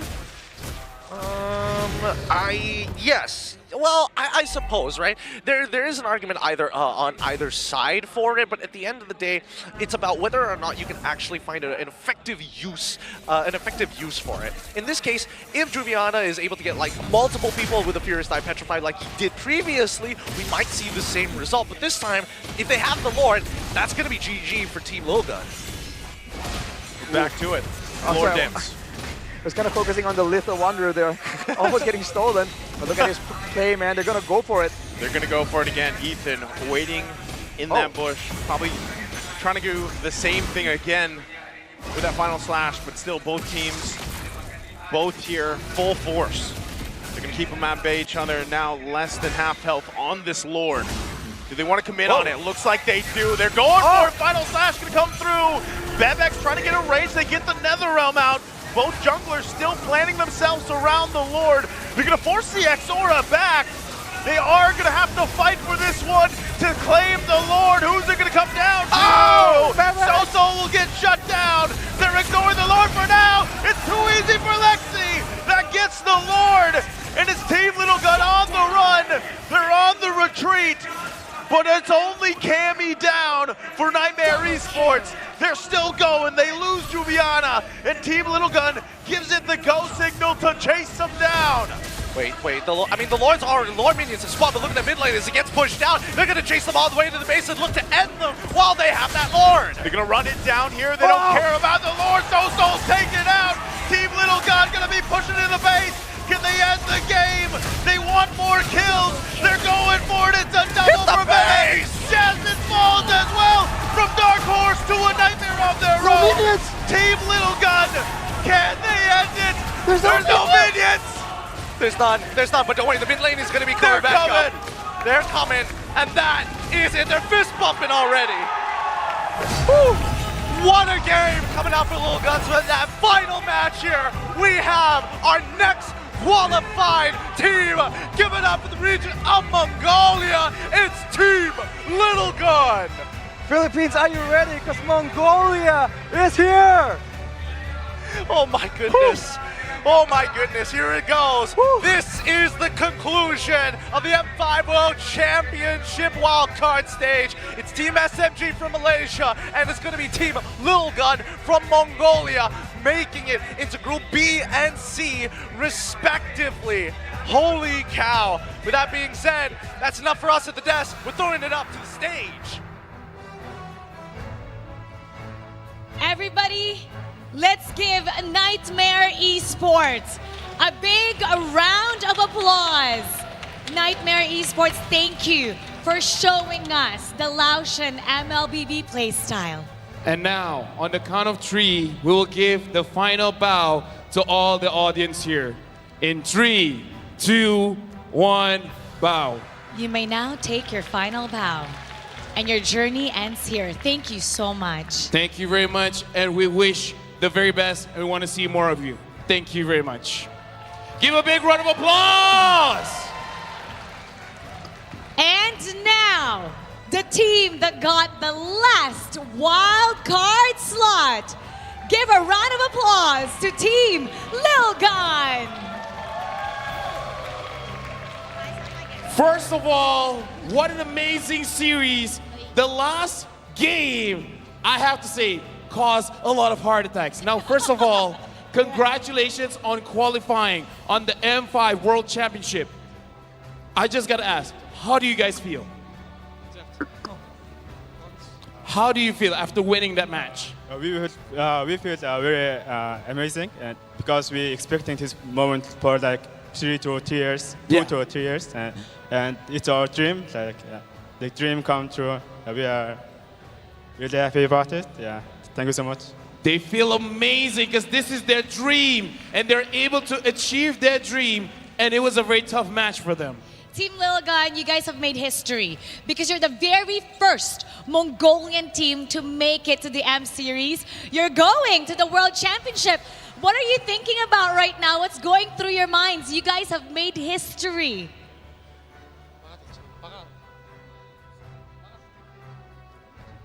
Yeah, how about Sora? Sora can answer that question.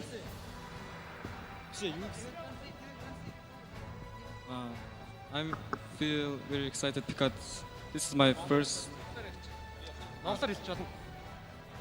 If anyone can translate, you can speak in your language and then translate. Very first Mongolian team to make it to the World Championship. Now you're gonna go back home and you know that you're gonna be representing your country in the Philippines.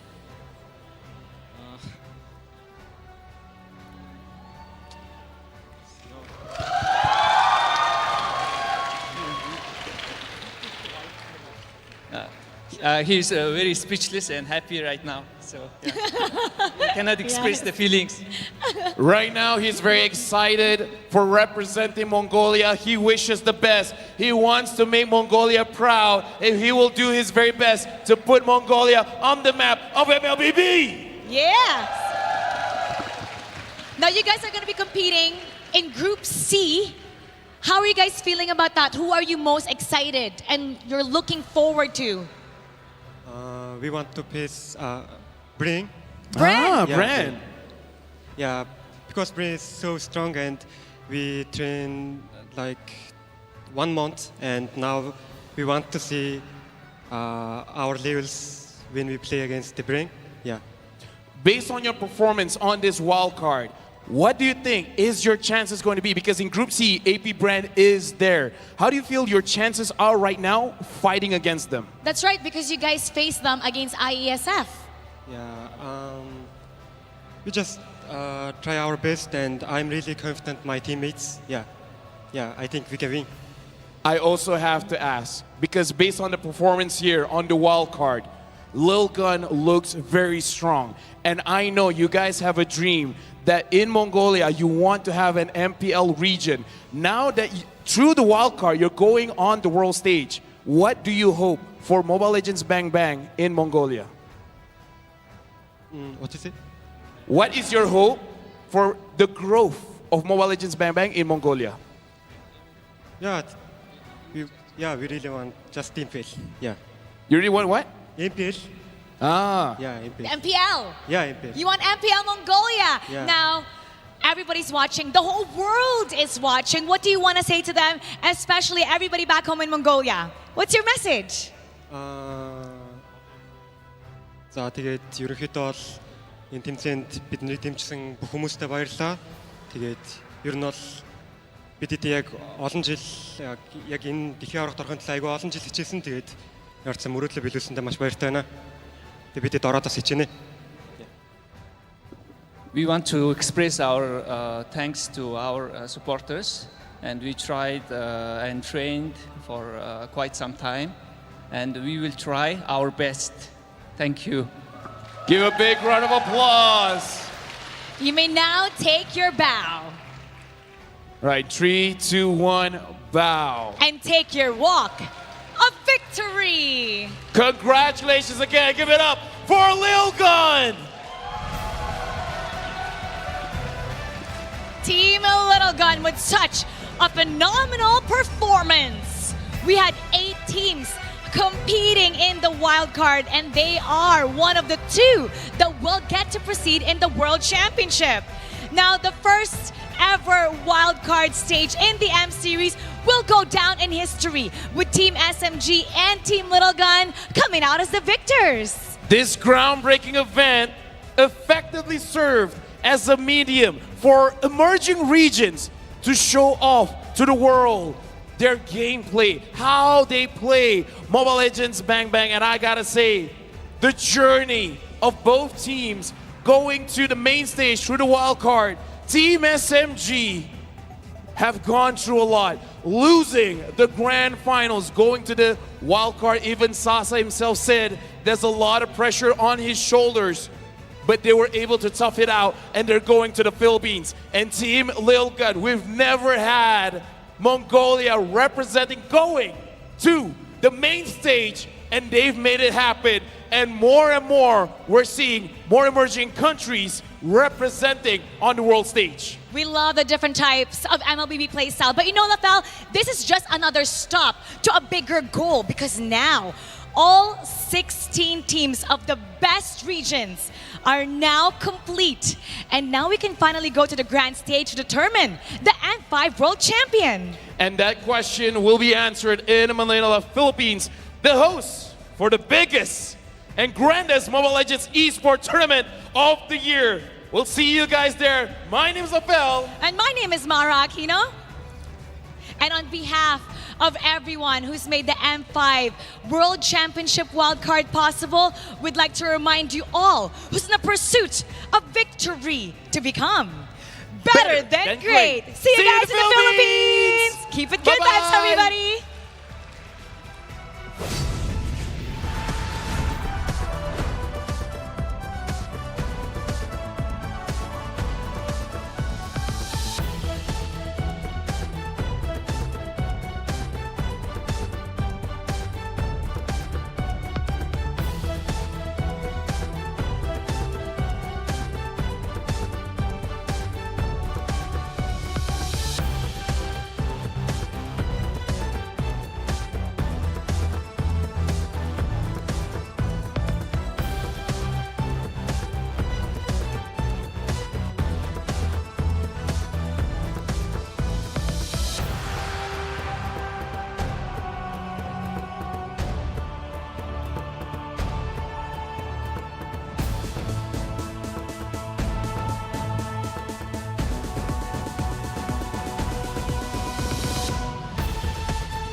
comeback, ace this round, and finish this game now. Got the power on my shoulders.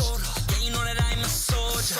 You can keep me off my guard, but you can't keep me from my honor. Nah, nah, nah, I feel like the floor is lava. The energy's getting higher. You're saving my arms, 'cause I know just what I got.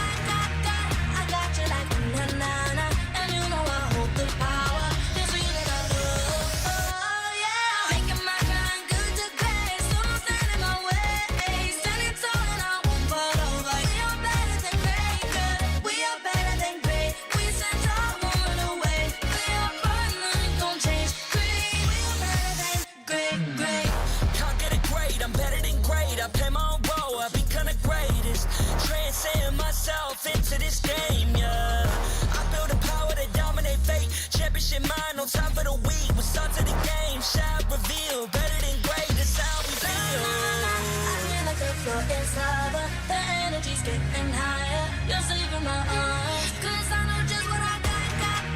I got you like na na na, and you know I hold the power. This feeling I love. Oh yeah, making my grind good to great, so don't stand in my way.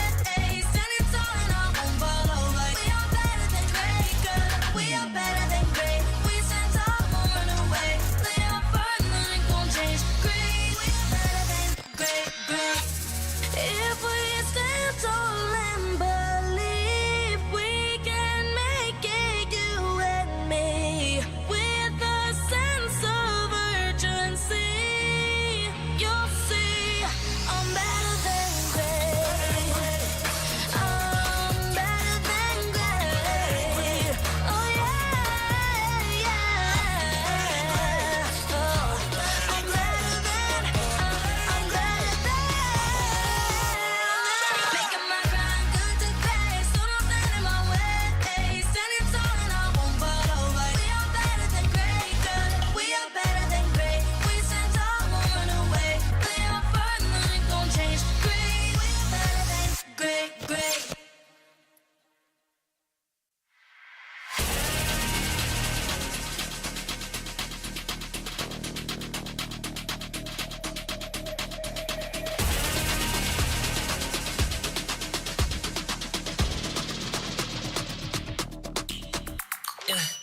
Hit me like I might get over, but you could give me in no corner. I know I can make a comeback, ace this round, and finish this game now. Got the power on my shoulders. Yeah, you know that I'm a soldier. You could keep me off my guard, but you can't keep me from my honor. Nah, nah, nah, I feel like the floor is lava. The energy's getting higher. You're saving my arms, 'cause I know just what I got. I got you like na na na, and you know I hold the power. This feeling I love. Oh yeah, making my grind good to great, so don't stand in my way. Standing tall and I won't fall over. We are better than great, good. We are better than great. We stand tall, won't run away. Play our part, nothing gon' change. Great, we are better than great. Can't get it great, I'm better than great. I play my own role, I become the greatest. Transcend myself into this game, yeah. I build a power to dominate fate. Championship mind, no time for the weak. We start to the game, shout, reveal. Better than great, that's how we feel. I feel like the floor is lava. The energy's getting higher. You're saving my arms, 'cause I know just what I got. I got you like na na na, and you know I hold the power. This feeling I love. Oh yeah, making my grind good to great, so don't stand in my way. Standing tall and I won't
can't keep me from my honor. Nah, nah, nah, I feel like the floor is lava. The energy's getting higher. You're saving my arms. 'Cause I know just what I got. I got you like na-na-na. And you know I hold the power. This feeling I love. Oh, yeah. Making my grind good to great. So don't stand in my way. Standing tall and I won't fall over. We are better than great, good. We are better than great. We stand tall, won't run away. We are fun, nothing gon' change. Great, we are better than great. Can't get it great, I'm better than great. I play my own role, I become the greatest. Transcend myself into this game, yeah. I build a power to dominate fate. Championship mind, no time for the weak. We start to the game, shout, reveal. Better than great, that's how we feel. I feel like the floor is lava. The energy's getting higher. You're saving my arms. 'Cause I know just what I got. I got you like na-na-na. And you know I hold the power. This feeling I love. Oh, yeah. Making my grind good to great. So don't stand in my way.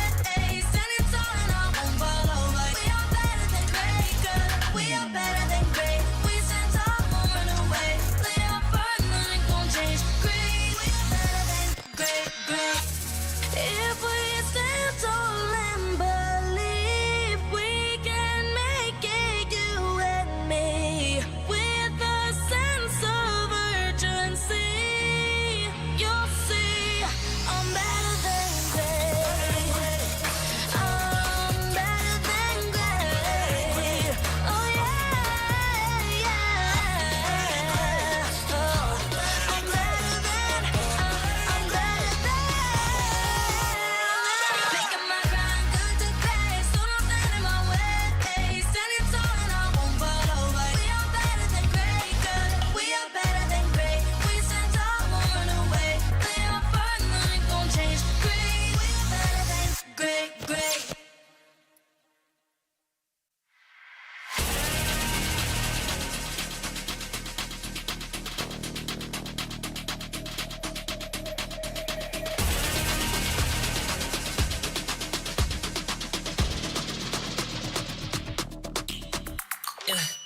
Hit me like I might get over, but you could give me in no corner.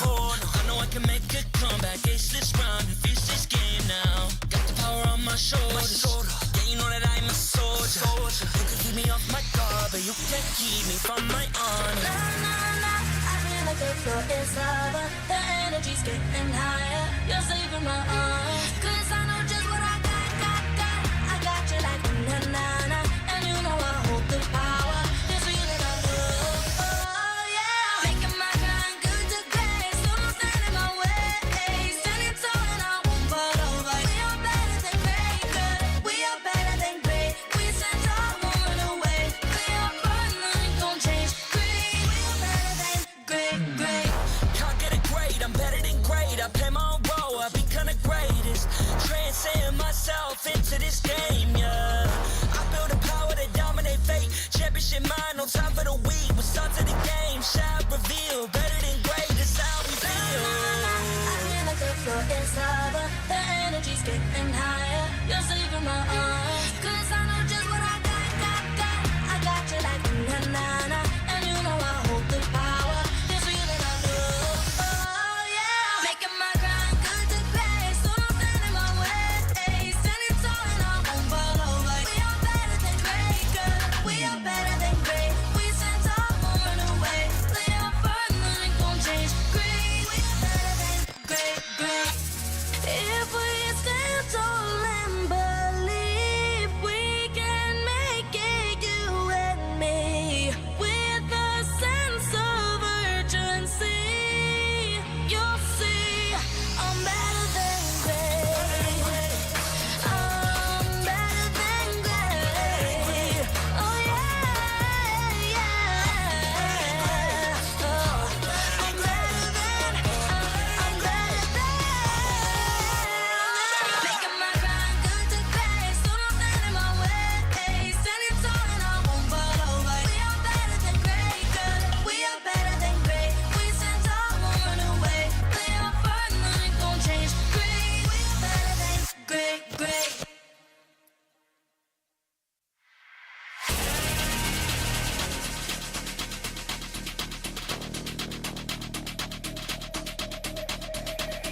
the floor is lava. The energy's getting higher. You're saving my arms. 'Cause I know just what I got.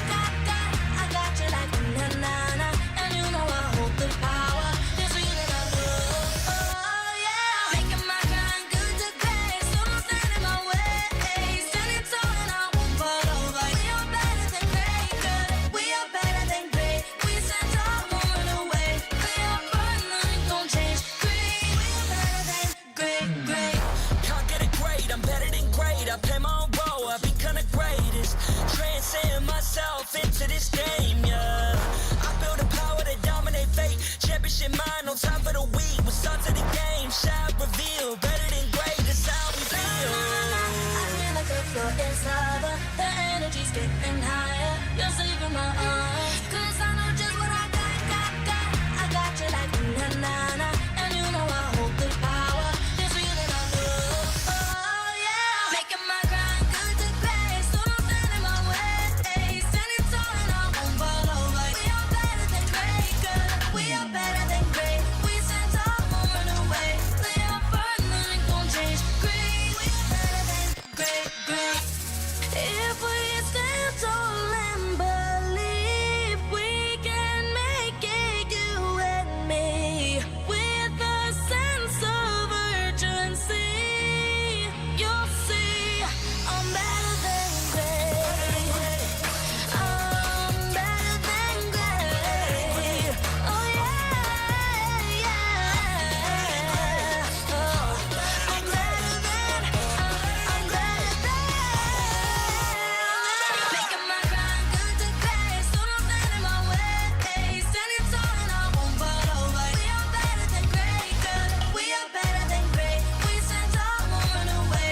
We are fun, nothing gon' change. Great. We are better than great.